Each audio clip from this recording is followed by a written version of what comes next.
Okay, all right, there we go. Hello, Evignon. How we all doing? Took me a moment to remember to actually tab back into the stuff, but anyways, how is Evignon doing today? It is Monday, Meownday. There was apparently a big lunar eclipse thing going on. I went outside. It was dark. That was kind of cool. Yeah. So we're going to be playing some Mechwarrior. The game audio working. Hang on a sec. I did turn the audio on, right? Okay, it's there. It's just quiet. Huh, interesting. I didn't mess around with the settings at all. What's the sound? I turn the music way up. Okay, there is music. Huh, interesting. Oh, that's quite loud now. Okay, it's just the soundtrack starting. Gotcha. Turn that down a little bit so we can actually hear it normally. Anyways, right, Big Stompy Battle Mech. Welcome to Monday. Just gonna queue up. We've got ourselves our Shadowcat here that I'm just gonna feel like starting with. ERPPCs, double heat sinks, ECM, all the goodness of a Shadowcat. Just gonna hit start with this. Yeah. Finishing up eating dinner and just stuffing my face full of food before I hit the go live button, so yeah. Have a nice chill Meownday afternoon. I guess getting towards evening now. I'm not really sure when exactly like afternoon turns into evening, but anyway. Gotta queue up, play some battle mechs, and then see where we go from there.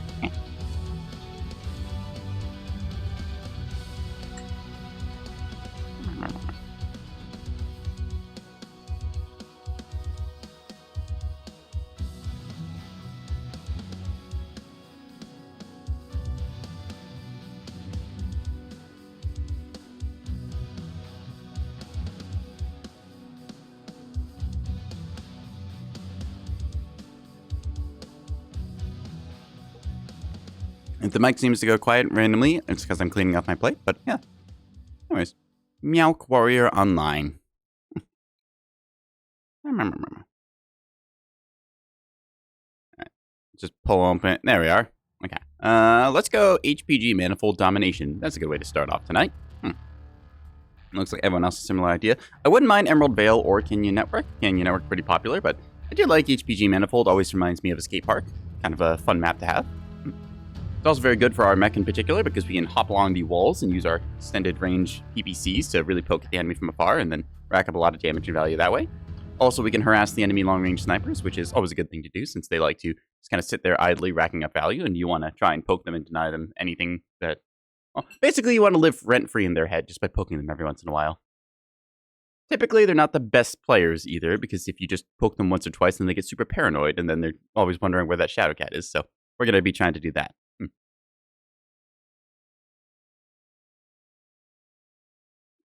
Of course, the obligatory ear wigglage before we get into the game, since that always gets us good luck. All right, let's do this. Yeah, if anyone saw the eclipse thing going on over, I guess it would be North America right now. Yeah, I guess it kind of like, I guess you could see it from like other places, but I think it's mostly just happening over North America right now because of the positioning, like orbit and stuff. So, yeah. I thought that was kind of a neat thing to see. I don't know when the next one's going to be, and it was just kind of cool seeing like middle of the afternoon, just everything kind of gets dark. Got a little box, made a pinhole camera with a piece of tinfoil, and I was like, I can kind of see that. Then talked to my neighbors, and apparently they actually had the glasses, so I got to stare at the sun without hurting my eyes, which is nice. Yeah. It's fun seeing little things like that. It's just everyone stops what they're doing, just looks up at the sky. It's like, it's really dark in the middle of the afternoon. Just different, little unifying things. Nice to feel. Anyways, let's get into some Big Stompy Battle Mechs. We're in bay number 2 of the droppy ship. And yeah, we're going to be getting up onto the walls, being a nuisance, because we know the enemy's going to be in the circle. And that's our game plan. Ooh, that's some nice zebra paint. All right, we're just going to hit our mask. Ooh, the guy's got himself some beam lasers. Nice. All right, I think I have to take the ramps. I don't think I can actually jump jet directly up onto the walls, but shouldn't be that big of an issue. Hoping the audio levels are okay. The beeping sound seems alright, just the ambient noise is a little bit quiet, so I might toy with my audio settings a bit. I was playing with my mixer trying to make it sound a little bit better, so we will see how good this ends up being. Just take a look over there. Can't see anyone quite yet, but that's our general goal. We're just gonna zoom over this way, I think. I had thought about like doing the counter rotate, but I feel like going this way and then jump jetting across, kind of keeping the NASCAR playstyle going, is the best way to go about things. There is our first target. That's a stone rhino over there. We are distinctly not going to shoot him yet, because if we shoot him, then he's going to know that we're here. We want him to get into position, get ready to start firing, and then we start poking him. Also because he's a decent ways outside of our effective weapons range, so Let's see. Where did you go? There he is. Yeah, now we can see him start firing, so we're going to start occupying his brain. Oop. Missed the first shot there. Fair enough. Target acquired. That guy over there. We have ECM, so they shouldn't detect us until like 400-ish meters. That said, hello, you. Bloop. Yeah, that guy's just content to sit far in the back there. I won't win a 1v1 fight with him because he is a 100-tonner, but we're just not going to take a 100-tonner in a 1v1 fight then. So I could put a shot into this Black Knight here. We hit center torso by the looks of it. Beam lasers going off there. And this guy in the back, we're going to go bloop. Yep, see, he sees us and he's trying to take some shots, so he does get one hit. I should have used my mask there to evade that fire better. Anyways, he's just going to be peeking over there. We're going to take a look at the rest of the team and stuff. There we go. He's going to occupy this angle. Oop, there's an airstrike coming down, but that will miss us by a lot, so it's fine. We can jump jet across and start harassing their backline. Ooh, hello, you. What are you? You're a archer. Okay, we'll shoot at that thing then. Yeah, we'll use our mask to get some speed, and then we'll jump jet across here to join up with our Arctic Cheetah. Pulsing our jump jets. There we go. Ooh, I think that was laser AMS going off. Cool. Let us take a look down here. Zoop. Nope, missed the everything on them. Wonderful. Try and hit the... Ooh, okay, that is a 100-tonner down already. There's a lot of stone rhinos here. Holy crap. Hi there, you. Okay. Playing a little bit sloppily, as it is the first game of the day, and my aim is way off. Cool. So I poked that guy once. 4 AC-20s. Cool. Okay, we're just going to dodge the incoming missiles volley here for the most part. Taking cover. And let's see what we got. My ECM was countered by a well-placed PPC shot, so credit to him. Again, the archer here is not the best player since he's just kind of standing there. So, it means that we can harass and poke him a little bit. And... I'll just barely miss him. Alright, yeah, that's right. You can see me, but you can't hit me. Yeah, look, see, he's just trying to fire. That guy's going to try and take a shot at me, and we're not going to let him. Yep, there we go. Dodge the first one, dodge the second one. Yep, get stuck on the ledge. That's fine, though. And then pop-tart him like so. New target opportunities. Fuel at 25%. Ah, missed. I was trying to aim for that Mauler's right side torso. New target acquired. And, let's see. Are they over there? Well, we know there was an archer. Question is, where did they go? I appear to have lost them. I don't know how I lose a 100-tonner, but I did. Anyways, that is a opportunity we can deny here. Bloop. New target acquired. Alright, missed that shot as well. Coolio. We're going to push up a little bit on the right here, try and look for that archer and stone rhino again. Looks like they're just chilling in the back line. Our frontline guys are doing their jobs, by the looks of it. There's a opportunity down there for us. Hello, Mr. ATMs. You are going to not have a good time. Boop. Let's get one more into him, and boop. Oh, almost got him. All right, so we're going to go around the left side here to then try and get a shot into... Oh, never mind, he's going to get gunned down. Just like you, and you're going to burn me. That hurts. All right, and he's going to go down. Excellent. We kept him pinned in and scouted. Oh, all right. I did actually hit that one. I didn't think I was going to get that guy. Cool. Let's see. So you are over here. Bloop. Gonna pulse my jump jets, making myself a hard to hit target. It's quad ER PPCs, so he's just gonna be camping here like a Warhawk all game. Makes sense. I still think 100-tonners should be used on the front line. That's why I really like seeing that quad AC-20 Stone Rhino. That thing's got some nasty close quarters potential. Okay, let's see. That's gonna go down there, so we don't have to worry about that. New target acquired. Checking to the right side here again for our Stone Rhino. Don't see him, but our Arctic Cheetah is nearby. There's that Mauler, which we could try and get a shot onto. New target. Take a look. See, there's that archer. All right, well, tell you what. Here's what we're going to do. We are going to instead double back. See where that Battlemaster is. We're going to cross over this way, so then we can box them in from 3 angles. Since our team is kind of pushing up on the right. Just jump jet across here. New target acquired. That's just the objective thing. We don't need to worry about that. Again, we're trying to use our range advantage here as much as possible. That's a splatterhold. We do not want to be close to that. That thing hurts a lot. All right, let's see. You are over that way. Our Arctic Cheetah should be poking at him in a second, I hope. Make sure we can exchange fire in a moment. Where are you? Nowhere. All right, cool. New target acquired. It looks like our Battlemaster's going to be over here. We're going to go like the long way around because we can afford to rotate and stuff. And as long as we're poking at the enemy, we should be fine. Yeah, they got a Krail with, SRM-4 Artemis and mag shots. I had built a Krail up earlier because that's one of the mechs I ended up... okay, hi you. There's Cicada. Who's left? Who is left? And nobody I recognize. Okay. All Fair enough. We're going to marker that guy and then try and go from there. It's going to be my job to contest the circle here in a bit. Because there's no guarantee that we're going to be able to sit inside like the best times. There we go. As long as we're contesting it in here, we'll be fine and just need to constantly deal damage. We can ignore the ERPPC sniper for the most part, and we'll just pop-tart him later. Need to keep ourselves hold down and scouting for the enemy. Our Battlemaster joining us as well. We're going to all group up and try and take on the numerical superior enemies at the moment. But we can also hopefully thin them out a little bit since their ERPPC guy is just likely going to stay on the wall. Never mind, that's just the alpha objective showing up. Okay, we can see that there is in fact a UAV up here. We are going to deny them that. Bloop. That does give them info about where we were, so we're just going to rebase from here. I could pop-tart up, which I'm going to do just now to take a little peek-see. Oop, we saw somebody over there. There's that Archer Tempest. Bloop. Little snapshot. See, PPC's fired in return, so we're not going to peek that again. We're instead going to go over this way and try and see if we can't spot him. Nope. No dice, unfortunately. Our team playing the low ground here, making sure that we don't get shot in the head. There's the Cicada, which we're going to marker and then blast in a second. Oop, don't have line of sight, unfortunately. All right. A little look-see over here, and then quickly... There you are. Shoot you right in the center torso. That should deal good damage. I could have gone for a leg there, but I was a little worried about my odds. See that there is a guy on seismic over here. We're going to put up a UAV. Ooh, there's a guy to our right, I think. Hello, you. It's an Archer Tempest. Okay, cool. Just what we thought it was. Boop. You right in the back. And then... Boop. Crap. Target spotted. Okay, that is going to be a big problem, so we're going to try and deal as much damage as possible. Right arm destroyed. There goes our right arm. That's fine.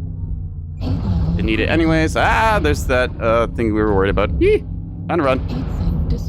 Bloop. Anyways, we want to avoid losing our side torso here, but we might not get much choice in the matter. Okay, we do get one of them, so that's good. I need to cool down and disengage and avoid their ERPPC fire. As long as I don't lose my side torso, I still have quite a bit of my cooling, so I'm effective against most targets. It's going to be a little bit interesting as I have to come around here in a second. Let's see, what can I shoot at? The Krail might have been stripped out. I forget. You are good target. Oop, miss him, unfortunately. All right. Oop, right in there. We're gonna see if we can clutch this one out or not. Deny them this. There we are. Now, I'm fairly certain that... Yeah, there you are. Okay, so he's going to be a problem. I need to put distance between me and him.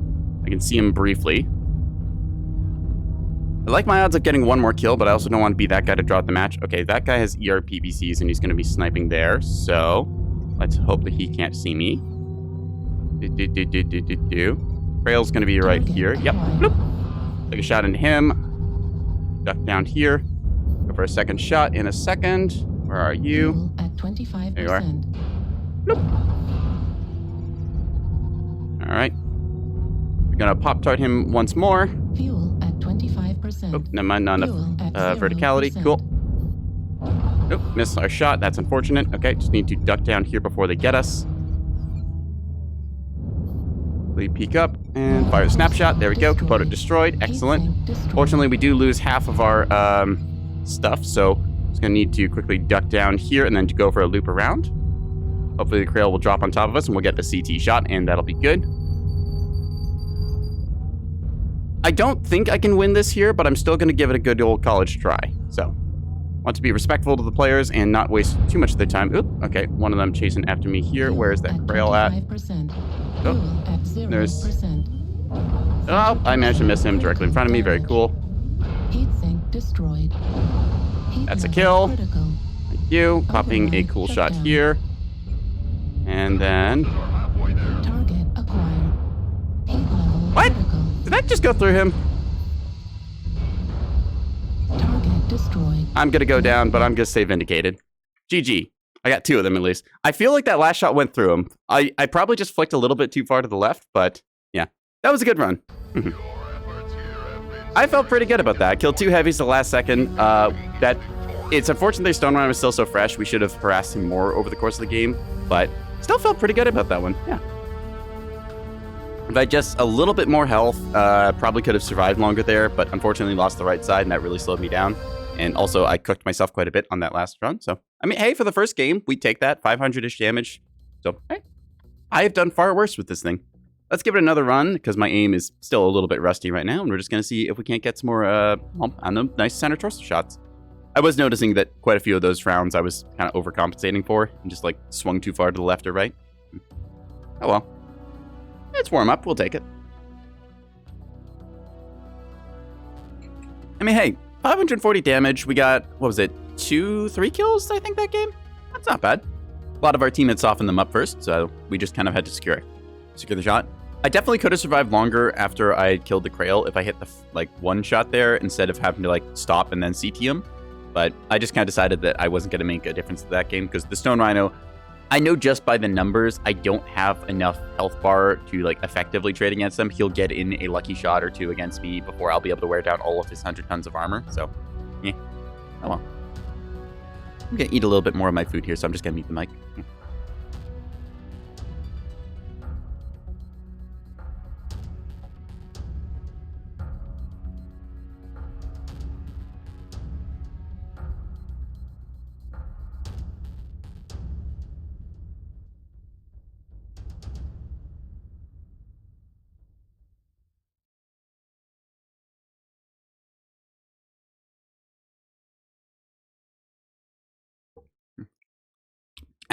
Anyways, Num Nums acquired. Let's do some battle making. Yeah.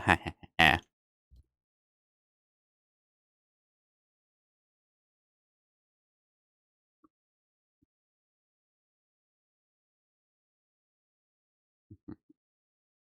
right, magical ear wigglage. Let's do Mining Collective. So there's a couple good spots on Mining Collective to be a Shadow Cat. If I fits, I sits is the name of the game. So we're just going to be taking that kind of mentality and applying it to this. There's a couple of cooling towers you can get on top of. There's also some, I guess, smokestacks or gas tanks. I don't really know what to call them. I mean, it's this big, mining gas refinery place. So that really encompasses, all of it if you kind of are loose with your definitions. Yeah. Hold locks on Hendo? Huh. What the heck is Hendo? Scrap metal. Oh, I guess Hendo's there. Champion Invictus? Huh. I guess they're trying to lock onto him. Well, ooh, there it is. Longbow blue. Again, another somebody blue. We'll get him. Reactor now, online. if they're not in a longbow, I'm going to be, slightly disappointed.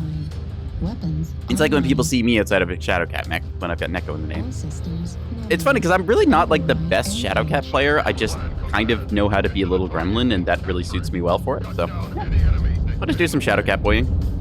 I saw some footage for the Mechwarrior 5 clans game, and while I don't really like the clans in Mechwarrior, I find them kind of boring. I think that it looks promising and hopefully is a step up from Mechwarrior 5. I don't think Mechwarrior 5 was a bad game, it just didn't completely blow me away with some of the stuff they did. I thought it was a step in the right direction for quite a bit of stuff, and it's nice to see, single player, or I guess, up to 4 player co-op titles available. Now, with the clan one, you're going to be able to do co-op with up to 4 of your friends, so you can get a full 5-person star, acquired. which is kind of cool. Yeah. New target acquired. Seeing some nastiness afoot here. 25% Taking a look, nothing. All right, so we're going to go for the usual sniper spot, which is just up to the top right by this gas tower thing here. Yeah. New All target right, acquired. we're going to actually smash into a wall there, and then we're going to shoot down. Never mind, they got it first. Cool. New Ooh, target a Battle Master acquired. going up middle. Okay. Excuse me, Mr. Large X Pulses. Whee. Whee. 25%. Not quite enough fuel. Okay, never mind. We're going to back up, and then we're going to jump up. So, idea being we just kind of live rent-free in their heads up top here. This way we're able to constantly poke and suppress them. Also just be a little bit of an annoyance. Hello, you. I'm just going to duck back into cover. They're in Delta 4. So, instead of peeking out the left side there again, because they know exactly where we are going to be, we're going to peek out the top here briefly. Oh, New target get a sense of what to acquired. shoot at, and then poke them. Nope, no one down that line. Okay, cool. It's a Desperata, which is a, I believe it's a quick draw hero mech. Hi, you. Acquired. To shoot you and then dip it back into cover. He's going to be looking this way, I guarantee it. So we're going to instead poke over the top using our pre-aim since we got a lock on him. Snubs and light AC5s. That's an interesting New combo. target Nice acquired. little pinpoint precision damage, but hello, you. And bloop. Take a shot into New that. target All right. acquired. And let's go for another one down this ramp or line. Bloop. Oh, just barely missed there. All right, that's fine. New Ooh, target acquired. big medium lance in our back line. Watch out. Yep.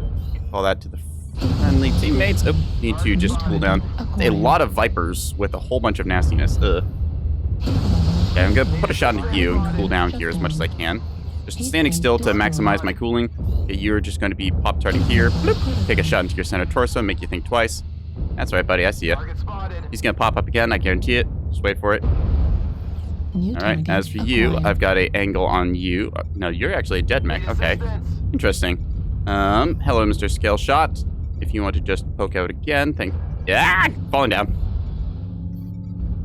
All right. Well, Target acquired. this is a interesting little skirmish we've got going on here. I'm gonna just try and hold my ground here as best as I can. Oop. Okay, he's gone. Center torso New removed. target acquired. Vipers have a very long center torso, meaning they attract a lot of fire if they get slightly flanked. If they keep you like straight bow on, that's not so bad, but okay, I'm gonna use my opportunity here to pop a cool shot so I can just like constantly chain fire here. And by popping a cool shot, I mean that was deliberate, and I did not just fat finger the cool shot button while trying to also hit my like UAV key. So I've got the UAV here. Ooh, hi there. Hi, Mr. Viper. Fancy meeting you here, sir. Sir. This is awkward, sir. No. Stand down. No. Get off my ramp. No. Nuh-uh. No, you're not allowed up here. No, get down. Shoot. Go away. Hi, buddy. You're gonna regret that. Yeah. Get off my rock. New target acquired. Medium mech things are really funny some days. All right. Anyways, you're gonna fall down, and then New target you are gonna be a good acquired. target. Bloop. Right in the right torso. Okay. We're gonna look for the backs of any mech that presents itself around this corner, living our best life here. Hello, Mr. Marauder. You're gonna be fighting him, so that means you're gonna get shot in the back. Excellent. And bloop. Once again, just trying to get shot here, apparently. Ow. Takes a nasty little chunk out of us. We need to just sit here and cool down as best as possible. Bloop. That guy should be almost cooked. We don't want to overheat ourselves. Owie. All right. Bloop. And bloop. There we go. Briefly hit 100 heat, so we take like 1 tick of heat damage, but that's fine. That Marauder is taking a nap. Keep shooting him in the back, trying to pour him out. Come on, buddy. There we go. Okay, he's down and dusted. We're using our seismic to see that there is a... How are you up here? Why do you have jump jets? Ah! Okay. Minor emergencies aside, we're just going to rebase ourselves. New target Hello, Mr. acquired. Mad Cat. You're going to get shot in the face. Nope. Up. Fuck. He crept up behind us. Well played. ER medium binders. Yep, so he just cored our stuff out completely. Damn.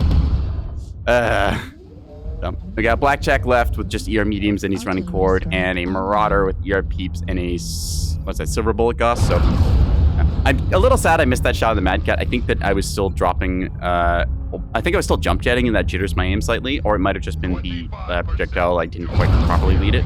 So, either way, it was a missed shot, and then we just got zapped in the butt. I was hoping that the guy wouldn't just like completely laser beeline on us, but he probably knew we were being a threat the whole game and chose that we were the one to, focus fire. Alright, so you can see here, this guy gets hit by, I think it was mag shots or machine guns. I'm not sure which. He's not locking the target, so I can't really tell. Oh, unfortunately now, because he's a right side stack, he doesn't have any more weapons, so yeah, probably machine guns just by the pew. So the mag shots and AP Gauss doing their jobs. I don't think that they're overpowered like a lot of people have been saying. I think they're good, don't get me wrong, but compared to a machine gun, they do basically the same thing. Like, it's a little bit of chip damage, it's up close. It's only a problem on like certain mechs. Like, it's kind of annoying, like you get snapped on by one of them, but it's not the most devastating damage. It still requires you to put yourself at great risk. It is nice to be able to torso twist with certain mechs like that, where they can have a bunch of machine guns and stuff. I've got a Krail put together that I kind of want to try that strategy out with, so let's go do that. Yeah. I don't know, I've just heard like a bunch of people rambling, but that's also the same you'll hear for, any new thing. It's like, oh, new thing is broken, new thing is overpowered, no, blah, blah, blah, blah. And it's like, okay, have we actually played through it? Is it overpowered, or did we just get the thing and now it's like shaking up a little bit of stuff? So, where is it? We got our Krail here. Yeah, so I'm quite happy with the paint job I put on this thing. I just changed up the color palette a little bit, did my usual kind of painted obsidian black, and then turns out it's got some weird like blue leg. I don't even know what you call this. Kind of like a lightning cloud effect. So I then also upped the yellowage of the lightning bolts on it. I think it looks pretty damn cool. For loadout, we're going with a quad SRM6 build. Just nice little splat there. We saw somebody last game, I think it was, with SRM4s in Artemis, so that's another option you can do. It gives you a bit shorter cooldown, and it's a bit tighter spread as well, but I kind of like the SRM4 just like in-your-face splat damage. You then got a quartet of mag shots in each arm, so this is really nice because you basically look at somebody, you pull the triggers, you go splat, and then that's that. We're going to try it out and see how well it works. I haven't actually used this thing yet. I had a bunch of skill points left over, so I just threw like the usual skill points into it. You just do your armor structure and like your basic missile and velocity quirks. And for sensors, I just, because it's a brawler, radar deprivation and seismic sensors seem pretty smart. Also target retention. I don't really know how well this works, but I like getting it just on the premise that like maybe if somebody, like if I torso twist and then lose track of them, I'm supposed to keep the target retained.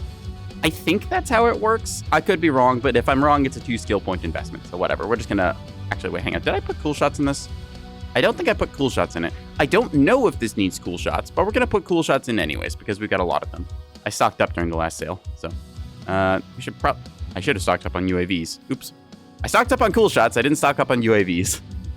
Also, annoyingly, the store only lets you buy 10 cool shots at a time, so I had to click the buttons a lot, which was mild inconvenience to the best of it. Wait, wait. Did that say? Holy crap, that said there was like 62% assaults on ladder and like nothing else. That's funny. Okay, we're going big game hunting, chat.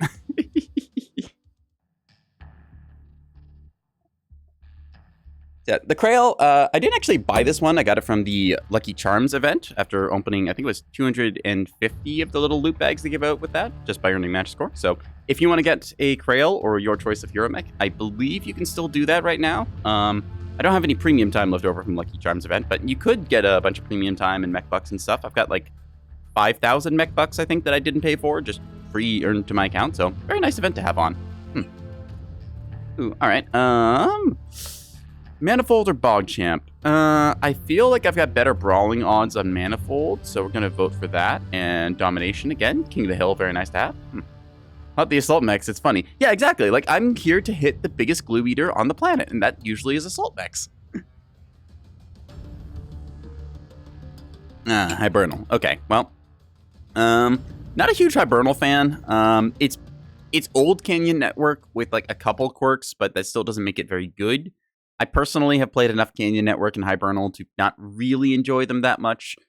I won't call Canyon Network a bad map, but I will say that it's a map that has been played a whole lot and people have kind of figured out, and it's a little too easy with Canyon to get stuck into like certain positions and just like never move, so it ends up being very static. Like you get a bit of a sort of like NASCAR swirly because the nature of the map and it's kind of vortex shape. And then you just kind of end up with like one team running into a wall while the other has a gun line, and then that's that. So it's unfortunate because Hibernal Rift has very much that like kind of layout to it. It's got the big centered rock in the middle that Canyon Network used to have. Now the middle of Canyon Network has been flattened out, so it's kind of nice. There's still some cover, but you still get like a sort of dead ramp in the here-ish section where people, they run up to it, and then there's a gun line over here that shoots them, and then they can't go anywhere from there because they want to try and double back, and there's not really a ramp to get up, and you just end up stuck on this low ground position, and it really sucks. So, yeah. It also seems to encourage a lot of people to stand off against each other, which just is, I would say it's kind of boring, because when you just have two gun lines like kind of shooting each other from like 800 meters, if you're a brawler or a mid-ranger, there's just not really that much for you to do in the game until one of the gun lines gets a decisive advantage, so it's kind of boring to just sit there. Anyways, we are going to go ahead and get ourselves into the fight. Unfortunately, this mech does not have jump jets, or if it does, I forgot to equip them, so we're just going to be doing some good old-fashioned brawlage. I'm going to change around my fire grips here. I forgot to... this should be chain fire. Left click will be our mag shots, right click will be our SRMs, kind of the way I like to do it. I like to have my left click usually as my arm weapons, the right click is my torsos. I've just kind of done that since I started the game, and it feels pretty good to me. That said, if I got like a bunch of weapons on the left side and a bunch of weapons on the right side, I'll try and do like a left click, right click corresponding to that, so.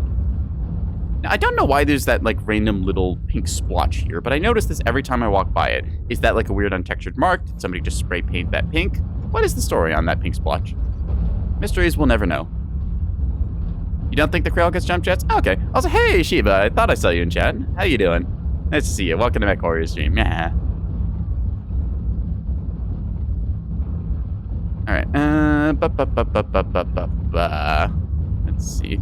Pretty good. Well, I'm doing all right. Was shadow catting it up earlier and whatnot. Just kind of chilling, hanging out here now. For those of you who don't know, Shiba is another Mechwarrior online streamer. Well, I say Mechwarrior online streamer. Another streamer who plays Mechwarrior online. Let's not typecast ourselves, because we both play different games, so. Yeah. Nice to see the pup in the chat. I don't really have any business going up that ramp, so we're just going to go around the outside, around the outside, around the outside. Yeah. An Axum here, or as I call it, the better ultraviolet. We're just going to go and take the outside flank route, because if we were to just like push straight across, we're going to get stuck into a canyon there and there's nothing we can do. So we're just going to take the scenic route. These guys are coming behind us, most likely to head up, I believe this ramp here-ish. And then they'll get like firing line positions and just go from there. Target spotted. All right, where are we going? This way, yes. Because I could pop up there, but that means I'll get scouted out, and then there's no good to be had there. We're going to try and join up with the catapult and snowball over here, but that's going to be us taking the long scenic route. As you can see here, the Axum, yep, just like we said, he's taking the route there to get up top, and we're going to try and find our way into somebody who's like 270 meters or closer. I think that our mag shots can technically go out to like 540. I believe they share the same like range properties as a medium laser. But with that said, our SRMs do stop at 270, so I might consider putting some range quirk into this, push myself out to 300. That said, SRMs function like your classic video game shotgun in that they deal damage up until they suddenly don't, so pushing that range just a little bit further, not the most effective because they also do suffer from spread. New target. Hello. Acquired. Well, our first catch of the day. Goodbye, sir. Target spotted. Target destroyed. We would take that. Krail, huh? High IQ WM1. Yeah, we're just playing high IQ WM1. That said, we are running a Krail with the mag shots instead of the, what do you call them? Beans. Yeah, machine guns. That's the word I'm trying to think of. Yeah. We're going to be trying to do a little bit of twisty brawling. We do actually manage to pick up a free kill there, so, I mean, I will take it. Just ignore the fact that they were AFK or disconnected or whatever, but hey, I mean, that's free real estate. Yeah, the Krail, it does have a reputation for being a WM1 mech. Oh, hey, Molly's here. All right, hi, how you doing? Well, local sheepish vampire and whatnot. We're playing Mechwarrior Online. Acquired. So we're just going to be walking forwards with our big stompy battle mechs and stuff. I suppose the introductions are in order. I'm NekoboyBlue, your local catboy problem and nuisance and whatnot. Molly's a little friend of mine. She was playing... What were you playing earlier? It was Shotgun Roulette or something? Target. Anyways, we're going to get into a fight here with a Corsair who looks pretty stripped up, so let's get some battle mechage on, turning on our thermal vision so we can see how hot this guy is when he's in the corner. Hi, buddy. Bloop. Just going to go ahead and do this. Right torso focus. Bloop. All right, his right torso is open. We're going to put up a UAV so he can peek this corner very well, and then this guy is going to suffer and die because he's just a stick now. Excellent, and now we're going to WM1 onto this dude. Bloop. Okay, that Death Strike is having a bad day. He just gets poured out completely. All right, well... buckshot relay. Well, we're doing some more buckshotage here. We have a whole bunch of mag shots in our arms. Stomping around our big battle mech, we see another customer. Hello. When I queued up, it said like over half the ladder currently was assault mechs, so we're just going to be walking towards them and laughing because I'm betting that I have more health than they do. He has LRMs. He's in for a bad time. All right, buddy. That's right. Stare at me. Stare at me. Bloop. So we've got a whole bunch of short-range missiles and other stuff. Yeah, buddy, you're not going to have a good time. I'm a Krail. I am a certified trained glue eater. Ha! Get him. All right, let's go see. There's stuff inside the... Oop, that's an artillery strike. We're just going to... You know what? We're just going to walk through it. Let him get some more damage. This is certified glue eating hours, chat. We are going to be munching on paste until the cows come home. Or I guess in this case, the sheep came home. Anyways, there's a supernova over there. Supernova 1, in fact, has 6 ER large lasers. So he's really going for the whole cowboy gunslinging angle, putting all the laser weapons into the arms, because that's where they fit. That Red Reaper goes down, unfortunately losing its center torso. Ooh, there's another one. Okay. Red Reapers are kind of cool. It's a Black Knight mech, which has a big shield arm on the right side, I believe. So, a little counterintuitive, since most of the time when you want a torso tank, you swing to the right to tank with your left side. But, I mean, hey, it works either way. We're just going to be waltzing our way forwards here, trying to get a shot on him, keeping an eye on the supernova to our right, who's currently engaged on here. Anyways, it's going to shoot and then twist, marker him. Bloop, bloop. Try and get some shots in. You can see him cooking himself here, so he's going to go down any second now. Come on. There we go. He's cooked himself. Excellent. Mechwarrior Online, eating glue makes you more powerful. It's way more fun than most people think. Yeah, exactly. Like, you can do some certified glue eater builds and still perform incredibly well in this game, which is the nice thing about it.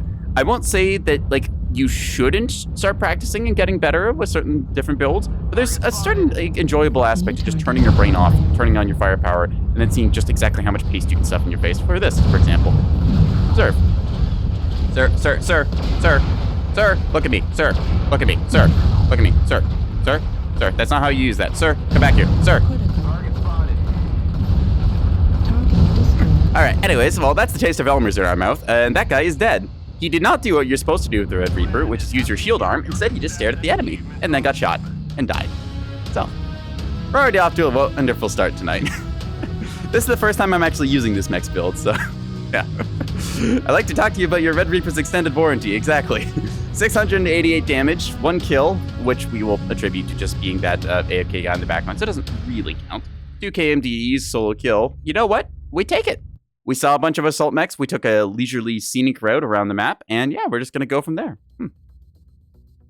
Actually, before I forget, I'm just gonna give Molly a shout out here. Hoping I'm spelling your name right. There we go. So yeah, shout out to a friend of mine, Molly. She should come out to Nebulous Fleet Command nights. Yes, this is me looking at you and calling you out. You should come out to Neb nights on Fridays and stuff. You should make time for us so we can play more Nebulous and things. Anyways, mild teasing aside, Molly makes some cool stuff now and then, so yeah, go check out their channel if you want to. If not, you can just hang out here and we'll keep on playing some Mechwarrior online. So that's the Krail build I was talking about. I think that it's time for us to do some other silliness, so let's see, what do we want to play? I kind of feel like throwing some missiles at people. We've done the quick draw before with that, but I think we'll go back to the classic OO Griffin, which is quite a silly build. As you can see here, it's just got 3 MRM-20s. We do this instead of MRM-30s because, while it does end up weighing 1 ton more, if you compare them to the MRM-20s, they take up 3 critical slots and weigh 7 tons, versus a pair of MRM-30s, which takes up 5 critical slots and weighs 10 tons. The reason we do this is because MRM-20s, their actual firing time, they empty their missile tubes faster than the 30s, so you're able to pop up, fire all your missiles at once, and then drop back down in a shorter span of time, or you're able to spend less time staring at the enemy. So it does cost 1 more ton, but in my opinion, that is a worthwhile investment, especially since we have the hard points for it. So, with our big old OO Griffin face here, we are going to traumatize the enemy. They might be able to undo the damage we have done to them physically, but they will never recover from the scars of something looking at you and going OO and throwing 60 missiles in your face. We've got ourselves the lovely ECM as well, making so enemies can have a very difficult time detecting us. It only has a range of 90 meters surrounding us, but means that anyone in there, the detection range for them is reduced by 70%. So you have to be a whole lot closer. I believe that with sensor range, let's see. So if we do, hang on, let me quick math here. So if we do 1080, which is my current sensor range, minus, say, 70%, right? That means we are only detectable at 324 meters. Math, chat. It's devastating and scary and horrible, I know, but this means as long as we're 324 meters away from an enemy, they cannot lock onto us. So I'm going to take advantage of that and hop into a match now. Actually, we're going to watch as my model tracking freaks out because I'm trying to drink water.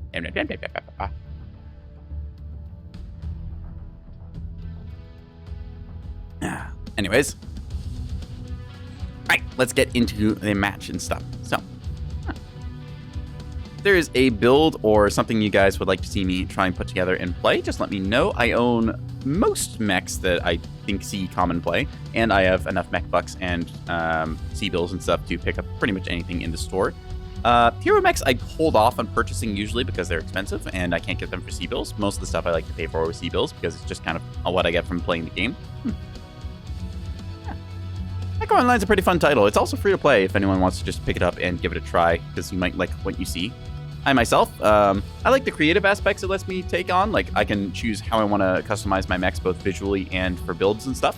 So it's kind of a creative problem solving. I get each mech and might have a different quirk or hardpoint loadout or some other little thing about it. And it's okay, what's the best way to put this thing together? What targets do I want to fight in game?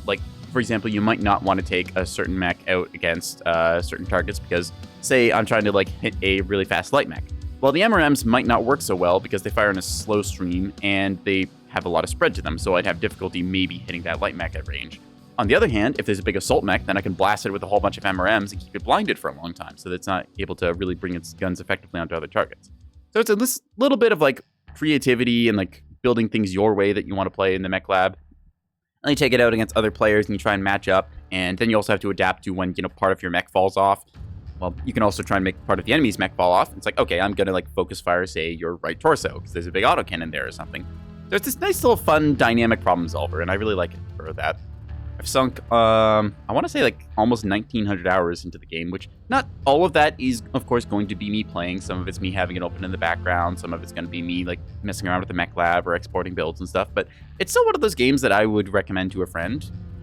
Performance-wise, it's not the greatest because it is, of course, running on very old CryEngine, and well, it just has some quirks to that. It's not like a super slick, like optimized game that can run on anyone's laptop, but I mean, if you'd like a game that's about 10 years old and still has a fairly healthy community going to it, and you can stomp some battle mechs together, I'd recommend giving it a try. I'm gonna eat a bit more of my rice bowl. Amen.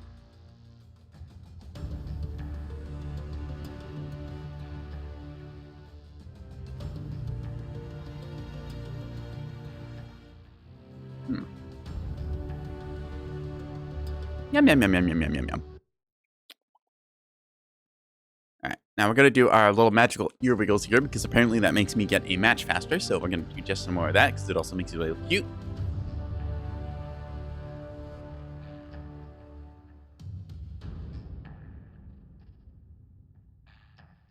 I'm told it works anyways. We're going to find out.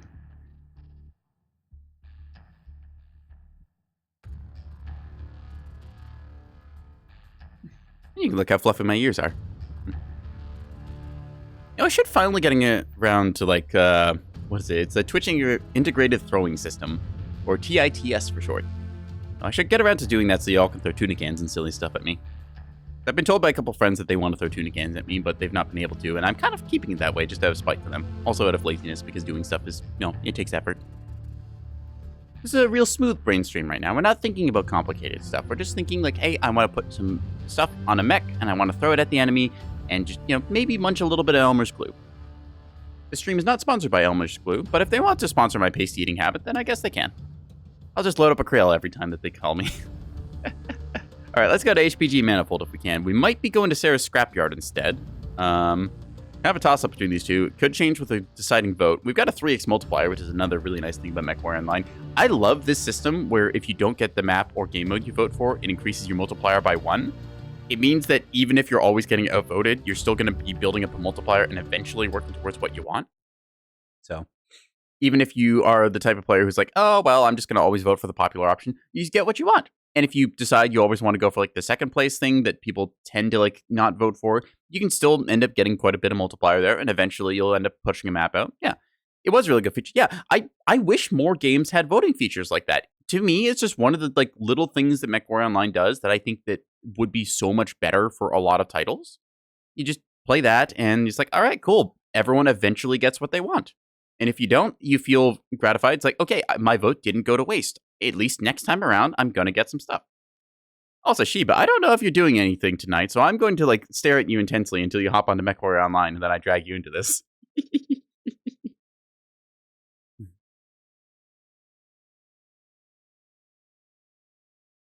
And with the old OWO 7 Sawut, since we've got our OWO face on, it's going to be fun. Online. Sensors online. Enable our override here in a minute. Override engaged. Oh, Neko Freak on the enemy team. No way. It's a Neko war. All right, we have to find him and kill him. I must assert myself as the most cat boy. Am I constantly consumed by vanity? Possibly. But everyone knows you can do a little bit of cat-on-cat violence. Good old feline fight. You can see the old antenna radar tower things from HPG Manifold over there. I don't think these are on the same planet, but it does have some of the same assets. So, just turn on our night vision mode here again once we're done jump jetting. So, one thing about Sarah's Metal Scrapyard is that it is a very dark map. It has this whole kind of gloomy look to it, which I'm very much a fan of. Just like it's this weird kind of like ominous. Oh, ow! Never mind. We got shot by a PPC.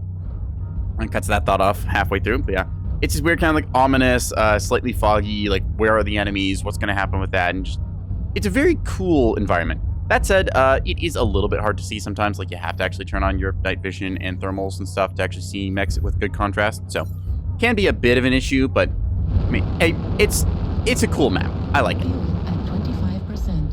I've still not quite figured out all the peeking angles on it, so I will probably put my head in a really dumb spot here, but hey, I'm a medium mech with ECM and jump jets. That means that I'm just going to hippity-hoppity my way around the map and do stuff. Ooh, a Crusader. Very nice, very nice. All right, night vision on. Night vision for fight vision. Hello, you. Okay, gonna put on a...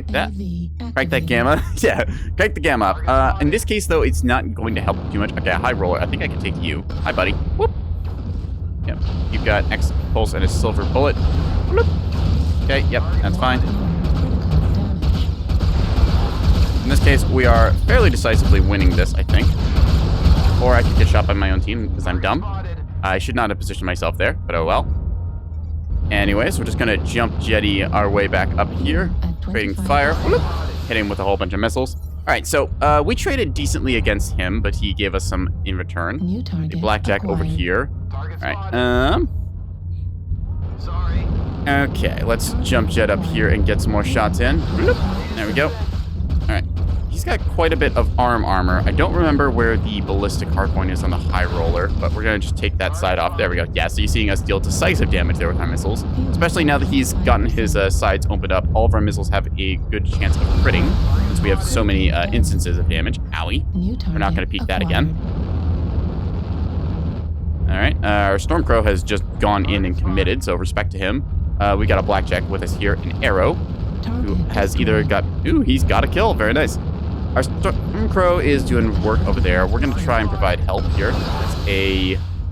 What is that? It's a Phoenix Hawk? Phoenix Hawk. Yeah, okay. So that is a Crusader or a Phoenix Hawk. I can't tell at this range. Crusaders and Phoenix Hawks have the same kind of like little... what do you call it? Like bunny ear-like things on the back. So sometimes their profiles are very easily confused. In this case, it is in fact a Phoenix Hawk. I know there is a Crusader somewhere out there, so I had to watch out for that. Don't want to be up close with them. They are very good at brawl builds. Boxtrap fireball, legs. There we go. Call the shot, and team takes it down. We're doing a nice little NASCAR death ball push over here. Ooh, that's a bushwhacker that you more commonly see, the X1 with its rotary autocannons. I'm gonna try and take out his legs here. Never mind, we're gonna try and take out his everything. All right, everyone, turn left. Box him in. Delta 4, low ground. Go on that Hotel Fafnir. Because I've called a shot here, we're again gonna keep in our dark vision mode. Whoop. Yep. As you see there, the wonders of focus fire. Go, Warhawk wants to die. Make him dead. I love doing this when you just get pubs all on the same page and we just call a shot and then watch as somebody annihilates them.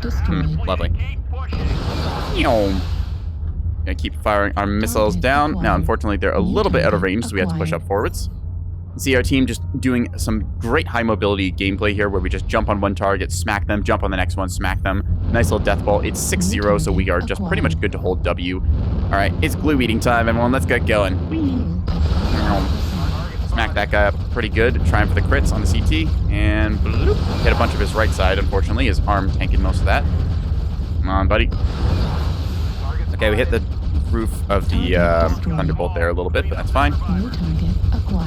I say I hit the roof, but really it's just like we're barely clipping the top side of him, and most of our shots went into the rock. But this should be a 12-0 stomp in a second, provided we're not dumb. Hit that guy with everything we got. Keep him marked. Let's see, our awesome is going to be probably PPCs. If he snubs, he's good here. Just gonna shoot some shots into him. Very low on ammo, but that's fine. Blast this guy for all he's worth, and down he goes. All right.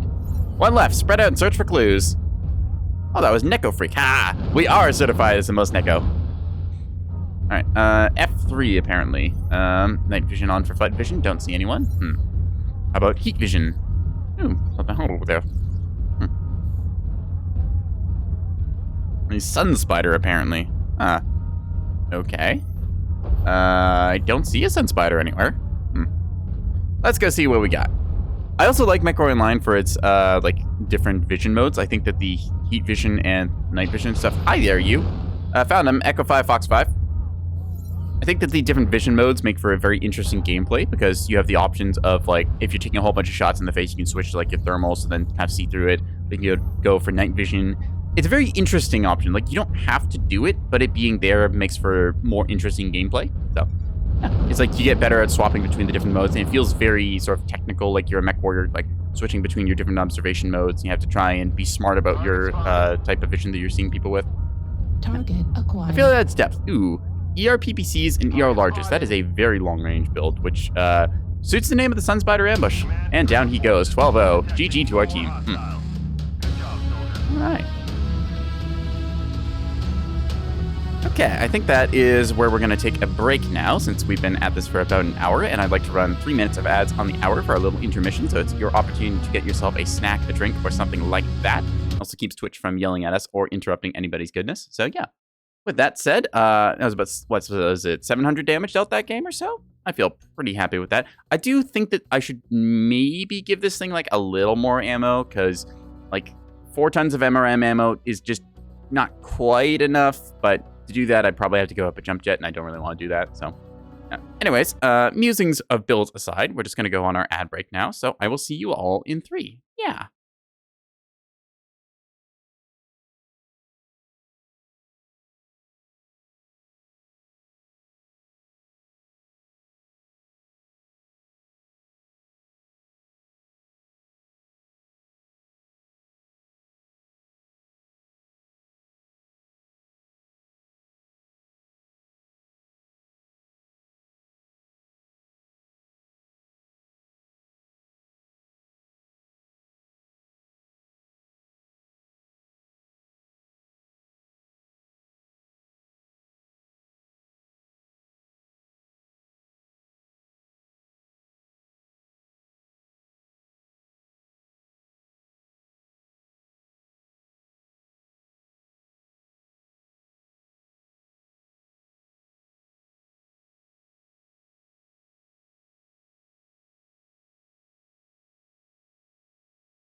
All right, chat, we are back in business, ready to resume our glue-eating smooth brain gaming. So, I'm gonna probably do, could do another round of the Griffin. I do enjoy it, but I also want to keep things mixed up every now and then.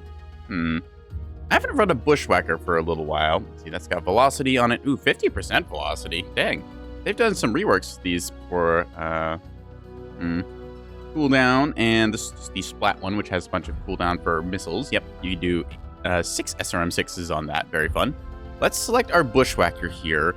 I think I have a build for this one. Yeah, we got racks and a light PPC, which I'm not sure if I want to run the light PPC actually, because it might be worth it. It might not be. I mean, it's a backup weapon system that we can go pew pew with, and I mean, 50% velocity is really huge for just going daka daka. We could run 3 rotary autocannon 2s, but I feel like 2 rack 5s is the better weapon system. I don't know, though. I think, like, damage-wise, they end up being about the same. It's like, what are these? These are 6.6 versus these are 11. Okay, so let's do the math on this, right?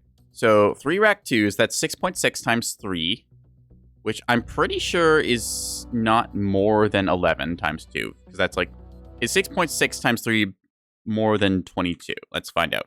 It is not. That is 19.8. So, in conclusion, 2 rack 5s is better DPS than 3 rack 2s. So while we have the option of running 3 rack 2s, I think the 2 rack 5s is just our better choice.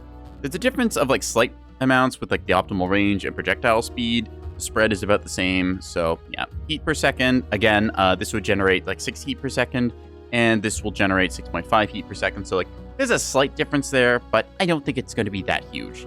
This is only going to cost us a little bit. We just need a rotary autocannon 5, so let's do just that. We'll go pew pew on someone. I like to run this build on the Bushwhacker specifically because of the forward-facing profile. I also gave it a little happy face there because it deserves it. With the Bushwhacker, you've got a very thin target profile. Like, once you remove the arms on this thing, because you just don't really need the arms, they just get shot off anyways, you've got this incredibly thin stick of a mech that is now suppressing people like hell because you're just spitting a whole bunch of lead from your chin. And you've also got a light PPC there to disable ECM and just annoy people some more when your racks inevitably jam. So, we're going to be running this build because it is a dubious little gremlin creature, and there's probably going to be a bunch of assaults. Yep, you can see 38% of the ladder right now is assaults. So, we're just going to load this thing up, make sure I've got the skills set for it right. Range, heat gen, yep, magazine, enhanced racks and stuff, yep, skeletal density, basically everything you would expect. I don't know why I put 5 points in range. I assume I just had surplus. So yeah, we'll go with the speed tweak as usual, improved gyroscope so we can stay on target. I don't think we need seismic sensor. We could get it, but we don't really need it. Target retention, we're going to be staring at them. Radar deprivation and cool shots and stuff. That all seems about right. Yeah. I guess we just didn't really need anything else. We went with the range. That said, cooldown does not affect rotary autocannons at all. So if you have a mech with, like, say, 20% cooldown, you're not going to get any buff for this. But on certain mechs, specifically like the Bushwhacker, the Marauder, and actually I don't think the Stalker has a ballistic hardpoint, but certain mechs really benefit from racks just because of the like target profile they present to the enemy. You can afford to stare at them. Versus if you try doing this in, say, like a Warhammer or a Mauler, then you just end up getting your center torso removed because you've got just a very big boxy mech that you kind of need to be torso tanking with. If you look at this thing, you don't really want to torso tank with this because it's a huge target from the side versus a very thin target from the front. So we're going to be counting on that, and we're going to be trying to ruin any assault player's day. I managed to fit it at light PVC. I will show you here, since I think you just joined the stream, Null Ghost. We've got an XL300 engine, we've got 2 rack 5s, a light PPC, and then we've got 4.5 tons of ammo. And I think that is all we can really fit. I don't know if we can get a bigger engine. Okay, we could get a bigger engine if we drop the light peep. Going up to like, we can get a 320, which apparently I have one of. Potentially could get a 325 for another half ton of ammo, but I think that we'll just keep the light PPC for now. If it's too hot with the double rack 5s, which they do get spicy pretty fast, then we could probably drop that down. But yeah, we'll see from there. All right. We're just going to queue up for it.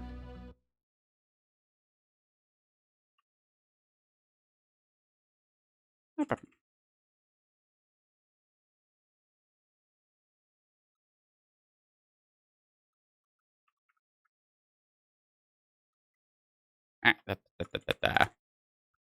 right. There we go. Cool. Anyways, let's do some bushwhacking. So, I like this build because it punishes assault players. And punishing assault players is a good thing to do, because assault players control a lot more tonnage, and they also tend to be a little bit, I don't know, just, well, susceptible to being shot in the face. When you have weapons with spread, like MRMs or, racks, then you want a big target, and if you're going to suppress a target, suppress the biggest thing on the battlefield. I also do have a axe to grind against 100-ton assault players who just like to sit in the back the entire game, so this is a build that is meant to punish them the most. We're going to go for Vitric Station Domination. I like Vitric Station a lot, mostly because it reminds me of a map from Halo 3, specifically Valhalla, which in turn is a derivative of Blood Gulch from way back in Halo 1, I like to play a lot of Halo when I grew up, okay? Give me a break. Anyways, Domination on Vitric Station looks pretty good, so we're going to be trying to control the midfield there and just pretty much hold down the trigger on anything that we want. LRM assaults are like, yeah, you get an LRM assaults. They're not good. They don't encourage good gameplay. I've gone on a rant before about LRMs and how they essentially teach you all the wrong lessons about Mechowarrior Online. So, yeah.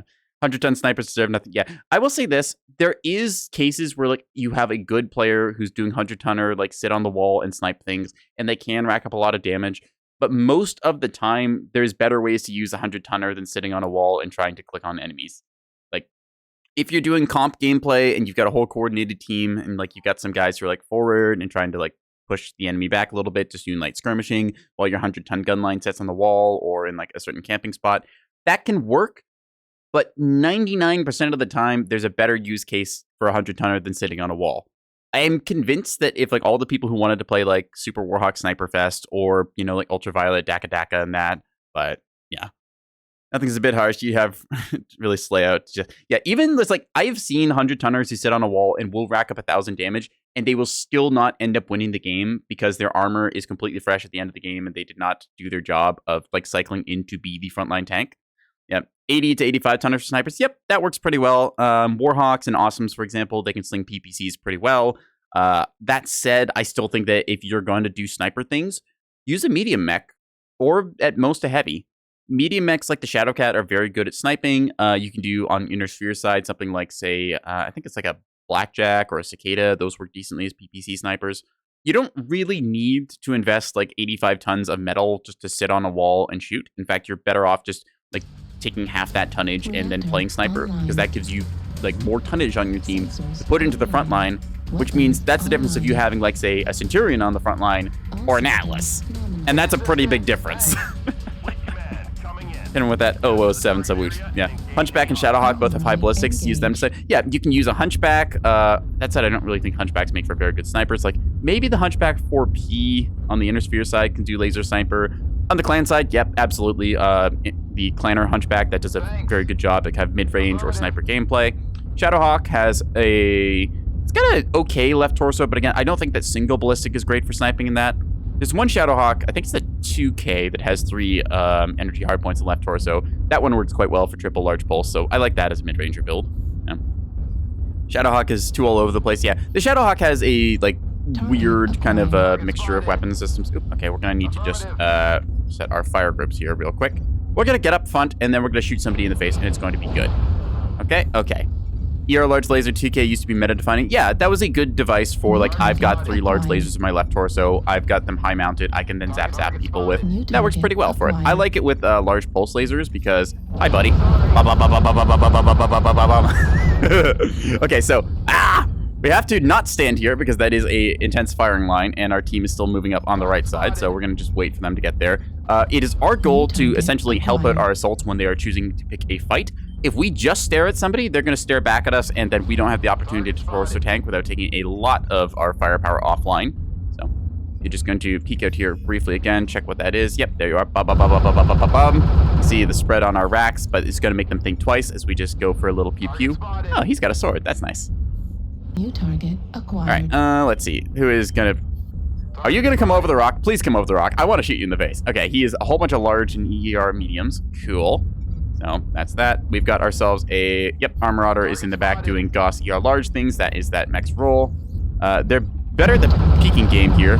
We are better at the I'm going to annoy the shit out of you with a whole bunch of Daka Daka. So that said, we are also losing the top because our team has chosen to rotate. Ow, ow, ow, ow. Okay, we are getting lit the fuck up here. Our team has given up all the high ground, which is not good. If they realize it, then the enemy team could just push over and basically kill us completely because all of our team have gone to the outside and we're taking random shots from that. This is what you want to do against a sustained fire mech like me, which is just, you know, keep me from being able to sustain fire on someone. I have to dodge down here and run. Our team is scattered all over the fucking place. I don't really know what we're doing, and I don't think they know either, so this is probably not going to go well for us. That said, we are going to light this guy up here as best we can. Please get out of the way, sir. All right. There's a Marauder. We want to team up with this guy. That is our goal. And again, switch to thermals so we can try and see the enemy. Team up with the biggins. That way we can suppress somebody and make it so that essentially we're enabling our team to do some stuff. This guy's got the right idea going onto the ramp here. He's going to take a few hits, but we're going to group up with them. Oops. Somehow I'm getting legged over here. What the fuck? Where did you come from? Why aren't I registering damage? Okay, he is like really in the wrong spot. Thank you. Hit UAV up, please. Thank you.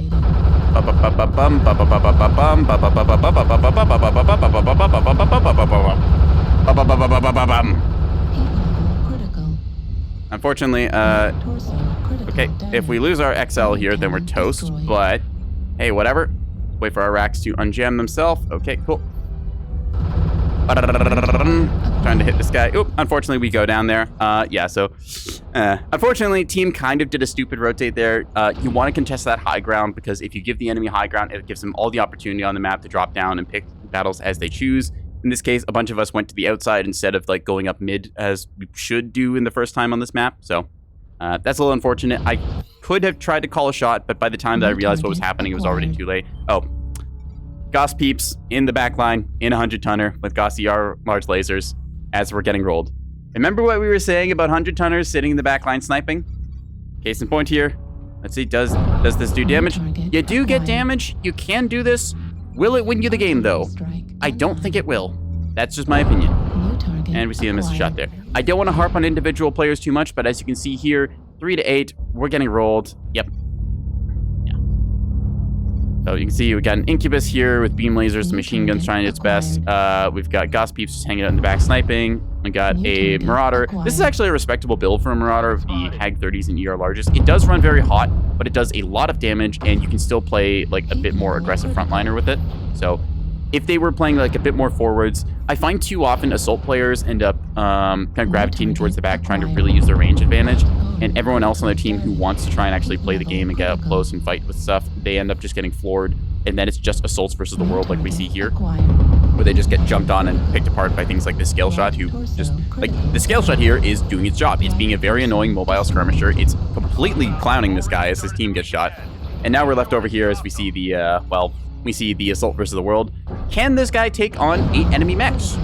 Let's find out. Taro over here cooking away at him. Yep, sitting on the back wall. See, of course, also it is domination mode, so if the enemy team wants, they can just, sit in the circle and then live through that. But, yeah.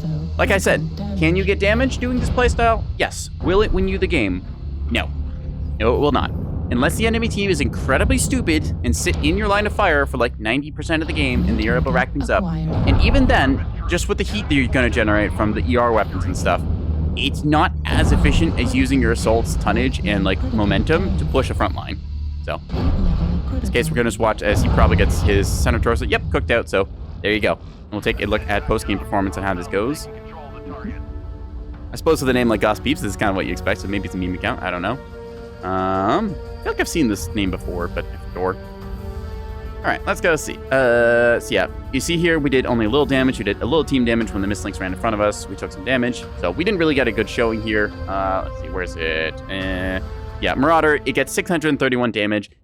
I'm telling you right now, for a 100-tonner, that's not that impressive. For a 100-tonner that's the last alive even, that's not that great either. So credit to our other Marauder over here, who weighs a little less ton. Like, look at this. A Locust 1E got more damage than our 100-ton Marauder that sat in the back. It's like a Division B compy? Oh, yeah, well, okay.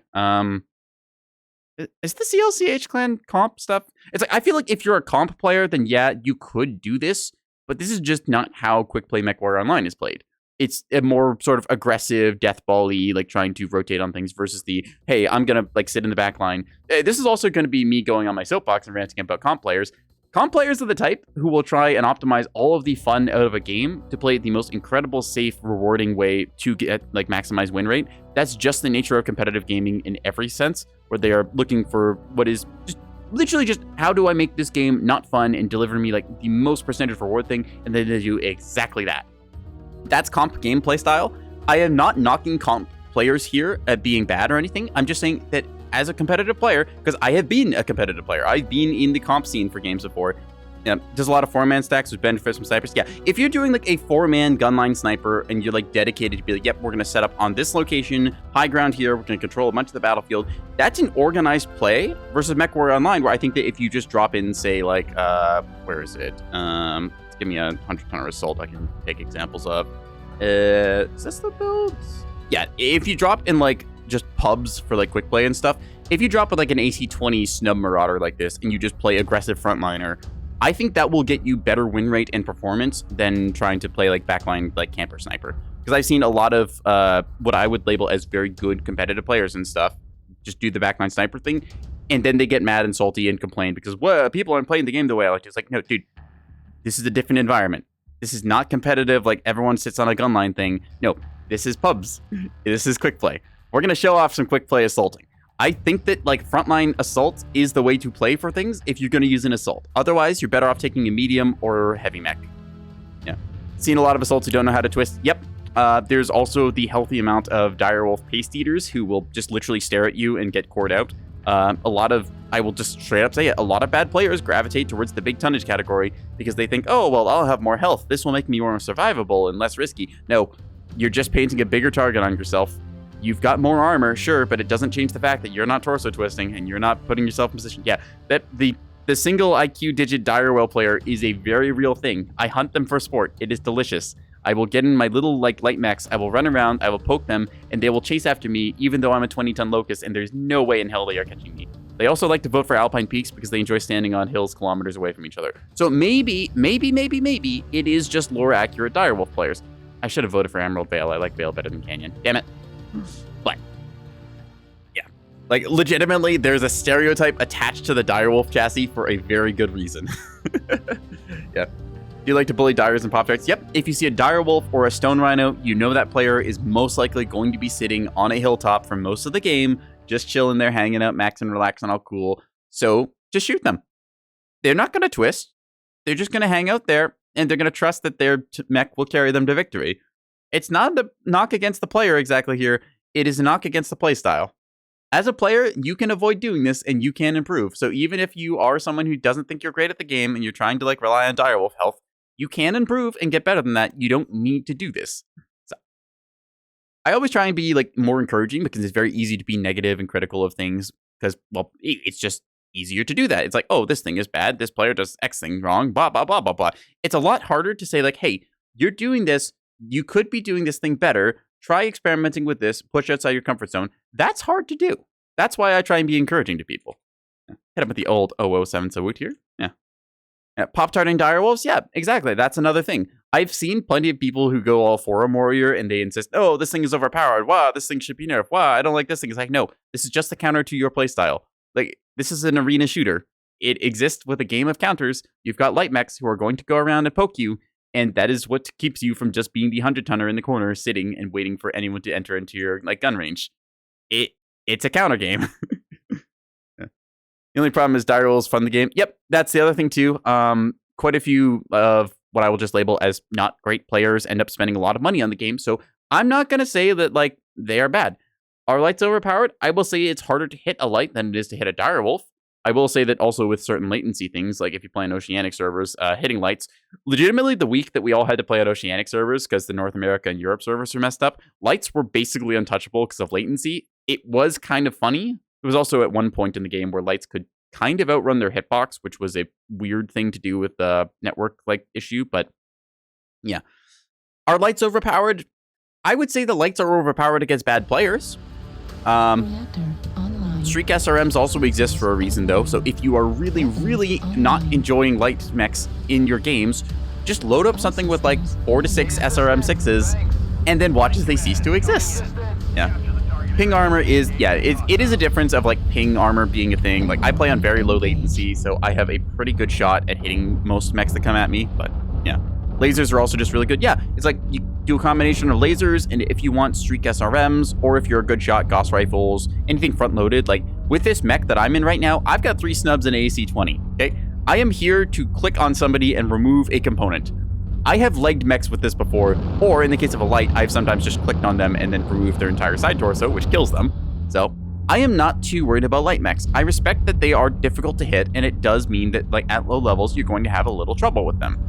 But it also means that typically at low levels, the light players aren't that good. They're going to end up staring at you, like maybe a Piranha might be a little overtuned if you've lost like a bunch of your armor and stuff. Like I've seen Piranhas completely sweep matches because they just happen to be in the right place at the right time. Like the 4th quarter, they show up, they clear through 5 mechs that have lost all their armor, and then everyone's like, oh wow, Piranhas are really overpowered. Are Piranhas overpowered? I'd say they're really good in their niche. Yeah. Light player who isn't good here. Yeah, it's like you can have plenty of players who like, you can pull up a light mech. It is not the mech that is making the like big game-winning plays here. It is the player who is using that mech effectively. Yeah.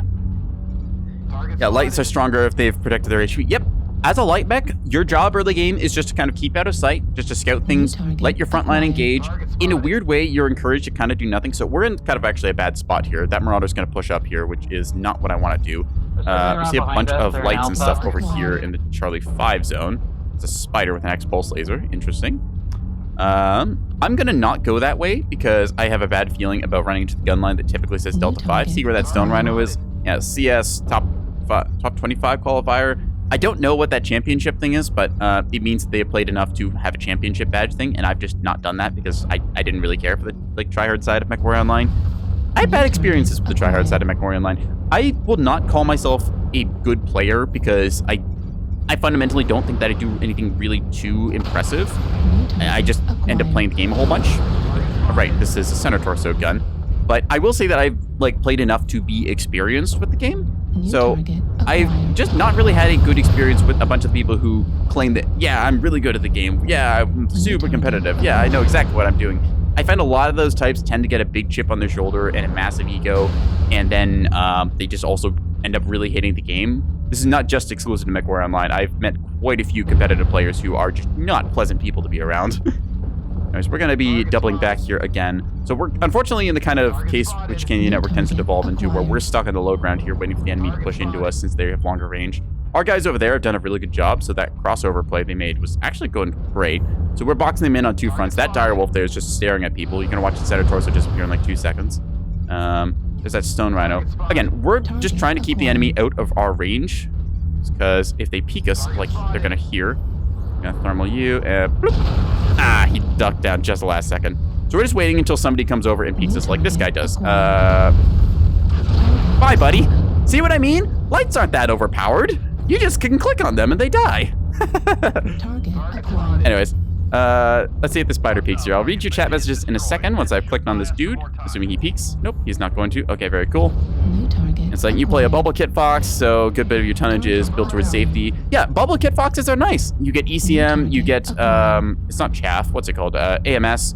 It's just nice to have that as a team asset. And then in the last bit of the game, you just show up and you have like SRMs or lasers or something like that, and you have a good time. Ooh, I want to fight that Battlemaster. All right, there's a Hatchet Man. I want to fight him too.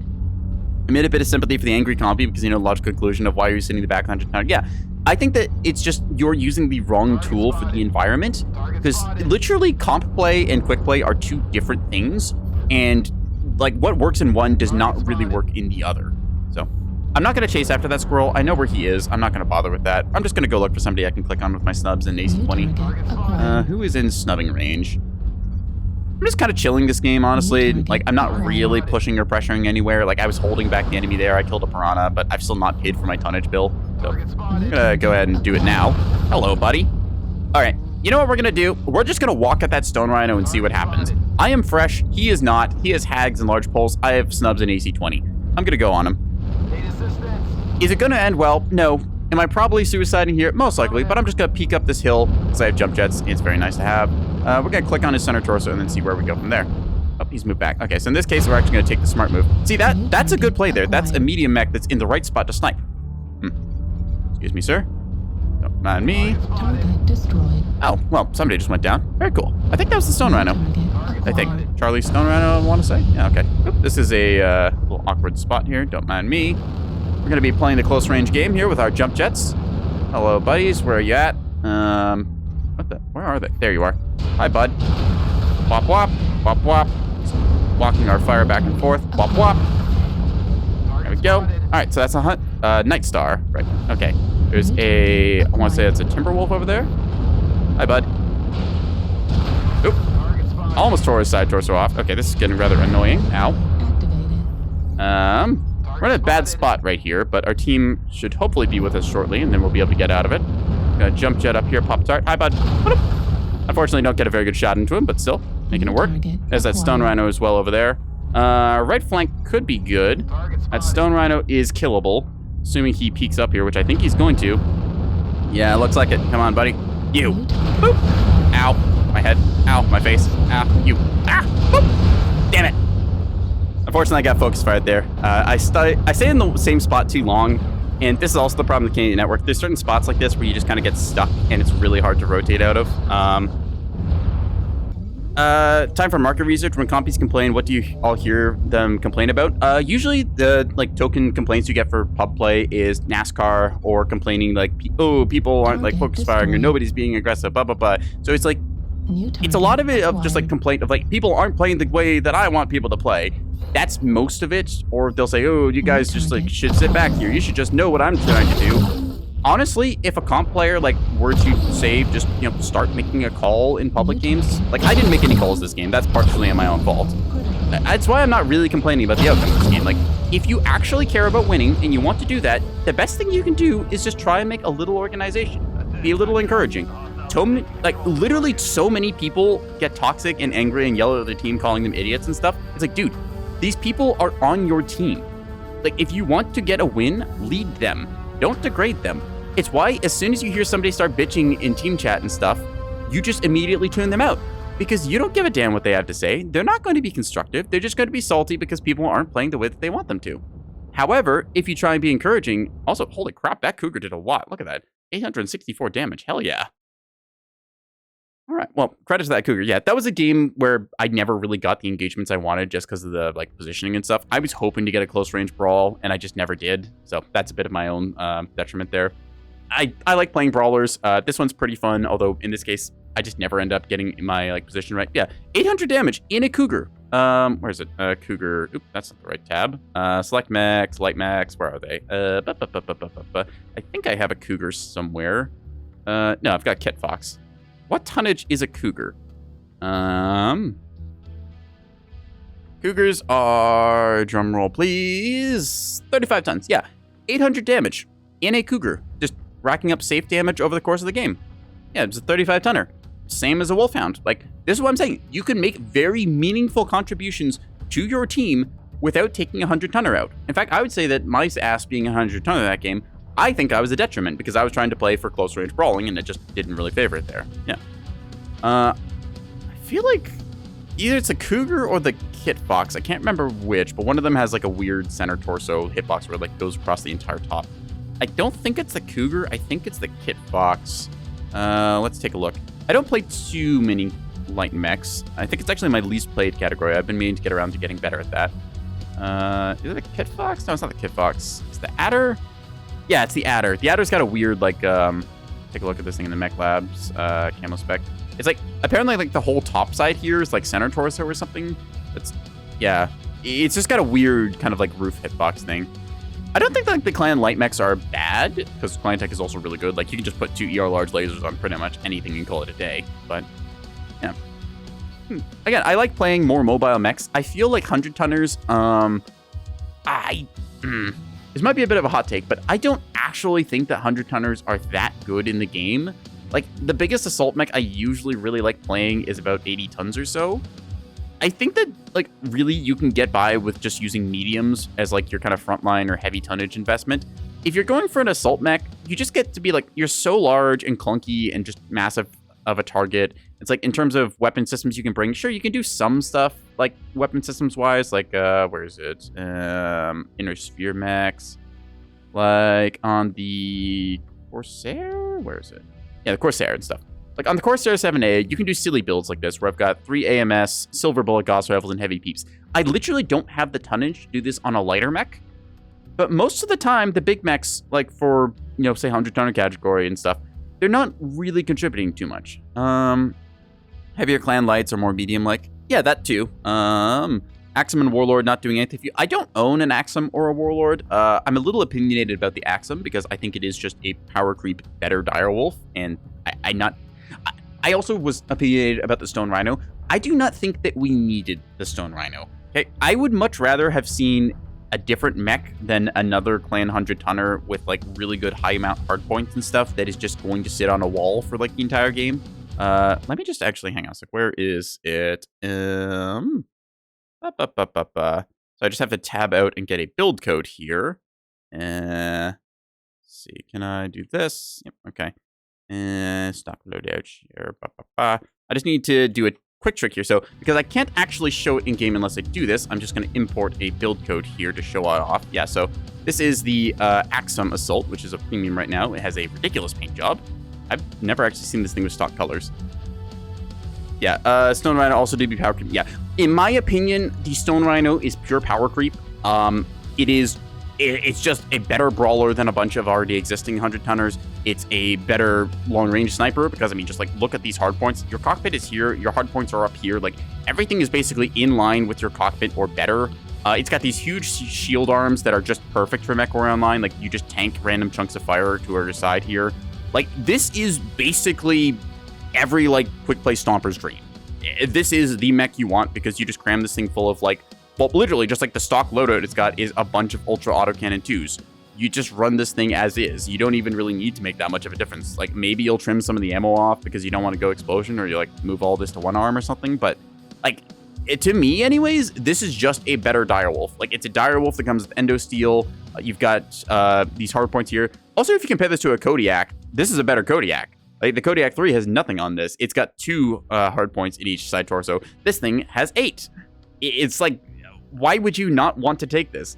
I don't like the way Mekowarrior Online is going with some of the premium mechs coming out. Like, the Moonwalker and the Axum are 2 kind of standard examples where I feel like those are, like, creeping a little too close to pay to win. Because, in my opinion, this thing is just pretty much better than, like, all of the other 100-tonner clan mechs that you can really bring out with it. Also, if we take a look at the other Stone Rhinos, yeah, you can see them now in the store. Oh, you can actually get these for C-bills now. That's nice. Yeah, you just take a look at this thing. It's like the Stone Rhino 1. No, not that one. Which one is it? Yeah, Stone Rhino 6 and stuff. It's like, okay, here's what we're going to do. We're going to give a clan mech with a whole bunch of weapon hard points. This has never gone wrong before in the past, right, guys? Yeah, we'll just give this thing, like, what is it? It's got, like, yeah, this thing has 15 energy hard points. This cannot possibly go wrong at all. It's got a 400 rated engine. Yeah, guys, we did it. We figured this thing out. Just, I don't know, man. Medium family, so if we just, like, cut the small laser or whatever, you just, like, kind of fire, like, 1, then 2. This works just fine out of the box. I don't know. I am not a fan of the Stone Rhino. I think that the game suffers from people who want to play 100-tonner and sit in the back too much. I think that is a player issue. And I don't really like that the Stone Rhino came along and encouraged a bunch of that, but I also know that those are the people who will spend a bunch of money on the game, so they pre-ordered the whole pack of Stone Rhinos and then proceeded to go from there. So it was a business decision. You can also see stuff like the Stone Rhino 4, or is it the, oh yeah, this thing, the Stone Rhino Colossus. Let's take a look at this thing. I forget if I saved a build for it or not. Import now. Load? No, I didn't save a build. Nope. Okay, Mech Lab buttons. Beep boop. Yeah, this thing, like, it's got mask. It's got a whole bunch of SRMs. Like, you can literally fit, like, what's this? 6 SRM 6s, and you can put, like, 2 AC20s in this thing. And mask. And it's just like, okay, cool. It's just a better, oh, the name escapes me all of a sudden. It's a better Scorch. Like, cool. Here is a mech that just does this other mech, but better. And it was just like, here's a premium reward. Yeah. Nobody's sitting back in the Impulse. Here's the thing. Okay, the Colossus like that, right? Yes, you can just LRM build this thing. Or with the Impulse build. Like, you're not going to be sitting in the back with a bunch of medium pulse lasers. But you know what people are going to do with this thing? They're just going to take out all those medium pulse lasers, all right? Let's do this now the hard way. Now we're just going to take this thing and then get, like, where is it? Here we are. Bop, bop, bop, bop, bop, bop, bep, and bep. Yep, something like that. They'll probably downgrade the engine for more heat sinks. It's like, ta-da, congratulations, you've got super high mount ER larges on a thing with a huge ton of armor and stuff. Just, You can do it like this. You could instead just run like 2 pairs of ER larges and then fill it out with a bunch of ER mediums and stuff. It's basically a blood asp, but better. Like, okay, you don't get ECM, the horror. You're still a 100-tonner with a whole bunch of lasers coming out of you.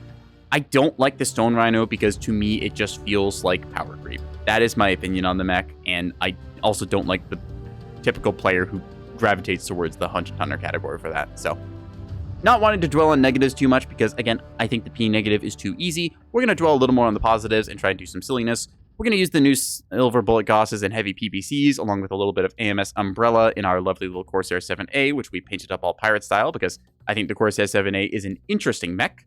It is a weird creation, and it has weird hardpoints. And this is a actual original mech they designed for Mekowarrior Online. It is a Franken mech made from other mech parts.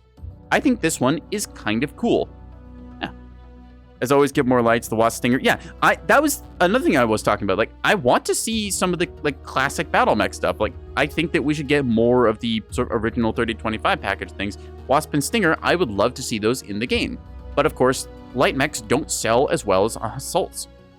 Legitimately, like, I've seen just them pull the numbers and stuff, and like when you release a new mech, like, what do you get? Well, some people like lights, but you have a whole bunch of people who want to splooge on a game because they're not good, and they will just gravitate towards the biggest, baddest mech that they think they can carry with.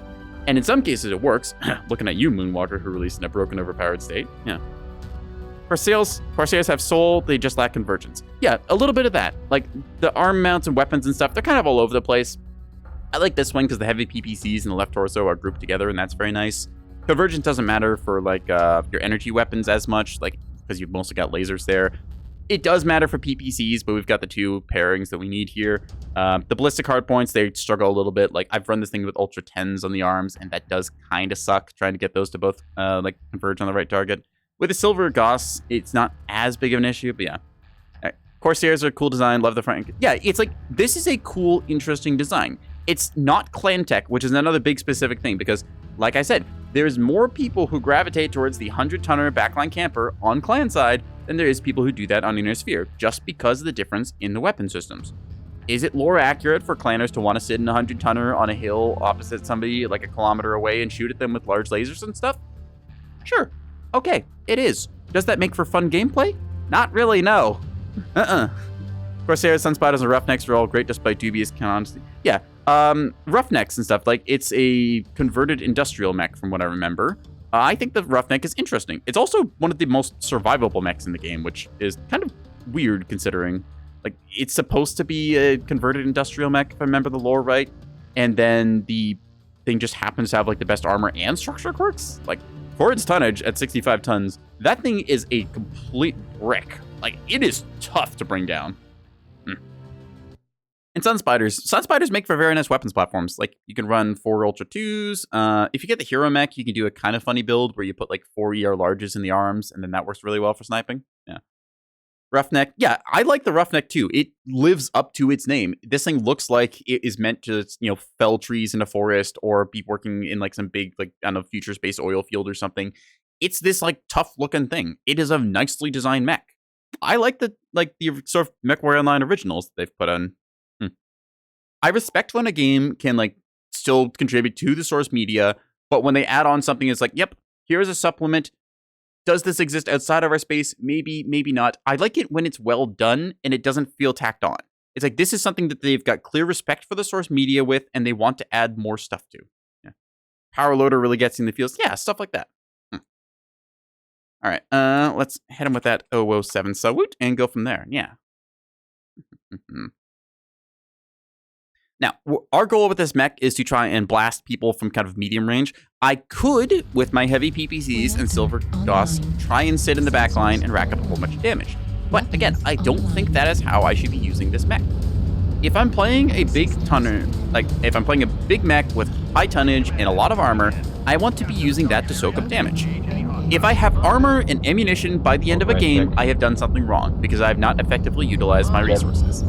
I should be like a walking skeleton at the end of a match, and the rest of my team should be alive while they are dead. They being the enemy. So, that's my thought process. You're paying for a resource, use it. Look at this guy. He just doing a little run. How cute. Got little orange bits on him, too.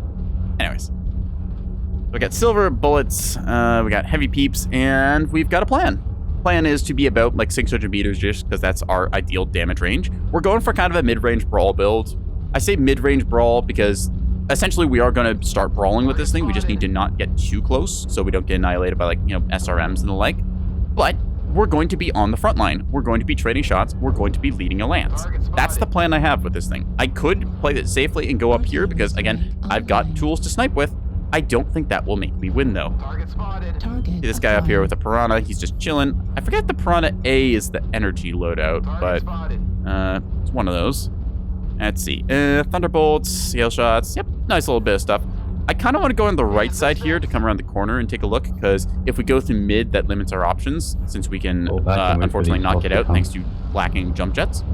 See, we've got a hunchback over here. Now we're going to do a little opportunity cost there. Boop, boop, there goes one, and then fire this one UAV again. Delta 3. There we go. We've already contributed here just by killing off some of these things, like so. Bloop. There we go. So, 3 UAVs down. There's a 4th one as well we just saw. Is it worth it for me to stop and do that? I believe it is so, because denying the enemy intel is very important, and, you know, we can set up our gun line here now. Let's take a look-see. So, anyone who peeks around this corner is going to get ass blasted in the face. Hi, buddy. Unfortunately, I thought he was going to dip back. Instead, he just did the brave thing and moved forwards. So, Kind of got the force squirrel reverse. There we go. To the right.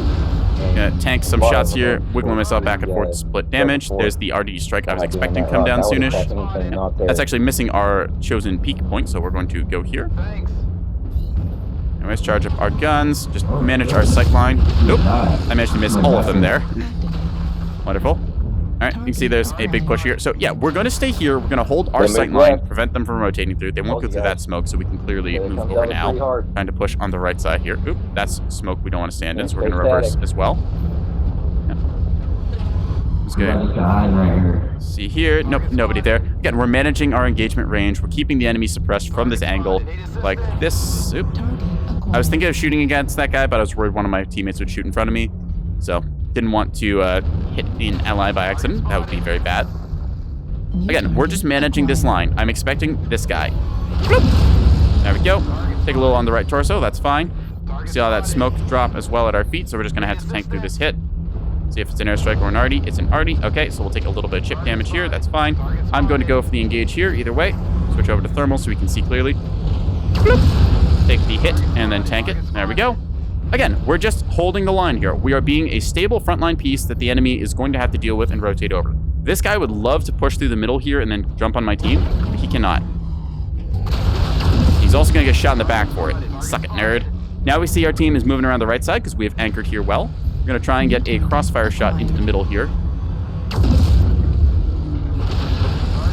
Can barely see through there. Okay, oh, I think I hit my ally there by accident. Crap. That's less than so. All right, let's peek over here. So we see there's a Timberwolf with a very weak side torso. There we go. He's got plasma cannons, and I can barely see him, so that's annoying. But all right, so we're taking damage here from that guy. We're gonna pop a cool shot here. I could kill that dude in a second, but I need to make sure I manage my flank first. So I'm gonna hold myself against the rock here. Checking. Don't see the timber. All right, cool. Checking. See a summoner with streaks. All right, very nice. Now it's our turn to be a menace on this corner. Hello, you, Mr. Piranha. You are going to be the one who dies. Bam! See that? Saw a target, readied my shot, locked onto him. He didn't get a second to even think what happens. Now we just hold here. Yep, okay. We see there's a guy behind us. That's the Timberwolf. How did he get up there so fast? He's quick. All right. Well, either way, he's getting lit up, so that's fine. Yeah, insta gives a set. So yeah, it's like I said, light mechs, not so much of a problem when they're not moving fast and you can just click on them. Anyways, we're going to keep ourselves going here and doing that thing. There's another one. This build is disgusting, by the way, because it deals like 60 damage pinpoint front loaded. All right, that Timberwolf is, we can handle him in a second. These guys, again, over here are going to be an issue, so we're going to push up on them. Going on Hotel Assault, awesome. And awesome with lasers, interesting. All right. It's my job to make sure that this guy suffers, which he does. See, now we're just gonna go and swoop through the enemy. There's less of them. Not a pinpoint silver bullet. Honestly, it's so front-loaded that it might as well be. Like, I know it's technically a shotgun spread, but like, look at this. Like, that is disgusting amounts of damage in one shot. Are you?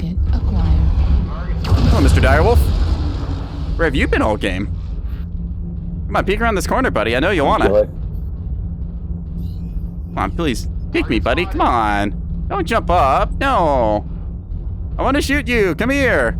My teammates are probably gonna get him first, but the shorter range is pinpoint. Yeah, honestly, it's like the lack of spread. Oh, he tanked it with the arm. Well played. I don't think he intended to do that, but it's fine either way. This guy will go down in a second, and then there should be a medium to the left over here, I think. Just keep our thermals on so we can kind of see. Yep, there he is. Boop. Okay, so I almost took his arm off. That's fine. Bloop. Gotta keep smacking him here. Oh, I thought he was gonna keep jumping. Optimal says 891 is a lot. Yeah, it's like you have a weapon with spread. It's like how SRMs say they've got a like 270 meter, or MRMs with 550. Like these things are just so much damage that's front loaded, and like, the spread is there, but like, it's not really that much of an issue. As far as I know. Way there. You're asking how many mag shots can you fire? I don't think there's a limit. Get out of the circle. Don't let him get away. I'm gonna try and This guy's get this one of guy these here in a little second. hide behind his team and He's cooking let them himself. die while he gets points to people. Yep. Trying to get this stone rhino out in the circle. We're probably gonna cap out here, but that's fine. We'll just end up running down the last Shadow Cat. I've been in this guy's shoes before. I usually just go for a big suicidal, like jump off the edge here and then fly down, but Somebody cut he him might be off preserving from the KDR or charge trying to over like there pick up a kill against on our the cheetah. right. He'll try to run clear through. Find out. Target spotted. Oh, damn, I almost got the kill on him. Oh, GG. Yeah, like I said, we could have sat in the back sniping all game. Instead, we chose this is the point we are going to control, and when it came time to it, we started pushing up and we started getting kills. That's how you try and do like big tonnage mechs. You want to bring firepower and you want to be an anchor for your team to like kind of play around. That's what I think you should be doing as an assault, not sitting in the back corner of a map trying to rack up like 1,000 damage so you can post it on Reddit or something. 611 damage. Again, it's not the most damage, but this is not a I want to rack up huge number mech. This is a I want to contribute meaningful damage to meaningful components. If I want big dick damage, I'm going to go for an LRM mech, get 1,000 points, complain on Reddit because I did not level up from, doing 1,000 damage, guys, against all the components that don't actually matter on a mech. So, yeah. Anyways, thanks for coming to my soapbox lecture about how to play assaults and stuff. I know I get a little bit rambly and nitty-gritty about certain things, but I have an opinion now and then that I'd like to share, and I think that it is just for people who want to get better at the game or, like, make meaningful contributions. I'd like to think that my words are helpful. Yeah. Anyways, let's open the supply cache together, chat, and see what we get. Yeah. ER small, a jump jet class 4, LRM 5, and a mace. Oh, nice. Yeah, also, if y'all have a build that y'all want to see me do, go ahead, drop it in chat. Oop, that's not what I meant. Yeah. Like I said, Silver Goss bullets. I keep getting the names on these wrong because it's like SBG or whatever, SBGR. I'm just going to call them Silver Goss because that's the easiest way to say it. Silver Goss and Heavy Peep. You can do this on other mechs, but I like it on the Corsair because we get our Umbrella build with the 3 AMS, and also because, come on, I mean, like, just look at this Franken-mech monstrosity. This thing looks awesome. It's got like a bulldozer blade on the front of it. How can you not like the Corsair? It's so cool. It looks like it's a pirate chop shop monstrosity, and it feels like it too when you're rumbling around. Like, I wish that this thing had just like a wall of cannons so I could say, fire the broadside, mateys! Anyways, let's hop over to a different mech real quick. What do we want to play? Let's play something clan side, because we just did some Inner Sphere. I've got an Ebon Jaguar. You know what? Let's do a little Ebon Jaguar piracy. Yeah. That's about what you expect from a mech that has the Buccaneer camo. So, I mean, hey, it's got a whole bunch of lasers in it. This pretty much your, like, bog standard vanilla ice cream Ebon Jag build. It's got large laser pod. It's got ER mediums. It's got a whole bunch of double heat sinks. You don't really need anything more. We're just going to load up.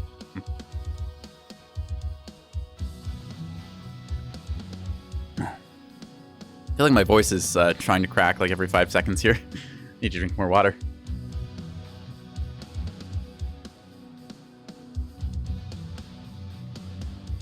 Anyways. Yeah, like I said, if there's a build you want me to try out or a mech you want me to mess around with, I got I think it was a Kit Fox last stream we did of this, and I've been toying around with that as a concept, and I think it's kind of cool. I give it a UAC 20 because it seemed to have quirks for it, and it's kind of fun just playing a mech with like single DACA gun like that. You could also try out some of the other sort of like old meta mechs they were talking about. Was the Shadowhawk with ER large laser left torso. Laser Vomit Ebon Jag, yep, Retroback 2020. Yeah, honestly, like Ebon Jaguar Laser Vomit, just it was good for the longest time. ER medium lasers on clan side used to deal a lot more damage. It was 7 damage instead of 6.5, so I mean, you multiply it by 6, that does add up quite a bit.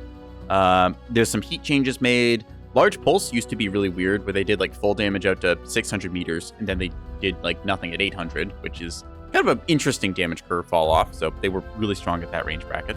Now it's a little more tapered off and evened out, but you can still do the classic combo. Like, you get 8 energy hard points on a mech. It's just like, okay, what am I putting here? 2 large pulse and a bunch of ER mediums. Let's go. Yeah. I still like this mech because it is a good scalpel mech. Like, you just look at somebody, you click on them, and zap, there goes, like, their center torso, or their sidearm, or whatever. It feels good to surgically carve apart people with the Ebon Jag. It's very nice as a new player mech, because it's one of the Omni mechs, so you can get this thing and put on your choice of loadout. Like, if you want to run missiles, you can run missiles. If you want to do autocannons, you can do autocannons. It's just a good platform. And it's also got the locked-in good engine rating, so you've got I think it's a 325 in it. I want to say it's a 325. Feels right anyways. Yeah, you've got a good engine rating, you've got a good number of heat sinks, it's got endo steel and ferrofibers, so you're good for that. So a lot of tonnage to play with, nice weapons platform. Honestly, this mech was really good even before they gave it the like armor quirks that it has now. Like, it used to not have center torso or side torso armor quirks. It just was like, here is your platform, here is your weapon hardpoints. The Ebon Jaguar did not need anything at that time. Like, literally, it was one of the mechs that just had no quirks. The only thing it had was, like, the weird clan, like, plus 2.5 XP bonus if you run stock loadout. And that was it. That was the Ebon Jag. And it was that good.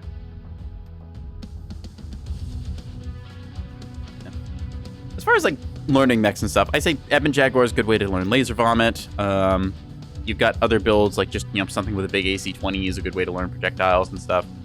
AC-20 plus snub PPC. I enjoy that gameplay because it's a lot of the stuff that I like in Mechwarrior Online, which is, like, I like to place my shots and have it be very binary. It's like, okay, did I hit them? Yay, I hit them. I aimed well. Or did I miss them? Nope, I missed. Okay, that's on me. I'll correct that and improve on it next time.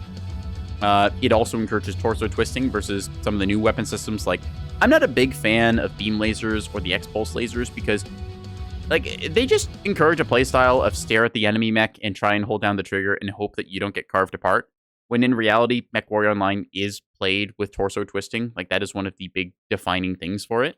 So, I think that those weapon systems just don't really fit in the game. I don't think they should be removed.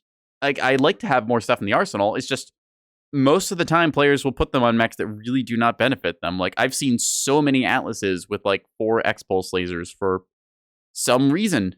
Like, that's just not really a great build, but they keep doing it. I don't know why. It's like, if you want a good build, basically it's anything you can fire and then torso twist with. That works really well for the game. But you see a lot of people just try and stare down the enemy, and then they wonder why it doesn't really work. It's not the weapon systems. The weapon system works fine when you put it on the right mech. Like, you put X-Pulse on a stalker, you can carve people up no problem, because you can stare at them. Same with the, well, we had a bad showing at the Bushwhacker earlier in the stream, so we'll give that one some more footage later, but you can just do things, yeah. X-Pulse Atlases were all over ISC and cried every time a Nightstar farmed them. Yeah, ISC, Reactor I swear I know what ISC stands for, I just cannot think of it. But yeah, it's like, you see these mechs where it's like, yeah, we're gonna do like our cowboy build. We've got like 2 X-Pulse lasers in each arm. Yeah, this is gonna be so good. And then it just ends up realizing, oh yeah, right, this requires you to, stare at the enemy. And then they just carve your center torso out before you can damage them. In a sphere only journey. Yeah, so you get stuff like that. It's like, okay, you're just gonna stare at the enemy from like, was it like 600 meters his max damage range? And then you get somebody like me who's like, oh, hey, nice center torso, bud. Whop. And then I twist. And then you walk all of your damage across my side torsos and stuff. And I'm like, oh, that's cute. I'm just getting tickled here. And I go, whop. And there goes your center torso, because you're dead. Yeah. Oh, we got urban mechs. Very nice. I like urban mechs. They're fun little guys. There's, oh, he's a little jumpy fellow. That's nice. Help you tune a catapult, K2? Sure. We're going to finish this match, take another 3-minute ad break, because that'll be the hour, and we do that on the hour, so that nobody gets pre-rolls or interruptions and stuff. And then I will help y'all out with a K2 build. I think the K2 is best done with, I want to say it's like AC-20s. It might be, it's either the K2 or the C2 that's AC-20s or snub, not snubs. AC-20s can be paired with snubs on it, but I think it's like 2 AC-20 or 2 LB-20. I forget which, but we'll talk catapults afterwards. Yeah. I also like helping people with builds, because sometimes you just need like a little push in the right direction. You might have a build that, like, say it kind of works and be like, hey, I'm not really sure about this. I like to offer my advice. I am not the end-all, be-all repertoire of knowledge, but I have played the game for a while, and I can offer you some advice that you can then choose to either take or ignore. I can't decide what you'll do with it. I will just be there to offer it. And as long as you're willing to learn, you're going to be improving in Mechwarrior Online, or any game for that matter. That's just really the most important thing, willingness to experiment and learn. Watch this guy as he's going to lose some of his stuff. Zap. Now, unfortunately, I missed with the left side because it shot into the rock. But I still did get some free damage that he's not getting back. Hey, buddy. You gonna... Oop, I guess we're going down. Whee! Whop. Hey, look at that. We cleverly dodged the incoming fire. Yeah, that was a calculated genius move. Not me slipping off a rock and falling down. All right, let's do this. There's a Sun Spider over there running the same build we are. So he's a little bit heavier. And he does not have ECM, though, which is interesting because Sun Spiders, typically you'll see with ECM. Right, so that is a Stone Rhino. You can tell it's an Axum by the way it is. So that's wonderful. They're doing the thing where they kind of camp in the background because, again, it's just like a big, wide split on the map right now. Our Light's probably going to go cap their base and make them panic. This is why I like Assault over Skirmish, because if they wanted to, they could go camp the corner. But Assault mode means that we just cap their base and win.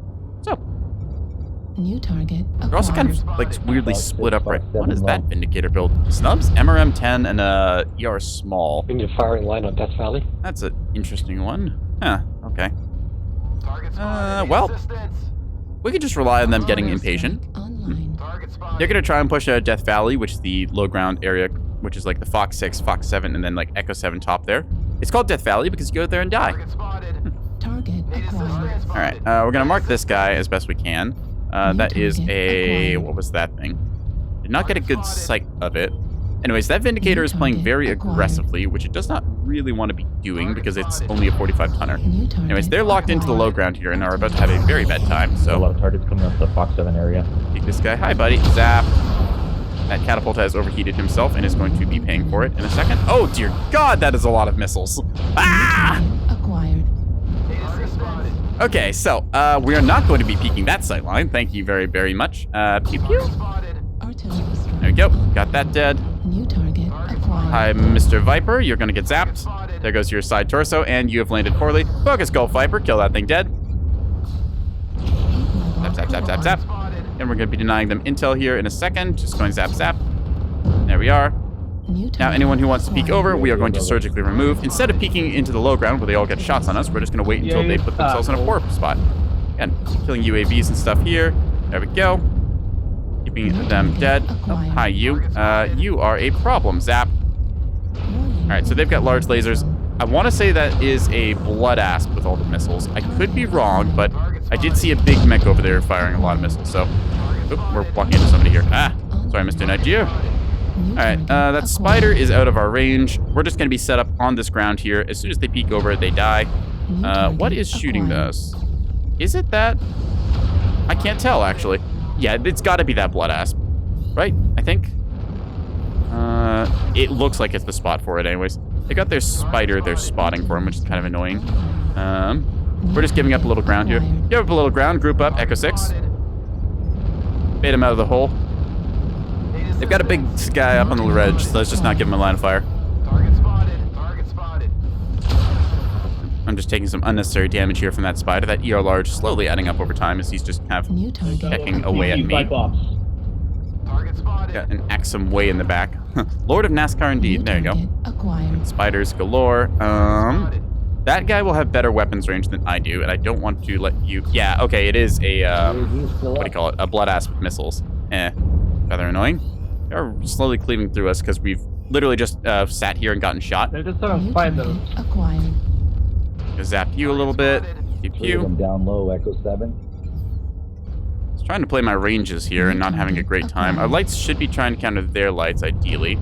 Ow, ow, ow. My center torso. I will give credit to the spider players. They are doing a very good job.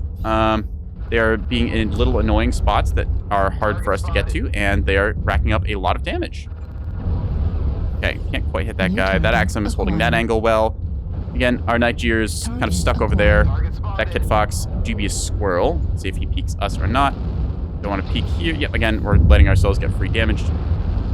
But we're just gonna make ourselves set up here. Not peeking into their gun line is the play. How you? Acquired. Stupid invisible walls. I hate that. Try and hit you here. There we go. Deny them intel where we can. We have one of our guys there, our own Axum, gonna contribute fire at the top. Ah! I'm getting CT critted. That is bad. Ow, ow, ow, ow, ow, ow. Need to back up. destroyed. All right, there we go. We're giving ground here, trying to bait them. That's the idea anyways, because they have all their guys in the back. If we can bait them out, then we'll be able to kill them. Otherwise, it's going to end very poorly for Target us. spotted. There's a sun spider here I might be able to get a shot on. Oh, he's dead. Okay, cool. I'm going to try and peek low over here and then zap you. Yep, got you. Cool. Target Ooh, destroyed. that was a close one because he was like a microsecond away from killing me.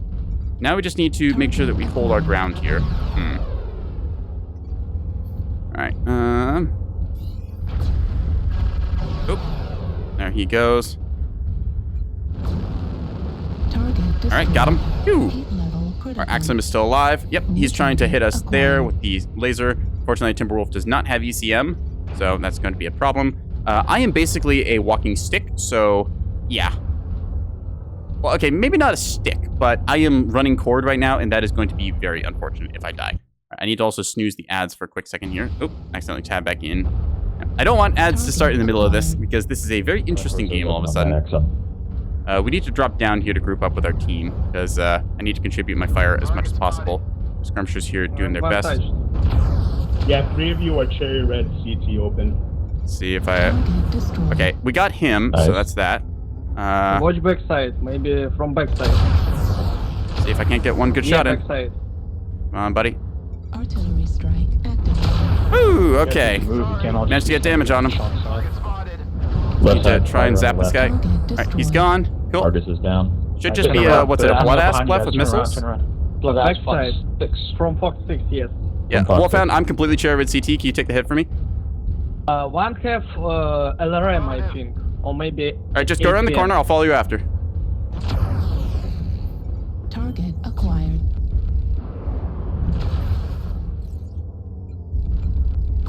Heat level critical. I can't make it, guys. He Sorry. needs 1 hit. He's one hit, but his spider's gonna get me.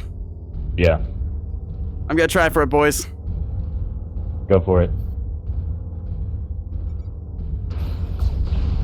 New target acquired.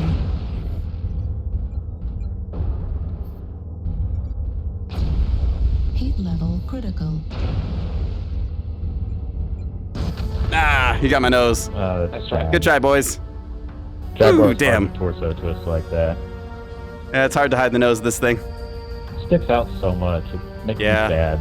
I love the mech, but it's real easy just to get. It's just the caught one out. downside of it. It's great otherwise. Anyways, Yeah. good game. Good effort, y'all.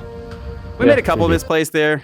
We sat in the line of fire of their assaults too much. We should have just given ground, let them come out of Death Valley, and then as soon as they crest the hill, we kill them. But, oh well. I could have made those calls, but I forgot to, so yeah.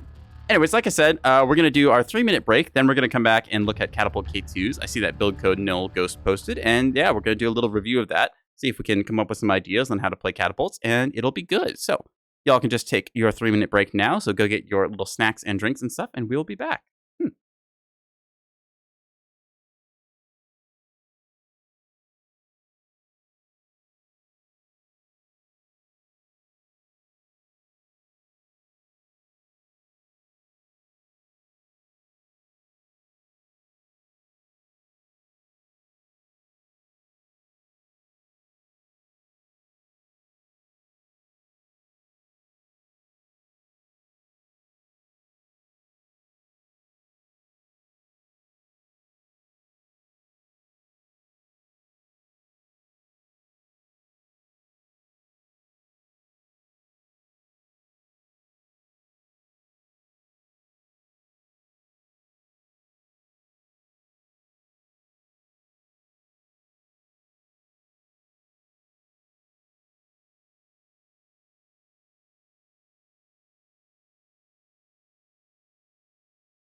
Alright, everyone, welcome back. We're going to do some little build evaluations. So, for those of you who want to, in the chat here, we got a build code from Null Ghost. We're looking at a catapult. This is what was sent in, so let's take a quick look. We see we've got heavy PPCs paired up with light AC5s, so new little addition. I haven't used light AC5s myself, so I don't really have too much to say about them, besides that they are basically an AC5 with a little longer cooldown and a little shorter range, I believe. But just taking a quick look at this, I'm already seeing you've got 3 different weapon systems, which I personally would not recommend. I think it's easiest to try and keep your weapon systems to just 2. That way you've got a left click and a right click. You don't have to worry about trying to pair anything else up. If you look at heavy PPCs, see they've got a projectile speed of 1400. Light AC5s, they've got a projectile speed of 1300. These are not exactly identical. So if we take a look at like, never mind, I can't actually look at weapon groups. I don't even know if it comes with weapon groups, but you could group these together, but there's going to be a slight difference there, so you might struggle with that. So I would say you have like your left click is your heavy peeps, your right click is your light AC5s, and then like 3 on your keyboard or your third mouse button or whatever. That could be your medium lasers. So just take a look at it on the Mac. You can see here's our cockpit, here's our weapon systems. Very nice, in line with the cockpit in that. But that said, we still have a lot of mech protruding over the top. So if we're trying to hill peak with this thing, we might struggle a little bit. So let's take a look and think about this, right? Medium lasers. We're trying to do like a bit of some precision projectile damage here because this is a good chunk of damage. 2 heavy peeps, that's a respectable amount of firepower. These have respectable convergence because they're close enough together. We can hit decently well with these. Light AC5s, these are just supplementary. They are very low heat per shot. They deal 5 damage, so these are good for poking with. Do we need the medium lasers? What do the medium lasers really add to this build? Because if we get rid of them, for example, like this, we are now able to strip all of the armor off of these arms. We don't need to have the arms on this, and by doing so, what we're able to do is, we'll just add 1 so it stops yelling at us. We've basically saved, like, if we just trim a little more armor on this thing, that's at least 4 tons we've just saved. We can spend 4 tons on more stuff in this mech. I don't know how much ammo you actually need for these. I mean, 80 shots is pretty respectable, so I think that's good enough. It might take another ton of ammo, but yeah, it's your choice. Just get rid of these there, because I like to put weapons on top and then heat sinks on the bottom. It just looks better to me visually. So we can go like this, we can save that, we can upgrade the engine a little bit more. So now, the nice thing is that, because we're a catapult, we've got a pretty respectable little hitbox here, so it's not as easy to take out the side torsos on a catapult as you would think. They are basically a little potato with legs, and you can spread fire pretty respectably across them, so very safe to XL. I've got the PC Gamer camo on this because of some promotion way back when, but yeah. But getting out, like, the medium lasers from the arms, we strip those off. We now have ourselves a faster mech that doesn't really care about losing these things. We could then invest, say, more into double heat sinks if we think those are necessary. Like, we can go something like this. That, yeah. There's other ways, too, of looking at the mech. It's like, let's take a look at the mech's quirks and decide what are we using for this. It's got Indosphere AC Velocity, which is very nice. It's got PPC Velocity, which is very nice. We're using 2 of those quirks right now. It's got PPC Heat Gen, takes us up to 3, and then Heat Gen again. So, we're using all of the quirks here, effectively. So, that is pretty good. Alternatively, let's just take a look at the Indosphere Velocity quirk, okay? We get 20%. I'm going to reset this mech back so I forget how I have it. Yes, I've got mine set up this way, where I went with a Ultra 10, because I thought a pair of Ultra 10s is pretty respectable firepower, and went with 2 light PPCs, because I was like, all right, I'm not hitting, like, too much heat limit right now. I can still contribute a little more, so we just change it up a little bit. Instead, we've got these 2 Ultra Autocannon 10s.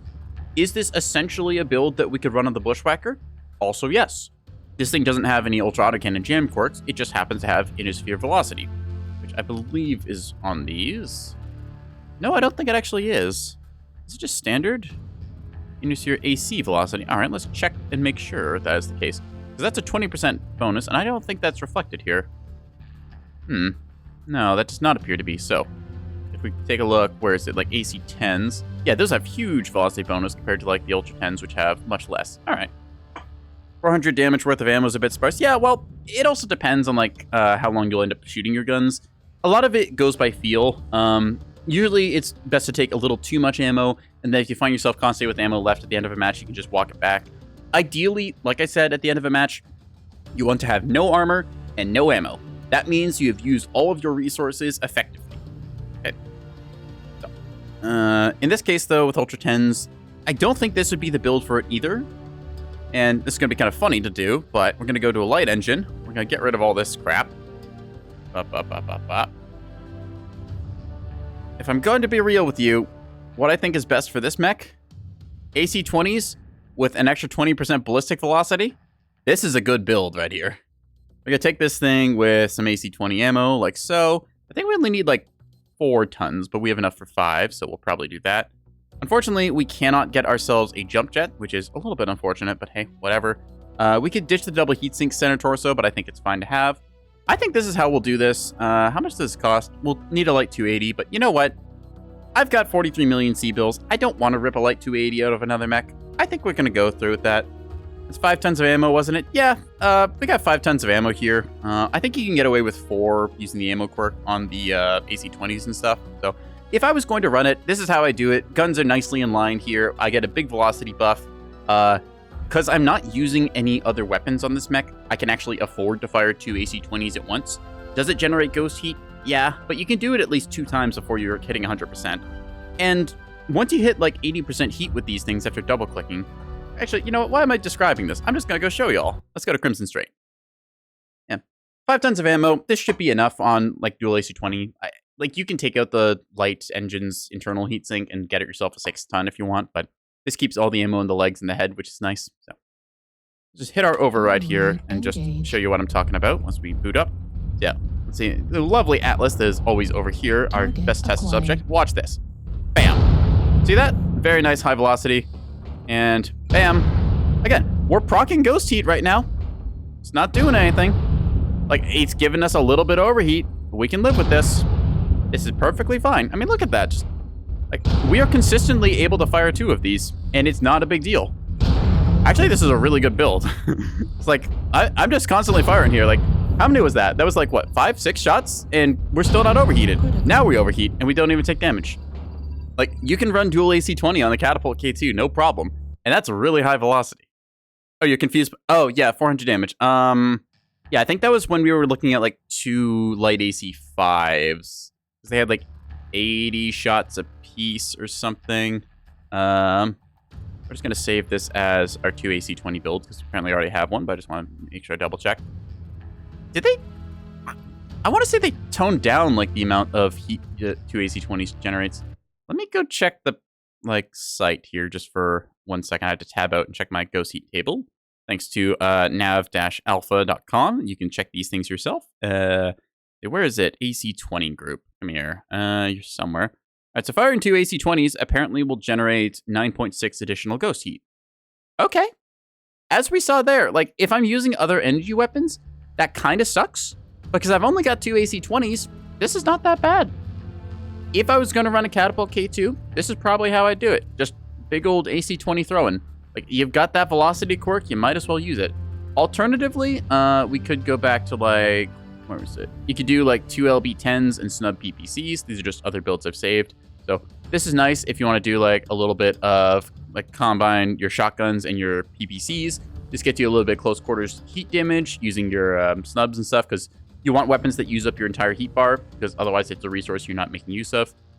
You also want something that's pretty good damage-wise, so LB-10s, they fire a respectable amount of shots out every, I think it's like 2.25 seconds. Yeah, so you can fire these things, then twist. You can also, with the catapult, afford to keep your nose relatively towards enemies, so this works decently well. It makes use of your PPC perk here, which was, yeah, 20% velocity on those. You don't get your autocannon velocity. Alternatively, you could do something like, say, we'll just grab, like go with AC-10s here as a pair of those. We'll ditch the ammo and that, so I need like 4 tons, I think. We have no head armor on this build, but that might be a mistake, because that head is kind of center. So you can go with like 2 AC-10s and then like 2 light PPCs. That's a pretty safe build as well. Lets you contribute damage over a distance. If we want to, we can drop down to, say, a light engine, and then I think go with, like, where's it? We go with an ER PPC in this build. Yep, you can fit some ammo in with this now. Probably don't need a double heatsink there, so we'll just go like this. There you go. Yep, that works as a build. Probably want some head armor, so I'd have to make sacrifices here and there. But again, you can do like AC-10s and ER peeps, and that works well. You could also cut one of these AC-10s and run another like ER PPC. Where would that go? Like, let's make this symmetrical so it looks good. AC-10 with, say, 2 tons of ammo works pretty well. You just put in a bunch more armor, And then double heat sinks here, and then I guess center torso as well. And we'll bump it up to like a 300 engine. That seems pretty good. There we go. And yeah, you can just, we need like 3 tons of ammo. I don't think we need 3 tons of ammo. We'll just go with like 2.5 tons. There you go. So you can do this build as well. 2 ER peeps and an AC-10. That's got good velocity, and for the ranges that you're going to be engaging at, this is fine. If you don't need ER PPCs, again, you could go with just the regular ones. They generate a lot less heat, so that works pretty well. And you could then put some tonnage into other stuff. So yeah, there's a couple different options for this mech. AC-10s and regular peeps, that's a respectable enough build just for throwing stuff out. I would not recommend really using the arms because I personally don't think the arms of the catapult are that good. They're a huge fire target. Like, you could put binaries on like the arms here, but you've already got energy mounts in the center torso, or not center torso, the side torsos. So it's better to just kind of leave them like off the mech, kind of like with the bushwhacker. Anyways, I want to go throw some AC-20s at people, so we're going to do that. Yeah. I think that this is probably the lightest mech that we can do this build on. I can't think of a 60-tonner we could really do. If you're setting heavy PPCs, you can do this. Oh, okay. Let's see. We got another build code in chat, so we're going to just tab out and grab this one real quick. Let's see what this one is. Let's import that. Yep. Import again so that way it removes an error thing. All right. This is... Oh, okay, so it looks like light ACs and PPCs below. So yeah, you've got heavy... Wait, is that the same? This looks... Oh, you put a targeting computer in the head. Ah, yeah. So, I'm personally, I don't think the targeting computers are generally worth it. That's just general opinion. There's certain cases where I would say, yeah, sure, why not include it? When you're doing missiles, the targeting gain time boost can help a little bit. Like, just being able to lock onto somebody and get info sooner is nice. The other benefit is a little bit of sensor range. That said, I don't think these make a meaningful enough contribution most of the time. I would love for there to be a time really for like you to include, say, a targeting computer Mark 8 or something, but just 8 slots and 8 tons is an absurd amount of tonnage. The only time I could really see you doing this is if you're memeing with like a Charger 1A1 and you just slap that thing in there because you want to supercharge your small lasers with like an extra 11% range or something. But yeah. As far as like investments go, it's an extra 5% velocity, which I mean, hey, that's kind of nice to have. Opportunity cost though, like we have ammo in our center torso, what we don't really want it to be. We could put this up on our head. Case in the legs, case is free, which is kind of nice that they made that change because a lot of people just didn't run it. But ammo in the legs is also generally it's like probably pretty safe to just like move this over into the leg and not worry about case explosion. So yeah, there's options. You can go heavy peeps and light AC5s, and I think that this is like a serviceable enough build. You can click on people with the AC5s for a little bit of DPS. Heavy peeps, what you're primarily here to sling, but yeah, I think there's options on this. And again, this is not me telling you, hey, this is the definitive way to do a mech. There's different builds. My personal opinion is that if I was going to take a Catapult K2, I would take it with 2 AC-20s because I have a lot of fun doing that playstyle. But as we have seen here, there's multiple different ways to do the mech, and you can do it in the way that suits you best. If you like playing mid-range sniping stuff, you will not enjoy me like doing my dual AC-20 build because that's not your playstyle. But there's options for you to play your way you want. Don't just be the complete slave to whatever meta tier list shows up and says, ooh, you want to play this mech this way. It's like, no, that is a way to play a mech that somebody enjoys. But it's important that you play a mech the way that you want to and the way that you've practiced, because what works for one person does not always work for another. Is it recommended to play certain builds a certain way? Yes. Certain mechs just perform better in certain roles. For example, with this dual AC-20 build, it means that I'm going to be slapping somebody really hard. Oh yeah, twin AC-20 Jägermechs. Yeah, I remember the beta. I ran a Jägermech 6S with 2 AC-20s. It was an interesting time. It's kind of funny because I actually ended up selling that mech out of shame because of just how bad it was. Like, you shouldn't sell mechs in this game, but it was just one of those moments where I look back and it was like, wow, I had no idea what I'm doing. I don't want to think about this thing anymore. And I just, like, cashed it out and then sent it away. That's kind of funny because now I've got a Jägermech Double D and a Jägermech A. I think I got the Jägermech A because, wait, actually, is the Jägermech A the one with it? Check the quirks. Yes, it has Ballistic HSL +1. You can run 2 AC-20s on a Jägermech A. So if you want to do a weird little throwback, boom, you've got a Boom Jäger. I'm not saying they're good. Like, the Jaeger mech, like, you look at this thing, okay? Like, this is your cockpit. This is all the rest of your mech up top. Like, you're a walking wall. Like, you are super easy to smack with shots. I mean, look at these, like, little hitbox things here. It's like, oh, I'm gonna twist to hide my side. Oops, I've got this giant paddle here that's my side torso. It's like, I'm not calling the Jaeger mech a good mech. But putting two AC-20s somewhere that it really is not pleasant to have them is a pretty good thing to do. So there. I think this build's probably better done with, like, did I actually save anything on this? Oh, I've got two AC-20s on it, so I can even show you this. No, I hit load, right? Oh, wrong key. Okay. Yeah, you can do two AC-20s on this thing on an XL300. It looks like this. There you go. It's the classic boom Jaeger. It's good.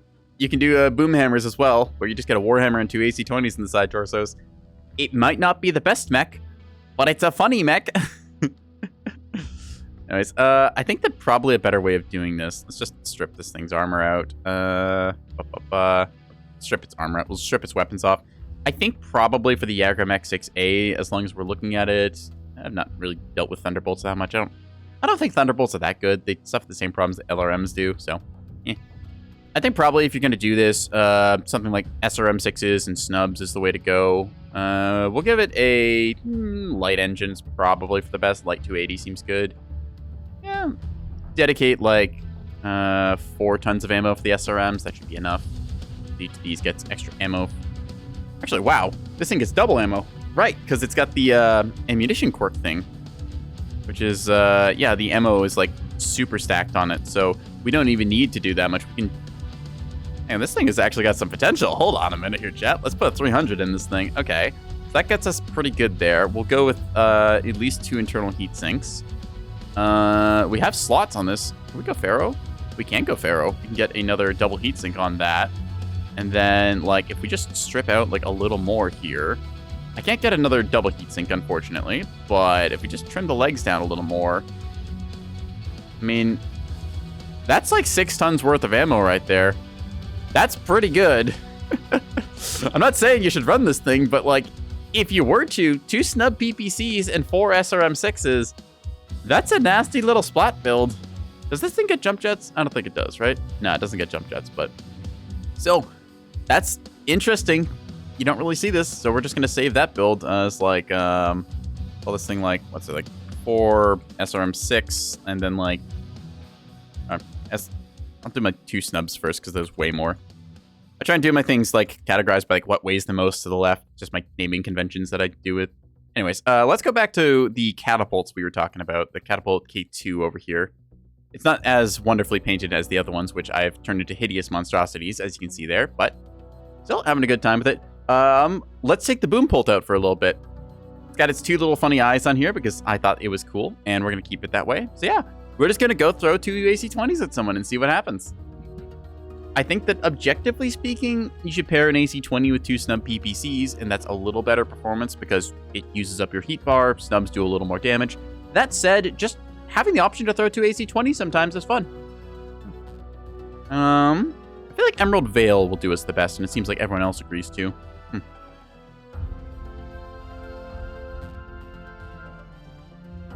Also, I gotta say, I really like when y'all give me some build ideas or like have a mech you want me to talk about and kind of concepts and how to play. Because I feel like I'm helping you all out somehow. I don't know if any of my advice ever is listened to or if it ever actually like lands and is helping with anyone, but I like to think that I'm giving it out there, and if people take it and it helps them, then I've done something good. So, thank y'all for being a good audience. Anyways, let's do a little ear wigglage for good luck before this game, and then see if we can't shoot somebody in the face with AC-20s.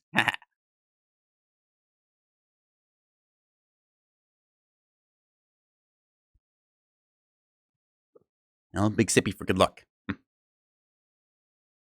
So, Emerald Veil Domination. As we saw before when we last played this map, we were in a Corsair then, so we were able to really click on people and deal a lot of damage.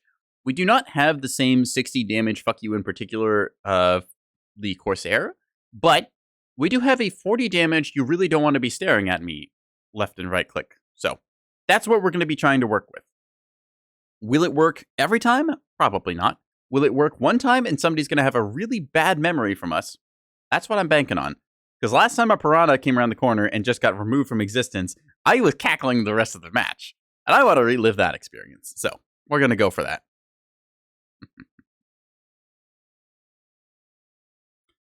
I don't really recognize anyone in this lobby, so that's fine.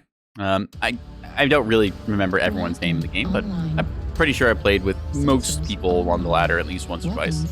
That said, you still get some new faces here and there, so it's nice to kind of... I'd say it's nice to be in a game with a healthy enough population that you don't know everyone.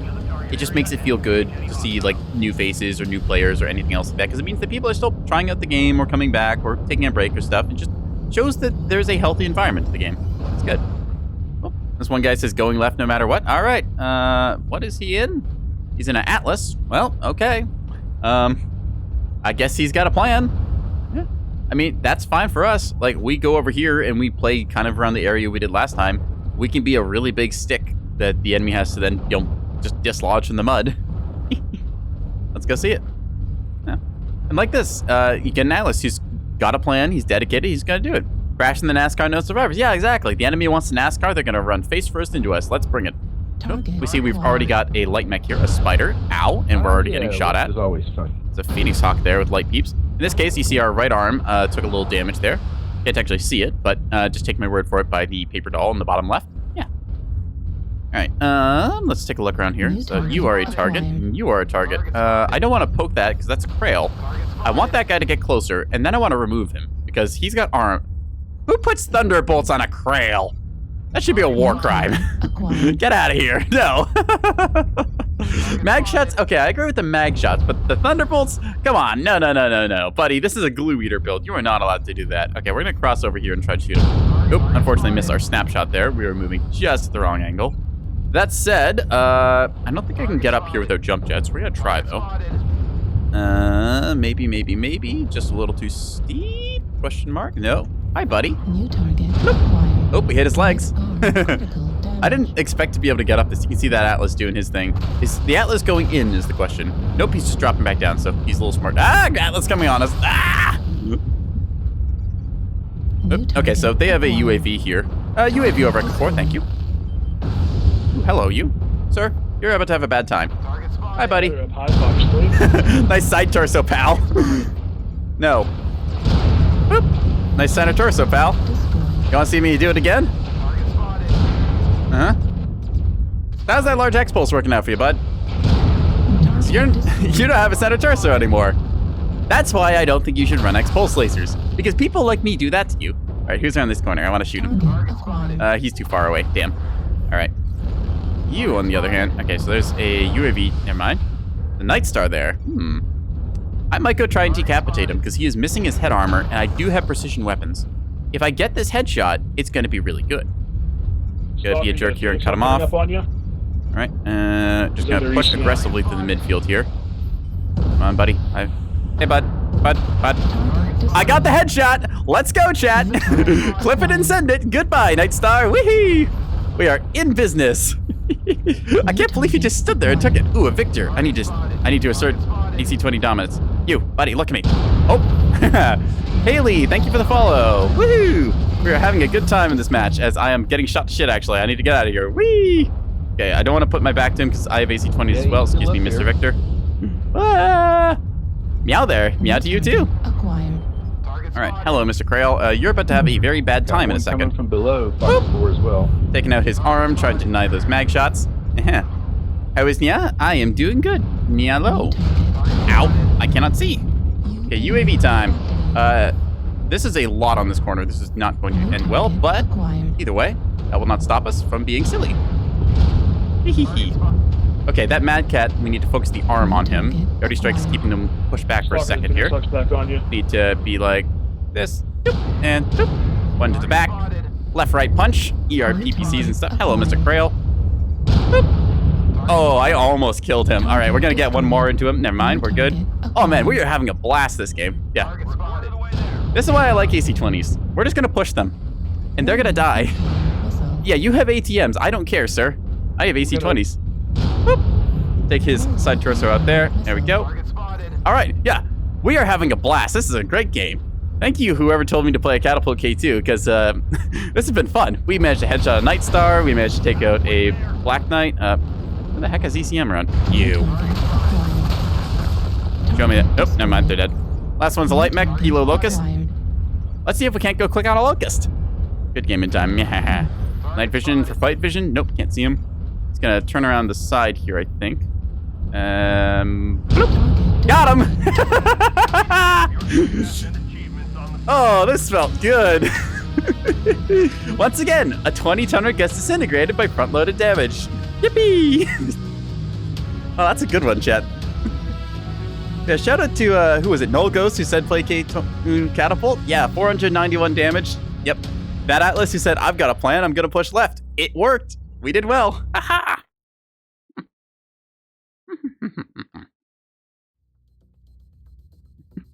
Point-and-click adventure. Yeah, literally. This is a point-and-click adventure build. Who cares about ghost heat when you don't have any heat-generating weapons? Like, okay, cool. I'm generating ghost heat with my AC-20s. The horror. You know, we gotta load this thing up again. This was a great game. I'm fully expecting the pendulum to swing the other way super hard and for us to get taken out, like, instantly. But that game just showcases what you can do when you get a build in a playstyle that you like. I am a fan of the front-loaded damage dealers like this. I enjoy dealing meaningful projectile damage like that, like with SRMs or with, like, SPPCs. Yeah. Oh, you like my model? Thank you. I'm very happy with it. If you want, you can check out my art mom. Her info should be in the About section. Her name is Zhanglinks? I never pronounce it right, but she does them very well. I think she's got commission slots open right now. So if anyone here wants a lovely VTuber model like me or some of my VTuber siblings, you can go check out my art mom and stuff. Yeah. I am quite happy being a little blue cat boy.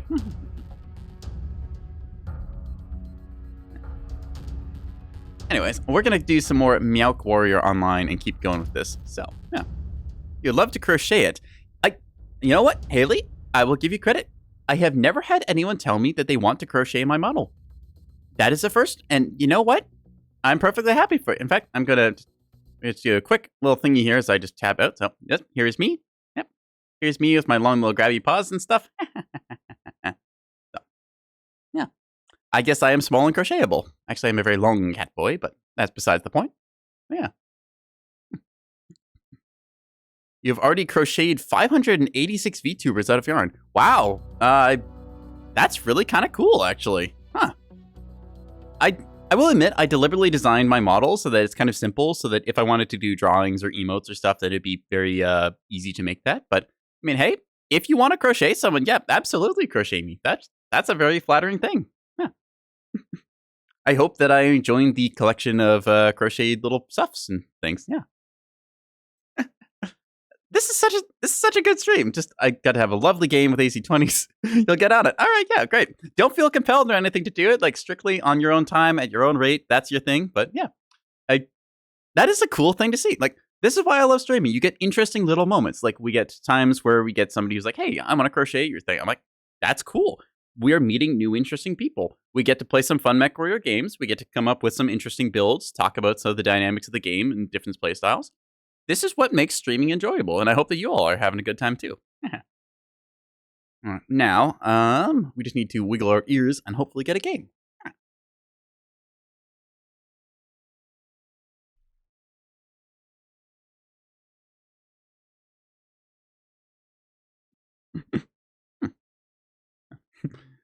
I enjoy the funny cat in the computer. Ah, yes, you see, I am one of many funny cats in the computer.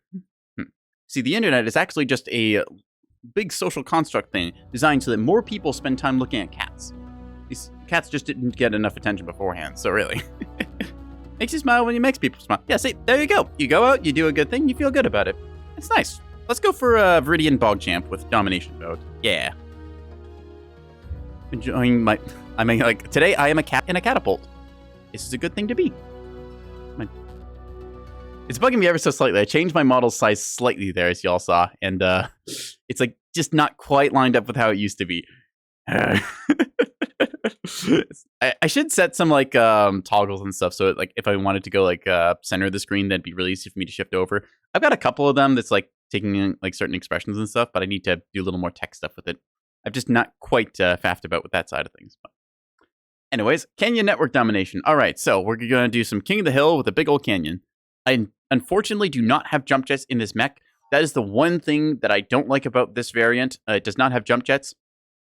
If we had the catapult C2 or maybe C1, I forget which one it is. It's either the C2 or the C1. That has jump jets and it has ballistics, but it does not have the 20% ballistics velocity bonus that we've been enjoying so far. So it's a bit of a trade-off, but we'll just keep messing around with this one.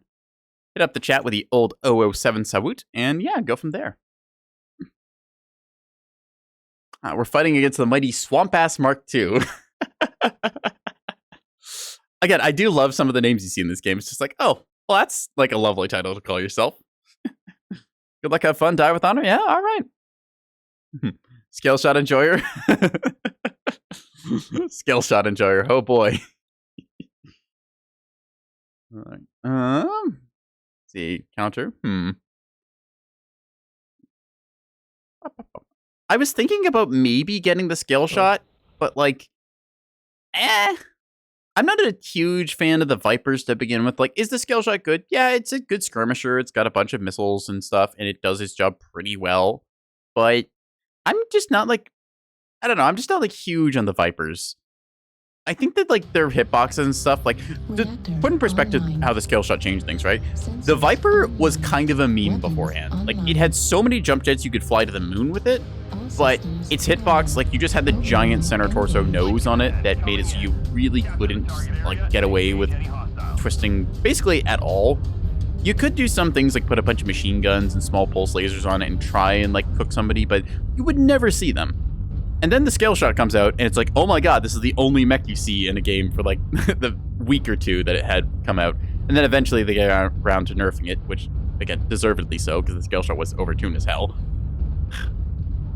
I don't want them to release, like, bad mechs, so to say, but when you get certain meta-defining things like the Moonwalker or the scale shot, that's when it's like, maybe there's like a little conflict of interest here, because they're putting out some really good stuff with a paywall on it. And yeah, I know literally some people who just went out and bought the Moonwalker and Scale Shot because they were overtuned. I want everything to be released in a fairly balanced state, but also like kind of interesting. I think that the Onyx and the Red Reaper are really interesting because they just do something that you've never seen done in the game before, which is they have shields. Like, it's got a shield wall, like a literal shield. The Centurion has a little buckler shield thing, but the Onyx has a proper, like, full mech-sized shield. That's just really different, and that's really cool. Versus, like, a mech, like, say, the Scale Shot, which is just like, oh, it's got, like, 6 missile hardpoints and a double ammo quirk. That's not that interesting. To me, that's just like, oh, this is just putting all the stuff you want on a mech into one thing. I just realized we're in the same bad spot we were in before, so let's not go here. Oh, Haley, you had a realization? All right, what are you thinking? I have realizations too, although usually it's after I've screwed up that I realize that I have. What are you doing over here? Why is there a UAV there? UAV over Bravo 4, watch your backs. Just gonna call that out to the team. It means that there's something afoot over there because that UAV was dropped by an enemy mech, and that means that there's an enemy mech about. So, if I did draw or crochet your model, how will I show you when you're done? Well, you can always show up on my Twitch here. If you need to whisper it to me, then that can work. Yeah. I have my Twitter and stuff, so you can also message me on there. You can find the links to that in my About section. Yeah. I was thinking about getting like a... Ooh, that guy's having a bad day. He's gonna go down here. Got it. Yeah. I was thinking about getting a Discord server set up, but I just never ended up getting around to that because, like, yeah, he's new. Yeah, like I was saying, I was thinking about getting a Discord set up, but I just never ended up quite getting around to it because I've had some bad experiences before where I had run a Discord or two, and it's mostly just like a lot of work to like make sure that I'm keeping things kind of in check. Like sometimes I would have it where it's like I went to sleep and then wake up and it's just like a huge community drama thing where a spam bot has like flooded in overnight and it's just a pain in the butt to deal with. So there's a part of me that was like hesitant to do that, but I think that as long as like I can keep things civil, it should be okay. Okay, now we're getting pushed over here, so yeah. I should probably get around to doing it. There's a lot of things I really need to get around to doing as like a streamer. Like I've got all of my VODs since I started streaming, but I just haven't uploaded them to YouTube. The only thing on my YouTube is my like debut video, which is kind of funny to look back at because I was very different then, where I was a lot less comfortable with streaming and basically hoping that the thing just didn't self-destruct. We're getting pushed to high hell here. Holy crap. Oh, hi, buddy. Boop. Okay, we missed him. Well, if they're all gonna NASCAR like that, let's just push up this hill a little bit and see if we can't shoot him. Because, yeah, half of them are over there. Hi, buddy. How did I miss that? Okay, UAV up. Hi, you. You're going to be my target. I need you to not be here anymore. Boop. I swear this is tier 1 gameplay. despite the fact that we're rotating like we're in tier 5. Where did that guy just go? Is he over top? He's on top of me. Okay, whatever. We're just going to shoot you. Boop. Got a shot there. Okay. New target. Hi, buddy. acquired. Ow. Sir. Please stop. Critical damage. Sir, please stop. Sir. Right. You're being very rude right now. Sir, please stop. Ow. Sir. Would you kindly get out of the... Thank you. Okay, you can die. And as for you, you were over there and you died. All right, cool. How about you? Boop. You can take a shot. Cannon destroyed. This is a weird match right now. Gold Nova? It might have been. There's a Hellbringer somewhere. Okay, that guy's still gonna chase me. You know what? If you want to chase me, that's fine. You can do that. Hi, Mr. Scattershot. I'm gonna shoot you, okay? That's what you get for running away. Sucker. Did he actually just forget Oh, I'm just the last one alive. Well, like I said, the pendulum has swung. Silliness is afoot. And they don't know where I am. I'm hoping to keep it that way. I shot him in the back, and they just completely lost track of me. Okay, there's that Timberwolf. We're going to peek the left side here and try and get a shot in. They scouted me for a second there, so... Come on, Timber. Uh-oh. Ah! Never mind.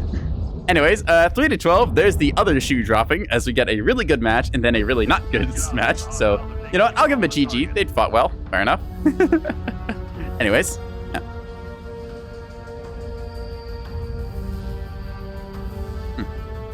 Yeah, I don't know. Like, part of me thinks, like, I like streaming because it's one of those things where I can just kind of turn on Twitch. I start talking to some of y'all. I play a game that I like or something that I'm trying out and experimenting with some days. It's nice to get, like, a familiar crowd of faces, and then I can kind of just yammer about whatever, have a little good time with video games and that.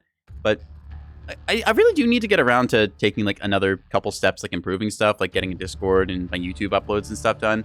It's mostly just that's something that I think about, and it really sticks in my mind. It's like, okay, are people actually going to care about this? Is this something that's like worth the effort I'm going to put into it? Because it really sucks when you make something, you put a lot of effort into it, and you try and post it somewhere or get people's attention, and just ends up with nobody really watching it. So, I don't know. I guess it's like one of those things where I have to go out and like actually do it and then see if that's the case, because otherwise I'm just going to leave the little brain gremlins in my head just telling me, oh, well, are people going to watch this or not? I don't know. But I guess you won't really know until you try. That's kind of the big thing. So maybe I will take some time after stream today, see if I can't get like a YouTube upload or maybe my Discord thing set up, and then see if we can get some things, because I'd like to see like a crocheted version of me. That sounds kind of cute. I did crochet at one point. I was never really good with it. I kind of just made like a little square or a circle piece, but it was kind of cool tying like lengths of yarn together with a little hook. It's also nice to see people who just like make little creations in that.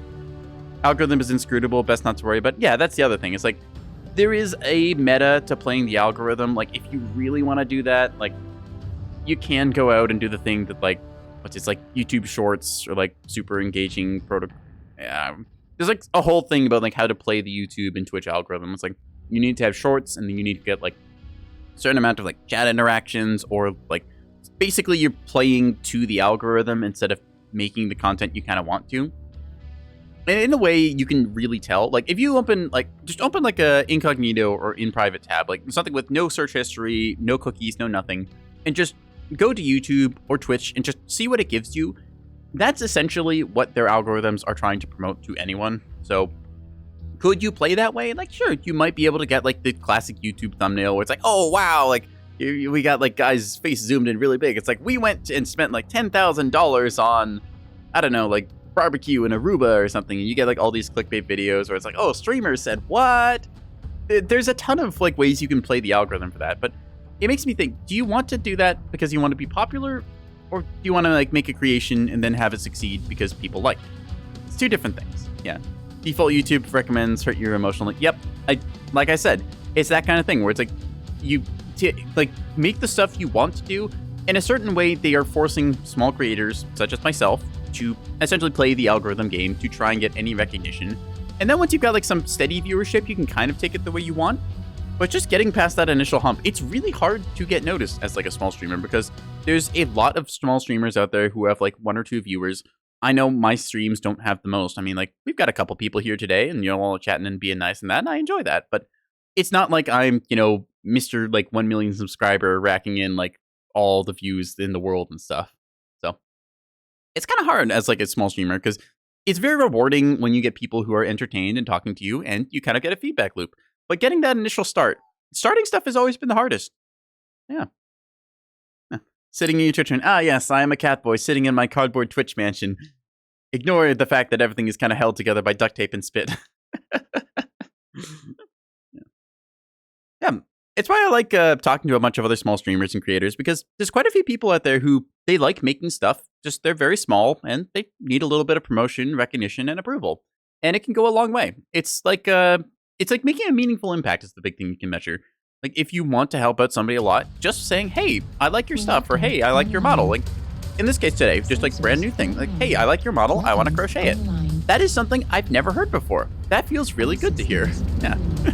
This mansion's kind of brown and the windows are striped on. Yeah, just ignore the fact that we're streaming out of a cardboard box right now. I may or may not have made this out of a cardboard box and crayons and salvaged CRT screens. Just pay no attention to that. Anyways, let's go shoot some AC-20s at people. We're on Hellborn Outpost right now, and I believe it is Domination. Yep, you can tell by the big green circle. The circle actually used to be yellow.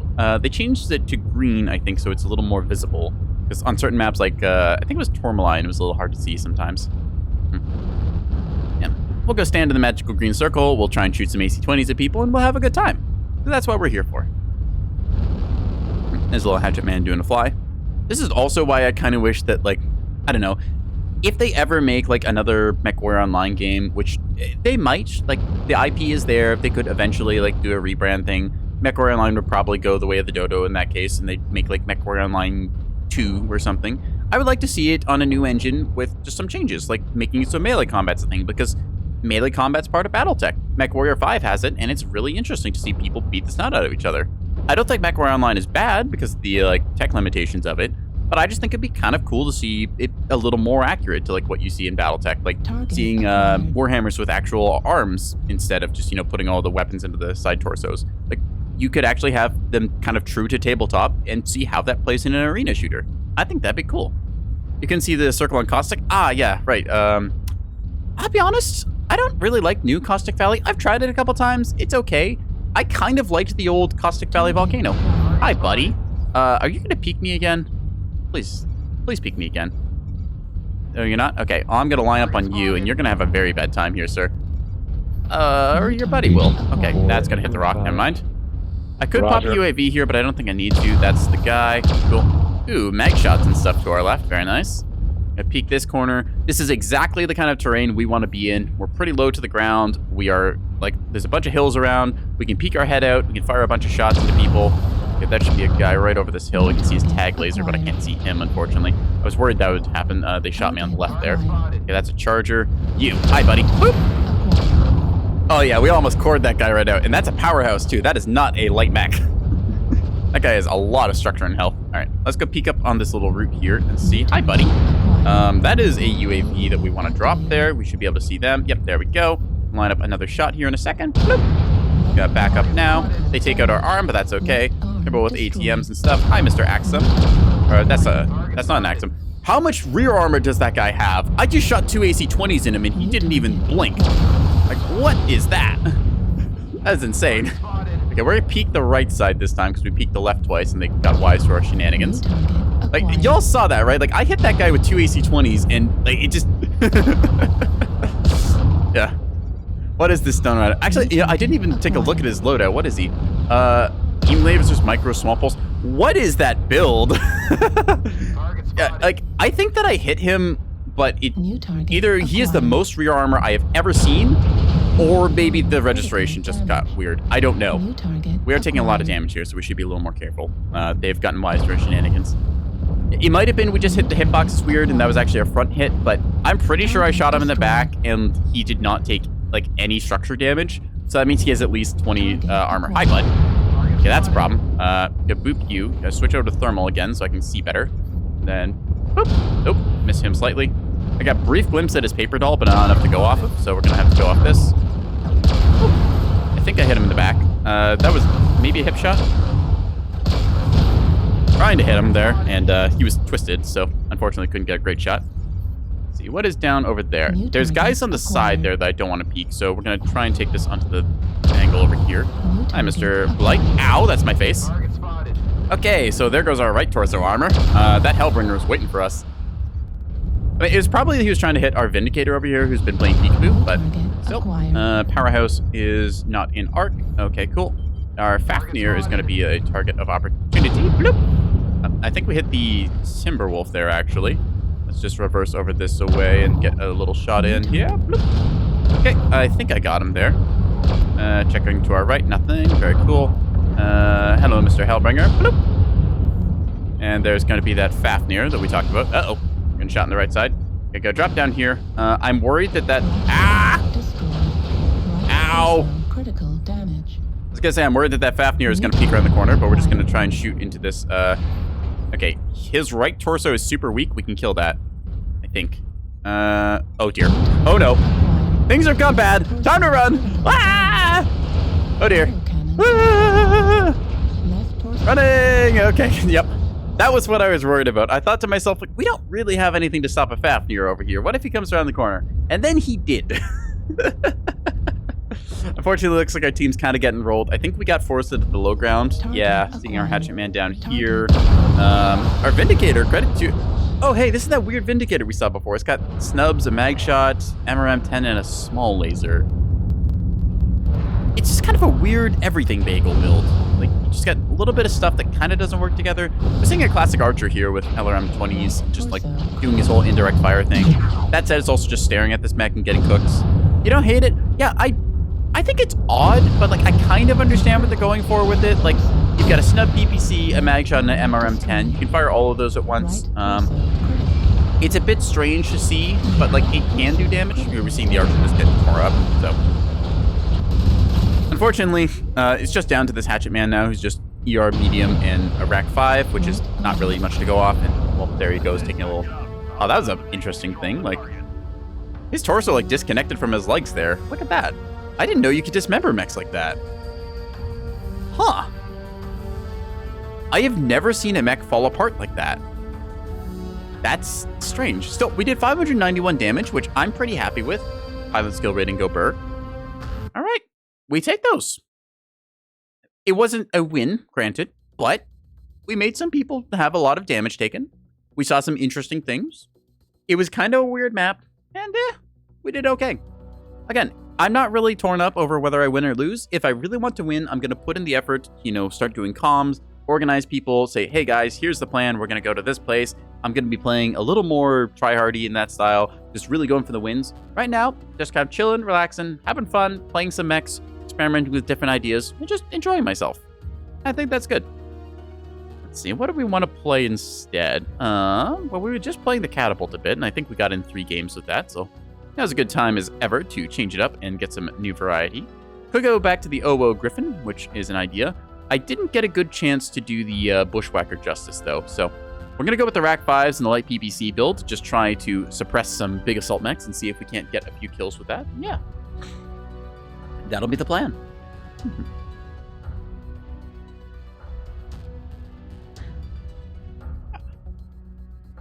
Taking a little big sip of water here.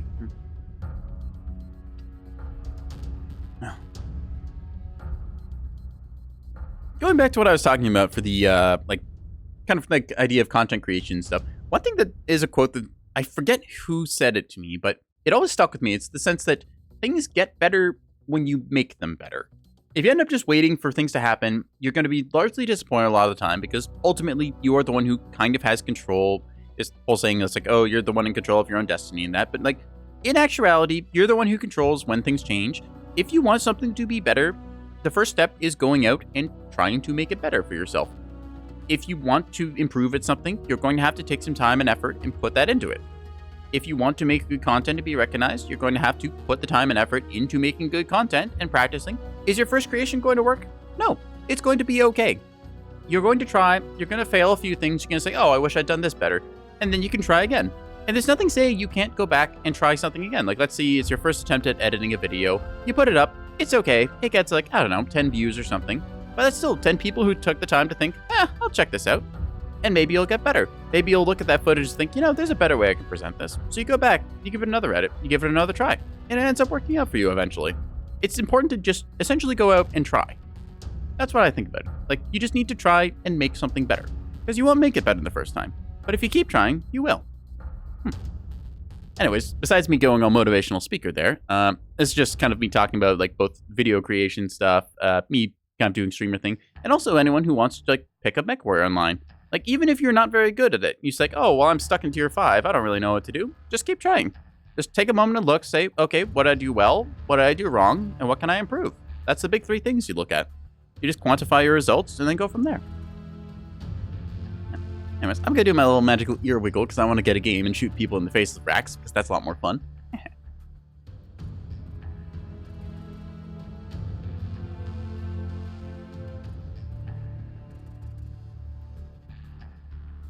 Hey, we got a match. Ooh, I want to go Terra Therma Crucible. I haven't been there for a while. Looks like it's probably going to be HPG Manifold, but I mean, hey, let's hope for Terra Therma. Fingers crossed. Come on, get him.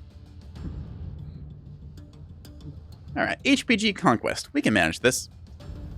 Now, again, with this build, we're going to be hunting for assault mechs. Our goal is to shoot something in the face, and the bigger the tonnage that it has, the better. Because, I mean, hey, if you have to suppress either a 20-tonner or a 100-tonner, take the 100-tonner.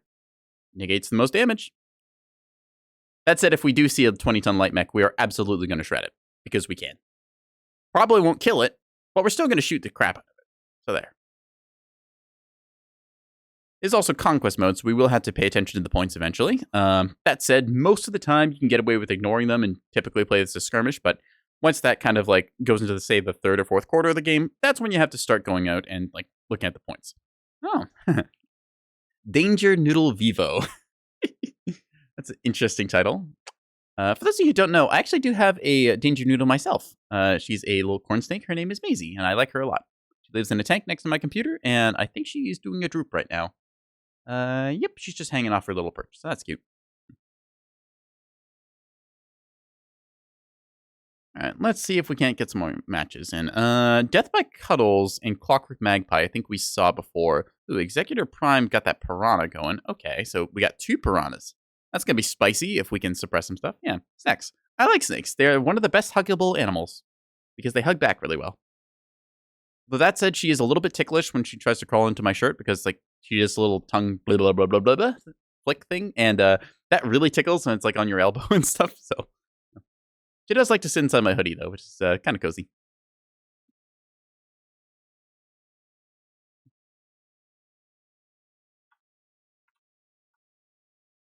I feel like snakes are kind of a maybe unappreciated animal, or like, I don't know.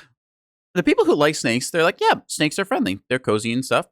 There's a lot of people who think, snake, scary, whatever, because they just, I don't know, they just happen to be coated with like mouse brain or something. But yeah, snakes are wonderful pets. They just kind of lay there and do things, and they're fairly friendly. You can just kind of pick them up and they'll just glide around a little bit.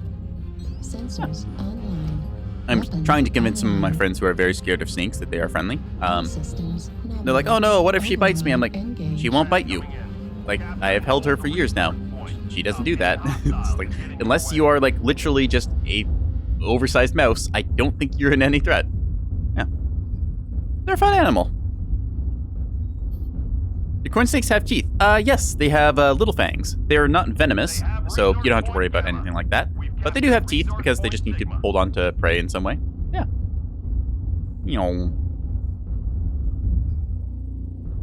That said, if I was a like snake dentist, I'd be very good at it because I mean, come on, they've only got like 2, maybe 4 teeth. Like that's easy. You just have to brush 4 teeth. Easy. Oh no, I have to do a cavity. All right, well I've got 4 I got to learn about. The horror. Yeah, snake dentist. My next career. Alright,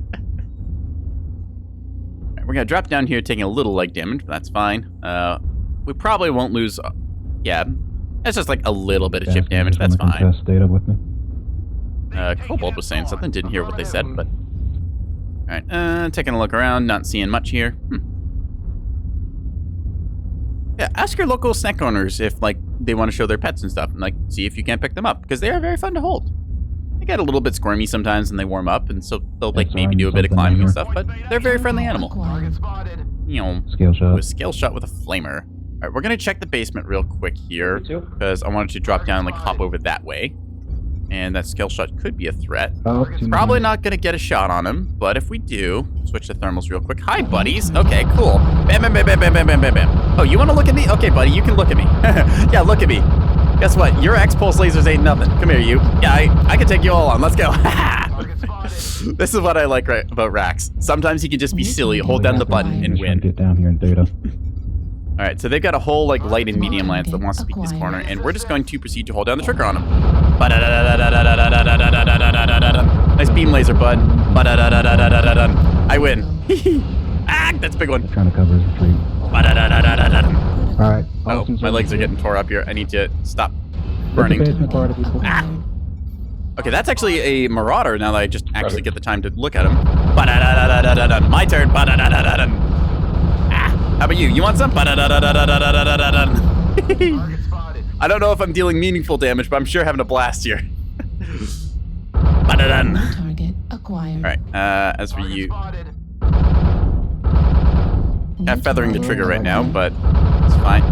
Just keeping them all suppressed. I'm very stripped out, so I'm actually going to leave basement here, letting the fight kind of go to my allies here. This way I'm able to provide some fire support along with the outside guys. He is in the middle there, getting stripped out completely. You know what? We have mobility because we are a medium mech. Let's go around the other side. Target acquired. Appreciate it. We've got Timberwolf up top. This is just a big basement brawl, and I'm kind of here for it. You don't get this every game, but sometimes they just decide that this is the place we're going to fight, and it is a wonderful, like, close-range slaughter. Let's group up with our buddies over here and then see what we can do. Switch in thermals again so we can see proper. Right, how about you? That's a marauder. Holding this angle down. Target spotted. Oh, the rate of fire on this feels so good. Okay, what are you up there? Let's go find out. You are Kilo down. somewhere. Okay. No sign of him. Urban Mech's way out there, but where did he go actually? Oh, there you are. He's on the wall. Okay. We're gonna do a flank attack through that Krail's poured out. X-Pulse and light machine guns. That's an interesting DPS build. Maybe that can work. We've already gained target spotted. There's a lot of stuff happening down there. We're pretty stripped out, so we're just gonna try and get in behind them. Yeah, he's still up there. I have a sniper in my rear. Okay, here's what we're gonna do. I'm gonna go over here. I'm gonna put up a UAV, and then that should be right in his face so we can see him. There we go. Yep. That Timberwolf is up there doing Timberwolfy things. I'm gonna be on the flank here. Need assistance. So, okay. I'm gonna go in. Right. Crossing. Time to commit. Destroyed. Meow. Target spotted. Oh, I saw a laser fire there, I thought. Wrap it up. Right? Where are they? Target There you are. acquired. Ba-da-da-da-da-da-da-da. Get to a right down here. My autocannon is bigger. Haha. Alright, there's a javelin who's gonna get butted done. Nope. If I could aim. Okay, never mind. We're gonna double back. Excuse me there. Target. Yeah. Double back and hit the Timberwolf here. So yeah, that is the fun basement brawls that happen sometimes in this game. This was Hey, a are you playing the bloodbath. S1? Target spotted. Alright, he has not shut down my UAV. Hey, That's Blue, are you really playing the surprising. S1? Does he just not see it? Yeah, It's right in put front a of light him. machine gun underneath your rack so that the rack goes up high. You can see it, you can hit it over a ridge. That's a good idea. I might try that. Yeah, that's how I have it set up. Look, I got MRMs and rack up high. Okay, yeah, I see what you're doing. It's That's so smart. I nasty. might try that. And then this variant has double rate of fire for machine guns, so put 3 lights Oh, on. okay. I see how you're doing it. Smart. See, look at Yeah, this. it's pretty- Little pretty informative well. teaching things. I do like them both being in line, though. It looks good. But yeah, let's shoot this timber instead. Yo. He's up See this? now. Like, he saw my build and he was like, the, hey, that's a cool push idea we can do. weapons, that's what we can get. Anyways, we're just gonna melt this dude down. It's like, yeah, walk onto me, bud. Bop. Alright, we're gonna try and do that idea he just gave us with the rack and stuff, because I think that we're able to move it. Oh, wait, crap. Did I kill you? I'm sorry, dude. Well, Sorry. I was shooting the Timberwolf. I didn't look. Oops.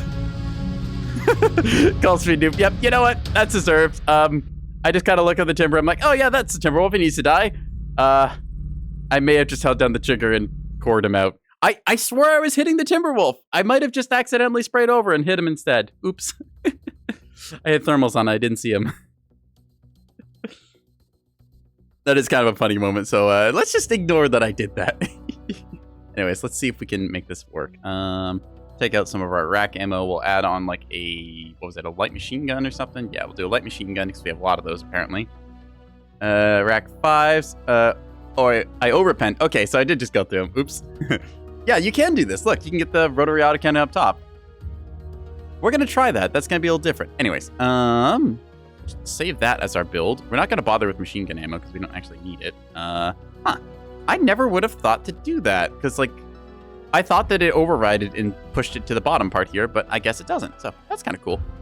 Anyways, let's take our little ad break because it's the top of the hour and whatnot, and then we can go from there. So we'll be right back in 3 minutes, chat. Yeah.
All right, chat, we are back with a vengeance, hopping into some more Meownday online and whatnot. We're gonna try that little change out where it's like, yeah, I guess with the light machine gun, all right, I guess you just do a regular machine gun. We do actually get this one up higher. The thing is, though, I'm just thinking about it now, right? Like, this adds on a little bit of hitbox up here. It splits our fire a little bit. I'm not sure if I want to do that because to still fire like my weapons effectively, it means I'm gonna have to I'm gonna have to like have this on the left click and this on the right click if I really want to be peeking over. I don't know if that is better or not. I feel like this is gonna cause convergence issues too. Like I like having the weapons like together at the bottom here versus this one. Now we've got like a split difference. This is an option for us like putting that weapon up there. Like if I wanted to say, for example, we'll just strip out the engine right now. I could do like say a machine gun and then an AC-20. That should... Okay, that doesn't actually work. That's interesting. Huh. I guess it only overrides for certain weapons. Like an LB5? Okay, we can put an LB5 up there. But if I do, say, an AC-10, does it work? No. Okay, so it does override certain weapons into the like big slots at the bottom. That's interesting. Let's reset back. I think that I'm actually going to keep it without the machine gun there because I do like how it looks, keeping it like uniform in line. And it makes sense that like we want the minimum conversion, so it's just like one big bullet hose. We don't have to worry about our shots like kind of crisscrossing weirdly in that. So I think we'll keep it this way. Just visually more appealing, better like for my kind of gameplay, I think, keeping it together. We got the light PPC as well, contributing damage. Feels pretty good. Oh, we did trigger a team kill, so that does put us on a 10-minute little timeout, but that's fine. So we'll just be careful. I find it kind of funny how we were literally just cooking through that Timberwolf, and then we killed him, and then all the projectiles that were going to hit him, instead they just phase through and take out the piranha that was shooting him in the butt. Like, that's just funny. You can't really be mad at that one. Because I swear I was shooting a Timberwolf, and I was. Except just then, you know, there wasn't a Timberwolf anymore, and all the bullets just flew out and hit him. Oh, that's hilarious. Yeah, it goes to show sometimes you do have to be aware of what is behind your target. I can't think of the last time that I overpenned and managed to actually team kill someone in Mechwarrior Online, but it does prove that it can happen. All right, I guess we'll just keep going for some gameplay here. Yeah. Just trying to think if there's anything else I really want to do. I want to do like one more match of the Bushwhacker and then mix it up for something else, but I'm not sure what I feel like playing. Might go back to playing some heavies or doing a little bit of lights. I've not taken an urban mech out today, and I do like urban mechs quite a bit, so might do a little bit of light gaming afterwards. Or I could try that Kid Fox that I put together the last stream we did. I think I should start doing some more light gameplay, because while I do enjoy a lot of heavies and mediums, in fact, I think like 40% of my matches are heavies. I want to say that's about right, but I also don't remember my stats off the top of my head, so let's go for Vitric Station Conquest. Yeah. Yep. Toss up between Vitric and Canyon. Nice to see. Probably going to end up being Vitric. I don't know. That's pretty close. 36-36. Let's see. 3, 2, 1. What'll it be? Ooh, Vitric just winning on the last second vote there. Like I said, you can't just decide it immediately, because somebody's going to try and snake in that like last second little click there just to build their multiplier potentially. All right. Let's see. So Vitric Skirmish. Now, I don't like Skirmish because it does, again, encourage like everyone to camp on like one certain corner of the map. That said, I don't think Vitric Station really has too many like super campy spots you can do. It's a map that heavily encourages you going to the midfield, contesting a little rise there, and then you can kind of gravitate towards the various wings that you get. But that said, I mean, it is still Skirmish, so you're probably going to see a little bit of camping more than most other game modes. Maybe Conquest, but even Conquest, like, you're so dispersed anyways, just like trying to get your gun line set up in the right spot that it doesn't happen as much. So I just hate when you get like Skirmish mode where it's like you have one guy running around for the last 5 minutes just like trying to draw timeout so he doesn't get killed, or you have everyone like tucked into the corner volcano of Terra Therma. Those are just moments that don't really feel fun in the game. Oh, we're joined by Swamp Ass. Wonderful. All right, let's go. It's gaming time. So last time we were on this map, we had a bad time because we kind of didn't contest the midfield, and that was our own peril. So if people are kind of going low ground, we will see. Yeah. It's just generally best to play like for the midfield, because then you can drop off to the sides on either literally you can just drop off and then see if you can push either side there. So yeah.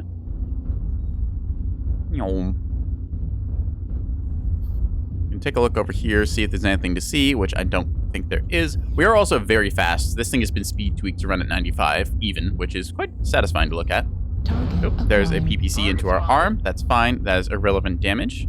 It's a Griffin. Ah, interesting. Target spotted. Right. Griffin 5M. I don't remember too much about that mech, really, besides that it has apparently a PPC. Checking over here, don't see anything. This shine always gets me. It's like there's a lot of bloom off that, so... Oh well. Teammate's gone for over 2 minutes. It's legal to core him out yourself, right? Summoners. Oh, he's woken up now, so there we go. Alright, anyways, we dodged the airstrike here. If we peek over the top, we don't have great poke damage because we are sustained damage dealer, and we know that there's people contesting here, so... Alright, we're gonna do a risky thing where we peek over here and take a look. Hi, you. Oh dear, this is gonna go poorly. Okay. Whew. That's why we didn't really want to peek that, because we know that there's a bunch of big nasty things ready to shoot anyone who pokes their head over. However, Try me. Target spotted. I dare you to peek me again with X-pulses. Try me, buddy. Target acquired. See, there's a dire wolf over the top there. See, he wants to get some. We're going to try and hold this angle again, see if we can't do it well. We've got ourselves some big heavies over there. Acquired. We'll look down low as well, see what there is to see. Nothing on this angle. Very nice, very nice. All right. New target acquired. Our goal is to basically group up with a bunch of assaults and stuff like this. And then when they go do their thing, we suppress the crap out of a target. Torso. Let's try and On hit Lima. you guys. Target spotted. We're going to push over. Go, go, go, go, go, go. Last drop down. Yeah, we got like 4 on the low ground, so I'm rushing top. So in this case, Destroyed. oop, okay, so my exit strategy didn't work quite as well as I was intending, but it still worked pretty well. We charged them and we got their attention, and now we're just going to back up. I was planning to drop down like that, but I didn't realize exactly where my feet were at the time, so now we're just going to double back over across. We suppressed the crap out of their... wow, that's a lot of damage to our leg. Damn, that hurt. Audi's right. Audi up. 25% of the enemy. All right, Ah, shit. now we're just going to regroup with our team because we're fast. Like that. Oop, can I kill that? I think I can kill that. Bloop. 1, and then we'll bloop it again. Bloop. I'm 2. sorry. Nice. Oh, there's another one there. All right. Well, they're gonna see us, unfortunately. So New target let's acquired. try and kill this I was thing. almost dead anyway. Target Yep, destroyed. overkill, but whatever. Gonna be That UAV stops double their kill. UAV. UAV's down. Ah! Right arm destroyed. That is a problem. We need to not stand here anymore. Our legs are rapidly decaying. So we're gonna try and peek over the top here without exposing too much of our legs. There should be an enemy mech right down low somewhere Going right here. now, There you Delta. are. Below, Wolfhound. underneath the raft. Okay, Wolfhound C. I don't remember what's special about that New one. target There's a Kit Yeah, Fox or Kit 2. Fox. Again, we're looking for big assault mechs to shoot. That'll work. Ba-da-da-da-da-da-da-dun, da-da-da-da-da-da-dun. Just switch over to thermals and kill this Kit Fox.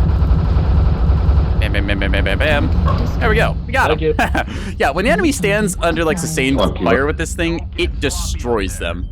But it does require you to stare at them, which is less than ideal. Pushing up the ramp. acquired. Delta. Okay, see our guys up here. Because we've got the high ground now, we're taking advantage of it New pretty well. target My acquired. pitch is not the greatest with this mech, so I'll have to avoid singing. New target I couldn't resist acquired. that joke, Dad. I'm sorry, it's bad. Anyways, we're gonna shoot the stalker up here, switching to thermals and just annoying him. Hi, buddy. Yeah, that's right. Oh, you have LRMs. That's less than stellar. Okay, whew. We managed to juke that LRM salvo. Let's go. They all slam into the rock. Woohoo, very nice. Bam, bam, bam, bam, bam, bam, bam. Acquired. Shooting up this griffin here as much as we can. Bam, bam, bam, bam, bam, bam, bam, bam, bam. Popping a cool shot. Fire on you. Acquired. Hotel. Go first leg. Bam, bam, bam, bam, bam, bam, bam. Go first right leg. All right. Just cool down for a second Close up, here, right, go right, letting our racks spin New down and target whatnot. Acquired. And then, bam, bam, bam, bam, bam, bam. Hi, buddy. I have racks. Da da da da da da da da da da da da da. Oh, this guy's gonna kill us if he gets close. Okay, we need to avoid. Crap. Hotel, right leg or right close. Acquired. Put up a UAV here because we're probably gonna go down in a second doing this. But you know what? Let's go for it. Keep at him. Left close for now. Next one. That thing has a lot of damage dealt. Cool. New India right Um, close up. acquired. That guy is. Left close Why for does now. he have a narc? That is odd. I don't know why he has a narc, but he New does. target You overheated. Hi there, bud. Oh crap. Yeah, He's gonna go. Looking. That was Huntsman to AC-20s. your left. Huntsman to your left. Oops. Huntsman So to your left. 733. You know what? Good try. We've had Good effort. worse GG. losses. This was interesting. I looked at the stalker. I thought, yeah, I'll shoot him. And then like my brain just like, kind of clicked. It was like, that's a very large mech to your right. Maybe we should shoot that one instead. And then I completely lost my legs. So yeah, credit to him. I mean, 4 AC-20 Axum. It gets ya. You can left and right click that thing, which is the really nasty part because, well, they have AC, what's it? Looks like Ghost. Clan AC-20 Ghost Heat is 2 and then it procs. So you can literally fire 2 and 2 and it works. God, that mech's disgustingly good. Ugh. Is the Axum, I think? Where was it? Was Direwolf? No. Stone Rhino 4, that's the one. Yeah, because it's got the AC-20s in the arms and the side torsos, and you have room for that. You know, actually, out of curiosity, let's go take a look at how that thing's built. Because, hey, Stone Rhino is in the game, so I guess it's fair game for that. That's a select mech. That's not the store. Hang on. Where are we going, chat? Assaults. Let's look. Stone Rhinos 4. Here we are. casual 14 million Z-bills and that. So yeah, you just, that's certainly a tabletop loadout if I ever saw one. All right, let's just get rid of all that. So we'll just do this and then get like 1, 2, 3, and oop, that's a LP2, not an AC20. 1, 2, 3, 4. And engines-wise, you can put like a 300 on this, I guess. Yeah, it still gives you enough tonnage to fit some ammo and stuff. Pop, yeah, pop, yeah, pop, yeah, bloop. Probably just gonna cram this thing completely full of ammo, if I'm gonna be honest. Like, you need about, I'd say 2.5 tons per AC20, maybe 3. Let's see, that's like 1, 2, 3. I'll just cram this thing entirely full. There you go. You can fit a bit more armor onto it, so that'll probably clean out like our last tonnage. Maybe take out like some center torso armor. We'll just max out the armor just to get a measure of how much this thing has. That looks about right. Okay, so it's missing like, what, 11 armor on each leg. Yep. As you can see, firing more than 2 AC20s, this thing works. Yeah, I guess you could like take this and put center torso. It's a bit of a walking ammo bin, but I mean, that's to be expected. These are also case protected, which is kind of nice. We go into our testing. Let's just go ahead and see how this thing plays. Probably would have it like, I'd say your right click would be like your torso mount ones because they're going to be up high, and then your left click can be your arms. They've got upper arm actuators, so they're able to swing up and down, but I don't think they have lowers. So, yep. Anyways, yep. So we'll just split these off then like so. We'll do like our arms. Ooh, they have lower arm actuators. Okay, so yeah, you can really wave these back and forth. Cool. So anyways, with this, you'll be like, yeah, you can just do that. And this thing is pretty heat neutral. Like, this is incredibly easy to use. Why? I might want to get this thing now. Like, I go into 360 meters with, like, this many AC20s? Okay. If I just, like, cool down for a little bit, it seems pretty reasonable, too. I wonder what happens if I just, like, click all the buttons at once. Do you think we'll completely overheat, chat? Only one way to find out. Let's hit our override, and then, take a look over here. Oh, look at that. There is a Jenner, a reasonable distance away. Fire. Yep. Well, that hurts. That's us completely overheating, so yeah. Okay. Will this kill us, though, is the question. That's a lot of ghost heat. Wow. Okay, so don't fire all 4 of them at once, otherwise you will cook yourself. And we're going to blow up now because we, of course, have our override on. Anyways, got Bluey. So we're just going to go back to our mech lab then. Let me just pull up the mech lab, actually, and check how much that does. Where is that mech lab tab? So yeah, firing 4 clan AC20s at once generates a total of 77.6 heat. That's a little bit hot. Like, that's not a small, insignificant amount of heat. That said, we can still do this build, like, perfectly like this. So we'll just, and then we'll basically set this like so. I'm just going to save this in case I decide I want to buy a Stone Rhino because, like, I can right now, and this build is kind of silly enough to do. Like, I'm not going to lie, chat. I am very tempted to just hit purchase on this because, Stone Rhino Gober. It's a Stone Rhino dash, no, can't type. SR-4-4 AC20. Because that's a reasonable thing to have. It's like, yeah, just look at this thing. Just like the big guns. It's got like the best peaking profile weapons you could dream of over here. And then you've just got like your big arms as well to go with it.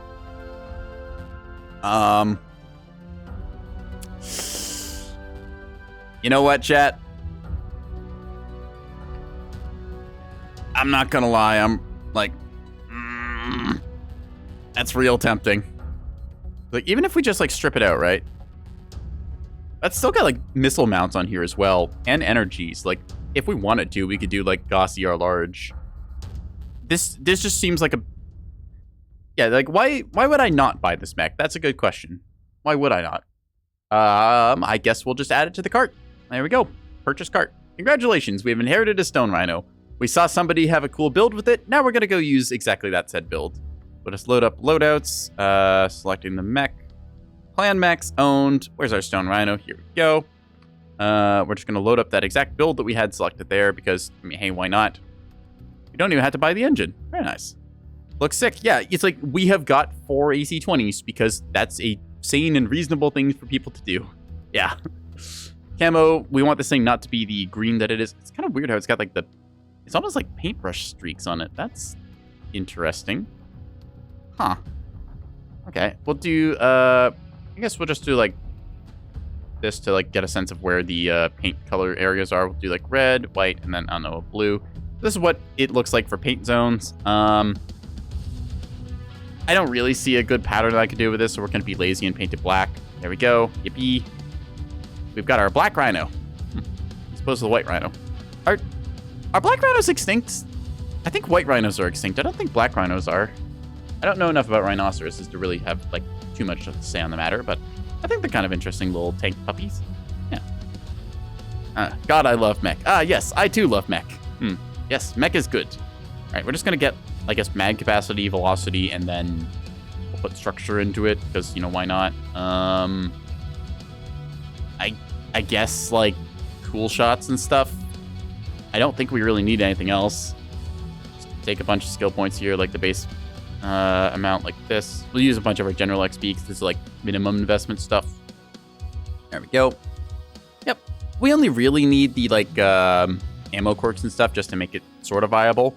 The rest of it is just kind of a cherry on top. Like, it's good to have the what do you call them? Cool shots and things, but these I don't think are needed on this mech. We're just gonna set them up anyways because, you know, hey, why not? Yeah, there we go. Weapon groups, just set it like this. I'll put like a number 3 fire group, and then I'll have that set to chain fire. So like if I have to, I can go like chain fire them. And yeah, 63% of the ladder is currently assault mechs. Let's just be that guy who has the stone rhino with 4 AC-20s. This is a sane and reasonable build. Why is Clan Tech like this? Why did they let you do this? Like, I saw a meme build that was for the Fafnir Juggernaut where you can fit 4 AC-20s, and everyone's like, oh, that's like hilarious. Yeah, you'll never actually end up running a build like that. And then the Stone Rhino shows up and is like, hey guys, here's my Clan Tech build of that. Yes, you can have 4 AC-20s. And yeah, it's actually a viable build. Oh, this is gonna be silly. We're probably gonna suffer from, you know, like assault mech problem where we just end up being a huge target. But if we get the chance to come around the corner and blast somebody, they're in for a bad time. We're kind of like a Marauder 6S right now, only a little splattier because, I mean, hey, we just have 80 damage that's offset by a half second. So, daka daka. Let's do it. I feel like almost dirty loading up stone rhinos because, again, they represent, in my eyes, just a bunch of kind of, like, I don't want to say it is blatant power creep, but they really, really do kind of fall under the power creep category. So, yeah. It's just, with a stone rhino, why would you take, like, a direwolf or a Kodiak right now? I can't think of a great reason. They just seem better. Like, I guess the direwolf gets ECM and, like, a center torso jump jet, I think. But, like, that's pretty much it. Just stone rhino seems kind of better. That's only, like, one direwolf variant has the CT with the ECM, so, yeah. Let's go to Emerald Vale. Emerald Vale, ideally, we push around a corner, we annihilate someone, and then we just play from there. We'll see how it goes.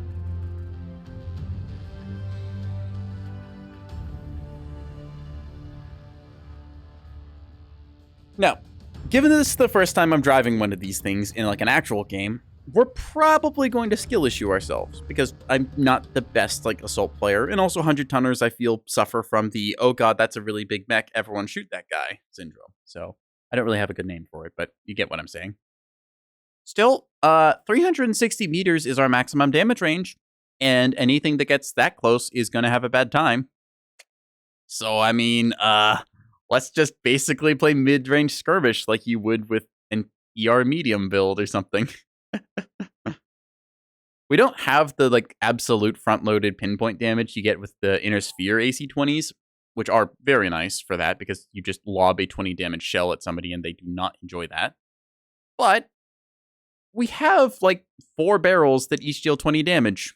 I think it's like they fire a shot of, like, 4 or 5 damage pellets or something. I don't know exactly how they do the damage grouping, but still, we're going to give it some Daka Daka.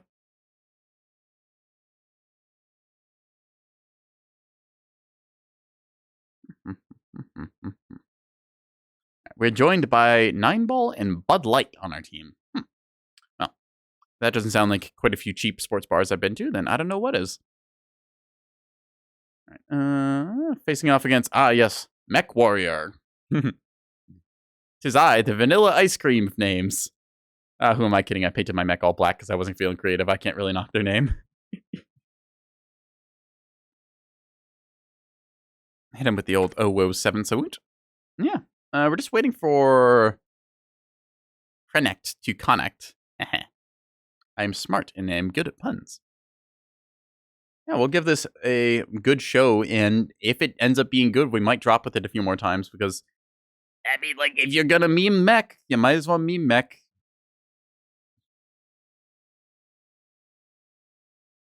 Oh, we have another Stone Rhino on our team. I don't remember what the 3 is. I think it's like, isn't it like the 6, the 7 is the energy build? I want to say it's the 7. Weapons online. I can't remember all the variants quite yet, but I'll learn them in time. Need assistance. Thanks. Well, he's already calling stuff, so there we go. All right, here's our plan. We're going to go to our corner, and we're going to set up on that, and then we're going to shoot a lot of mechs, and it's going to be good. Set this to be chain fire, so I don't accidentally click it all at once. I do have to be careful and make sure that I don't fire my guns within a half second of each other, or like we saw in the testing range, I am going to cook, so I have to be a little careful, but we are blitzing along at a blistering 48 kilometers an hour. Okay, this thing might need speed tweak, so there's that issue, but still. I mean, we're bringing the firepower, and we're kind of the same as an Annihilator. Actually, this is probably just a better Annihilator, really, when I think about it. Just knock over some trees on the way by. There's a War Emu behind us, so we are bringing up the rear of the pack.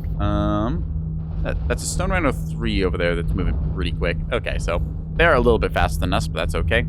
We can get speed tweak later on once we earn some skill points. First acquired. customer is a Direwolf. Very cool. All right. Ultra 5s, AC10, and LB. What's that like? Ultra 5s, LB10s, and AC10? That's an interesting combo. Anyways, just chilling, hanging out here. Warhammer. He's a pretty slow Warhammer, actually, if he's not outpacing us. We are here for you. So, either way, nice of him to hang out with me. They understand that I'm in a Stone Rhino moving slowly, and my IQ is probably in the single digits, so it's understandable why they would be chilling here protecting me. New target acquired. Ooh, that guy is disconnected, and he's getting cored out. Are we already in their deploy zone or something? We are. All right, go light mechs. Anyways, we're going to peek a little bit over here, even though we can't see anything. Our sensors can. Not detect anything, apparently. Cool. Target acquired. The Centurion, who is about to have a very bad day. 3 snub PPCs in that. Interesting. Okay. We're going to take the left side here, because I'm assuming there's going to be mechs peeking out here that want some. A little bit of the reverse of what we did last time we were on Emerald Vale. So, I'm going to set up here. Probably there'll be a guy peeking out, like, right about now. Hey, look at that. I am so smart and good at this game. Yeah, it's also just like the appropriate timing for like when I would be getting over there. Yep, you see that guy is doing just that now. Oop. New target And of course, the acquired. second I look away from that sightline is when the Kodiak peaks. How do they know? New Ow. target acquired. Okay, so I'm getting poked here a little bit. That Centurion is mostly running cord. Our Warhammer is kind of chilling over there. I'll just keep an eye on that. I can't see the top spot where I want to right there, but that's New fine. target acquired. Oh, fuck. Uh-oh. I clicked the buttons too soon. Oh, no. I popped a cool shot there to survive through that, but I need to make sure I do not do that. Because if I do, then I am super dead. Okay, that Orion is just going to rack me for a little bit. All right, so yeah, I have to be careful and not pop Ghost Heat, because Ghost Heat makes for dead mech. My arms took structure damage there, which is not good. So we want to avoid that as much as possible. As, again, using our thermals, peeking our corners, Warhammer doing Warhammer things, going out and about.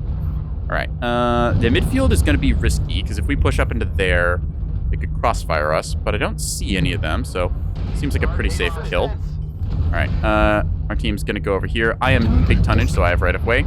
We're going to turn around this corner and then shoot him. Yeah, there we go. New target acquired. There we go, setting our fire rates. Oh man, this is just like weirdly quiet. You're just gonna, okay. Heat level critical. He's just standing there taking it. Okay, New target acquired. cool. This thing does a lot of damage very fast. That Direwolf is super Omega dead, so we're just gonna chill here until that Death Strike gets a little closer. Just sitting still so we cool down. Again, this will be better once we get heat gen and cooldown and stuff on it, so yeah. let's just collect our winnings, I guess. Don't want to shoot the blackjack here, so wait and then shoot. He's just powering down because he's overheating. There we go. And that's that. Critical. This is Target acquired. disturbingly quiet. Like, the guns are really weird. I feel like I should be hearing like big bassy thumps, but they're just not. So instead, we're gonna go like this, like that. Kilo Edmund Jaguar, right leg. I'm gonna try and aim at him. New target Using thermals acquired. here so I can see effectively the silhouettes and outlines and stuff. Hello, Mr. Cyclops. Buddy, you don't win staring at me. Like, I need you to understand this. Critical. We're gonna pop another cool shot here and then just, I guess, walk at them. New target acquired. This is like... Oh, okay, that's a thing. Hi, buddy. Luckily, I can see around the corner here. Okay. Actually, wait, hang on a second. I could just win this. What am I doing? New You, target stop that. acquired. You have just earned priority. Yeah, dude. Seriously, like, stop. Just stop. Critical. No. No. Okay. You're a problem, but that's alright. It's taking a lot of flank damage here. Hi, buddy. Get out of my face, sir. I'm just gonna shoot you down, okay? I know I'm gonna die doing this, but you're gonna die too. There you go. This is such a weird mech. Like, that is probably the easiest 777 damage I've earned in this game. A lot of damage taken. I don't know where the rest of my team went for that, I'll be honest. I assumed that they pushed around the other side and I got flank killed. But, like, yeah. Disturbingly quiet gunshots. Nope, there goes our awesome, unfortunately, getting cored out. I'm betting he just didn't get a chance to torso twist well. It's like he took a lot of CT and the rest of him looks pretty fine. It's just Pirate's Bane doing silliness now, so that's the thing. Okay, why does he have... Huh. He's firing his lasers in groups. That's weird. Like, I don't know why you would alternate fire them. Huh, okay. First attempt, we ended up losing the match, but I don't think that was our fault. We just kind of stare at somebody and go pew pew. This thing is really weird. Like, I can't get over the audio being that quiet. Was that like feeling really weird to everyone else? It's like, this is 20 damage a shot, but it just feels like it's those dull little thump thump thump. Like, I don't know. I felt like I was dealing damage. Against that Cyclops, I probably could just push that corner. I shouldn't have shot the RT Cheetah. That was a mistake because I didn't properly lead with my guns, and the odds of me hitting him while he's jump jetting like that, very slim. If I just decided, yeah, screw you, Cyclops, and then killed him instead, I think that would have ended better for me. I could have tanked a little bit of damage, and the RT Cheetah didn't have it. It sounds like the wrong effect for giant cannons. Yeah, you know what? We're just going to load up right now into the testing range because the audio on this just doesn't seem like it's playing right. Maybe it's because they're so far away from our cockpit they get really muted or something. I don't know. I'd expect like one of the biggest guns in the game to be a little more bassy or something. Yeah. Like we fire this, right? And there's not really any... Hang on, I'm gonna turn up my audio a lot. Like that's with double my regular volume. But like when I reduce my game audio thing down to regular, it's just like, okay. That doesn't sound that intimidating. That's so weird feeling. It's why this thing summed off and I was really relaxed. I'm like, yeah, it's just like casually, just like, you know, bum. Versus like the AC-20 on the inner sphere side, when you fire that thing, you fucking feel it. This thing is just like a quick little burst. All right, whatever. I mean, hey, first time we drop it, not a fully skilled up mech, 777 damage. I'm not gonna complain. It delivered. Let's take a look how much experience we got for that anyways. We should have gotten some, right? 740. Okay, so not that great really, but yeah. I still don't know how some of the XP things go. Like, it seems like some matches I'll get like 6,000, and then other matches it's like, oh yeah, here's like a skill point. Enjoy it. Just, yeah, take it or leave it. Okay, we do want to eventually get the heat containment, cool run, and then I think probably we'll go into heat gen because this thing did get a little toasty. That said, we could also just go fully into cooldown and then rock it that way. We will want speed tweak for sure. So, like, let's take a look. How does that look? Because that gets us pretty much all the stuff here. We don't need torso twist because we're not really a twister. Seismic sensor so we can peek corners seems pretty good. I do like radar deprivation, so I'd also ideally get that. So the question is then what do we give up if I'm going for like seismic and radar dep? that puts us to 102. I guess that means we'll probably give up some cooldown. So, like, we'll end up with something like this, just 5 points left over from our usual kit. Yeah, seems pretty reasonable. I probably want to get, like, acceleration first on this thing because it does handle fairly sluggishly. I think speed is life in a lot of cases, so we'll try and see if we can't get ourselves a little faster into brawling range.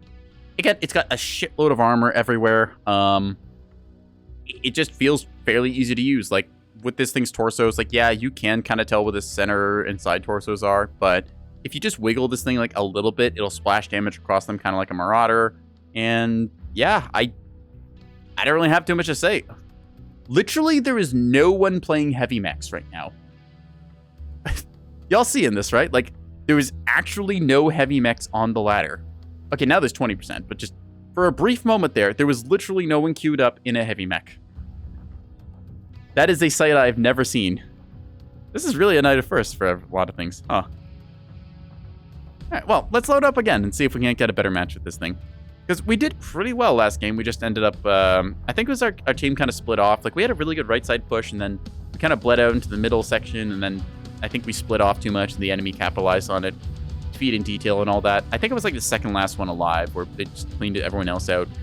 I mean, I got a decent fight there, and taking on that Cyclops, it's like, oh, okay, you've got Silver Bullet Goss or something. I thought it was a Cyclops with a whole bunch of SRM6s, which is why I didn't want to peek the corner against them, because I thought, hey, that's a nasty splat build that could actually threaten me. As it turns out, when you have, like, 4 AC-20s, you just win that fight. Like, even against mass SRM6s on a Cyclops, this is still enough damage that you just go bam bam and then somebody's dead. That feels wrong. Yeah, like a Cyclops you can put, I think it's like 7 SRM6s. The Marauder 4 HP, if I remember right. That could do 9 SRM6. So maybe that's like a contender against us when we run this 4 AC-20 build? I think that's more damage, but still, it's a shotgun spread thing for SRM, so hard to say. Ah. Hang on, big con. Oh.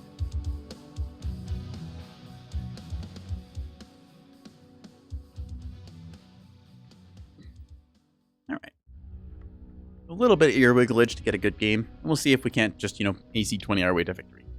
We did do basically what we wanted that game, where we picked some targets out. We shot a whole bunch of AC-20s at them, and it worked really well. We picked off, like, at least 2 assaults on the left side. Like, that direwolf showed up. We didn't get the kill on it, but we destroyed it, essentially. And then the Death Strike came over as well, and it suffered. But I guess our right flank, we just had overcommitted on those 2 assaults, and they instead, they folded. And then probably we just got wiped out from there. Huh. I kind of wish there was a replay system for Mechwarrior Online, so you can, like, go back and watch the match play out. That'd be interesting. Wishful thinking, I guess, but still. I've been getting more and more interested in replay systems for games. Like, you see certain RTS games have it, like StarCraft has a really good replay system. I watched some casts of things like Total War Warhammer, and I think it's really interesting to see people's, like, opinion. Like, you see the first-person view, like, you play through the match, and then you can have somebody go back and, like, do a casting of it. It's like, oh, hey, here's, like, bird's eye view. Here's these things going down. Here's how this gameplay was set. Yeah, replay system. Yeah, it's really great content, because then you can have, like, some people who do really good casting and stuff. They can take viewer submission replays, and then you can do, like, your live shoutcasting of it. It's like, oh, yeah, here's how this gameplay goes. Here's how they're using these strategies. I like replay systems. They add a lot of content you can make for stuff, and it's a great opportunity to learn what you did wrong. You're like, oh, okay, well, why did I die this match? Was it something I did wrong? It's like, nope, you just happened to be in the wrong place at the wrong time. You can see the mistakes you made, and then you can improve. It's a great tool to have. I wish more games had it.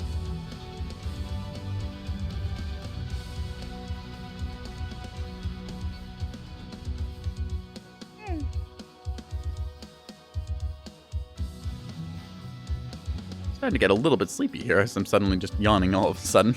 I just realized I said suddenly twice there, so I guess my IQ is really dropping into single digits.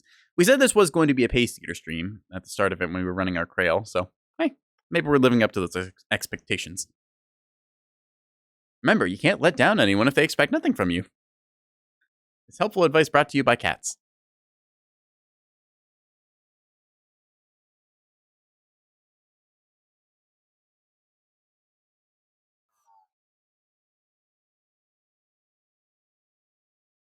All right. Joined by a convicted war criminal. Well, I mean, we are on the clan side. Ooh, we've got a stack here looking like all the 6RCT guys grouping them together, which means there's probably going to be a stack on the enemy team. I'm seeing 3 of the DP-S guys, so maybe that's like a 3-man, and maybe they're joined by like a 4th who's not in the clan. I don't know.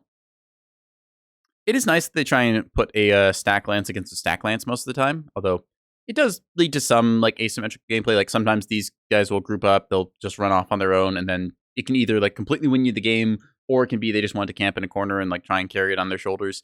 It's a bit of a toss-up. Matchmaker also doesn't really account for the fact it's like, okay, are these just like a bunch of people who are friends? They just queued up together to have a good time, or is this like super meta sweaty like Deathstalk comp kind of thing? So, yeah. I know a lot of people complain saying, "Wow, soup queue bad. Wow, why do you have to have like pre-mades and stuff?" It's like it's not that big of an issue, really. Like, okay, is it annoying when you see like a group of people with like 4 scale shots and they all just jump somebody? Yeah, that's like a mild annoyance. It does happen. I would like it to not be the case, but it's not the massive issues a lot of people blow it up to be. So, yeah. I think largely it does come down to a lot of people just want to complain. Anyways, let's drop in and do some stone rhinage because I mean, hey. Oh, you can watch our little arms wiggle. The little things that entertain me sometimes. Okay, we're walking into a wall there. That's why we're moving. Right, make sure you walk in the correct direction and then wiggle your arms around. We want to go towards theta. Sigma, gamma. Yeah, you know what? Capping is not our job. That's something that the rest of our team can do. They're already at theta. Why is so much of our team going over there? Like, you don't need to have the entire assault lance go over and cap it. It's kind of funny. I don't know what they're planning over there. I don't know if they know what they're planning either. Maybe that's just like them trying to stay grouped or something? I don't know. Weird. We're just going to go towards theta because that's the middle of the map and they'll probably end up there anyways and hope for the best. Because I don't really know why, like, as like a heavier assault, you're just going to go off and like sit on the cap points and stuff back there because the fight happens over here. Strange decisions. All right, anyways, we got Thunderbolt over there. Okay, well, we did get theta at the very least, so means we've got a slight point lead. Cheetah going over here to Gamma. So I do like Conquest because it gives lights and mediums a fun little game that they can play off on their own, where they go run off, contest a cap point, have a skirmish fight, and then they can also contribute to the game by doing capture point stuff.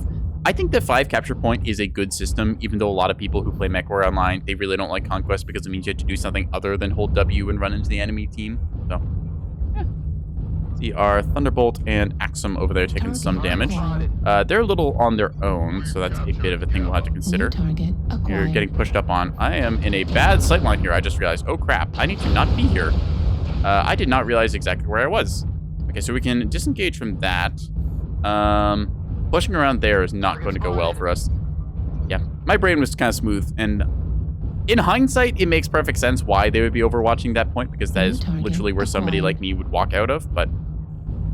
So yeah, we've got our main gun line set up like over here, kind of on the high ground. I'm on the low ground because, again, I am a brawler. I want to be in the low ground and then pop up and surprise somebody with a gut punch, so... We're gonna see if we can't do that. You can see there's a Viper over there with AP Gauss and micro lasers, so...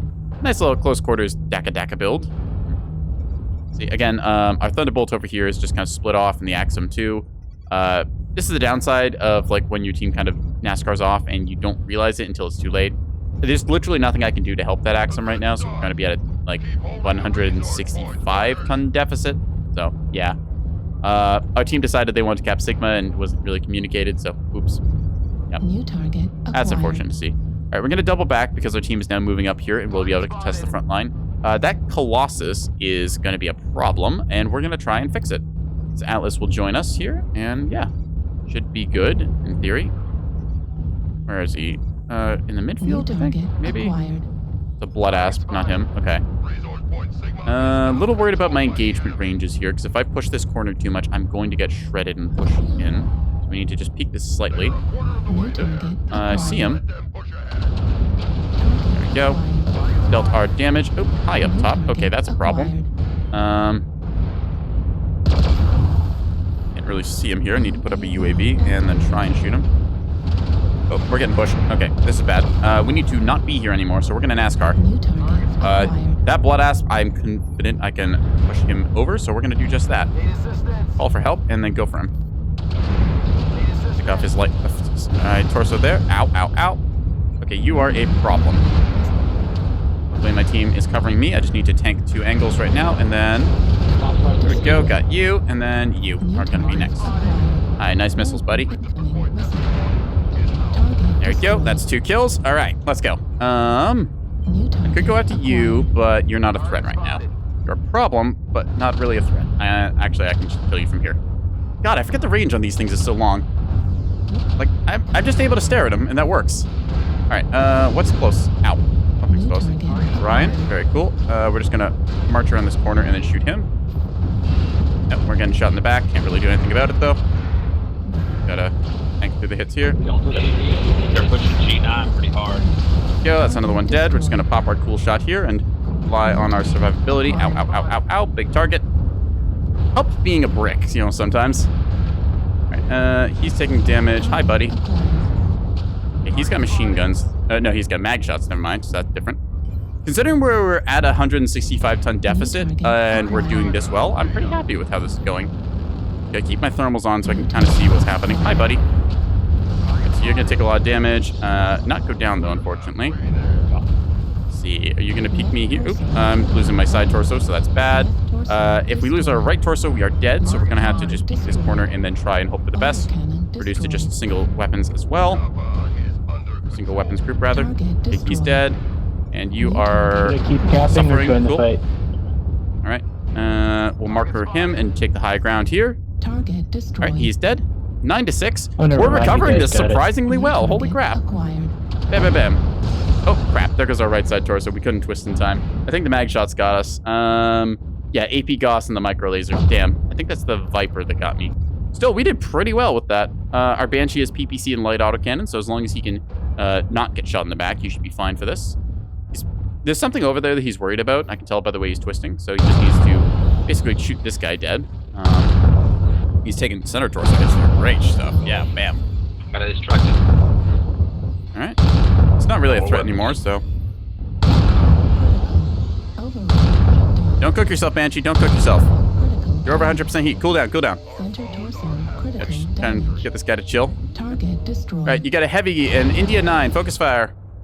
Just doing our best to try and offer a little bit of helpful advice. This guy almost torched himself because he's firing too many PPCs like too fast. So Grasshopper is shut down. Target acquired. CTM, good job. Nice work, everyone. We got this. GG. Good job. Yeah. Nice work, team. I am very pleased with how that one went out. All right. So yeah, 717 damage done, 882 taken. This thing is disgustingly tanky if you consider like how much we were getting shot from every angle there. Like, we survived a lot of incoming damage. I think part of it is that we have arms that are very big, so they soak quite a bit of various like incoming shots. And also just the fact that we're a 100-tonner with maxed out armor and structure quirk. So yeah, 2 kills. Like literally we were down to 165 tons at the start of that match because 2 of our guys, they'd split off, and whether it was intentional or not, they ended up getting kind of screwed over there, and well, they died solo. So this Cataphract did, wow, 1,000 damage, 4 kills, 702. I'm curious what that build was. It's a Ilya Muramats or something, I think it's called. I can't pronounce the names, but yeah, we had a good game. I'm pleased with how that match went. Anyways, I think that that's 4 hours of stream in there. I guess technically we have like 10 minutes of like pre-stream stuff where I had to do audio setup and scuffage. But I think this is probably where I'm going to call it for tonight. I'm feeling kind of tired, and I feel my voice starting to give out a little bit. So, yeah. I'm going to go ahead and find someone for y'all to get passed off onto. Probably another Mechwarrior streamer. And see who is online right now as well. Try to avoid deafening y'all with the sound of Twitch and things. Let's see. Who else would I know who's streaming? Oh, actually, hey, you know what? We're going to go raid Sheba Starfire. She was in the channel earlier, and she streams Mechwarrior as well. She's playing a game called Golden Sun, which I don't know what that is, but we're going to go find out. So, yeah, y'all have been great. I've been NekoboyBlue, your local cat boy who does silly things. We'll be back tomorrow for some Warhammer 40k Mechanicus, and then later on the week we'll do some Nebulous Fleet Command. So if you like what you saw, you can follow my channel. You can also follow my Twitch and things. So follow my Twitch. You can follow my Twitch. You can follow me on Twitter. I'll look towards getting that Discord and YouTube stuff set up because I should probably actually get around to doing those. And yeah. So I guess until next time, tell Sheba Starfire I say hi. And yeah, y'all have a good night, chat. Bye.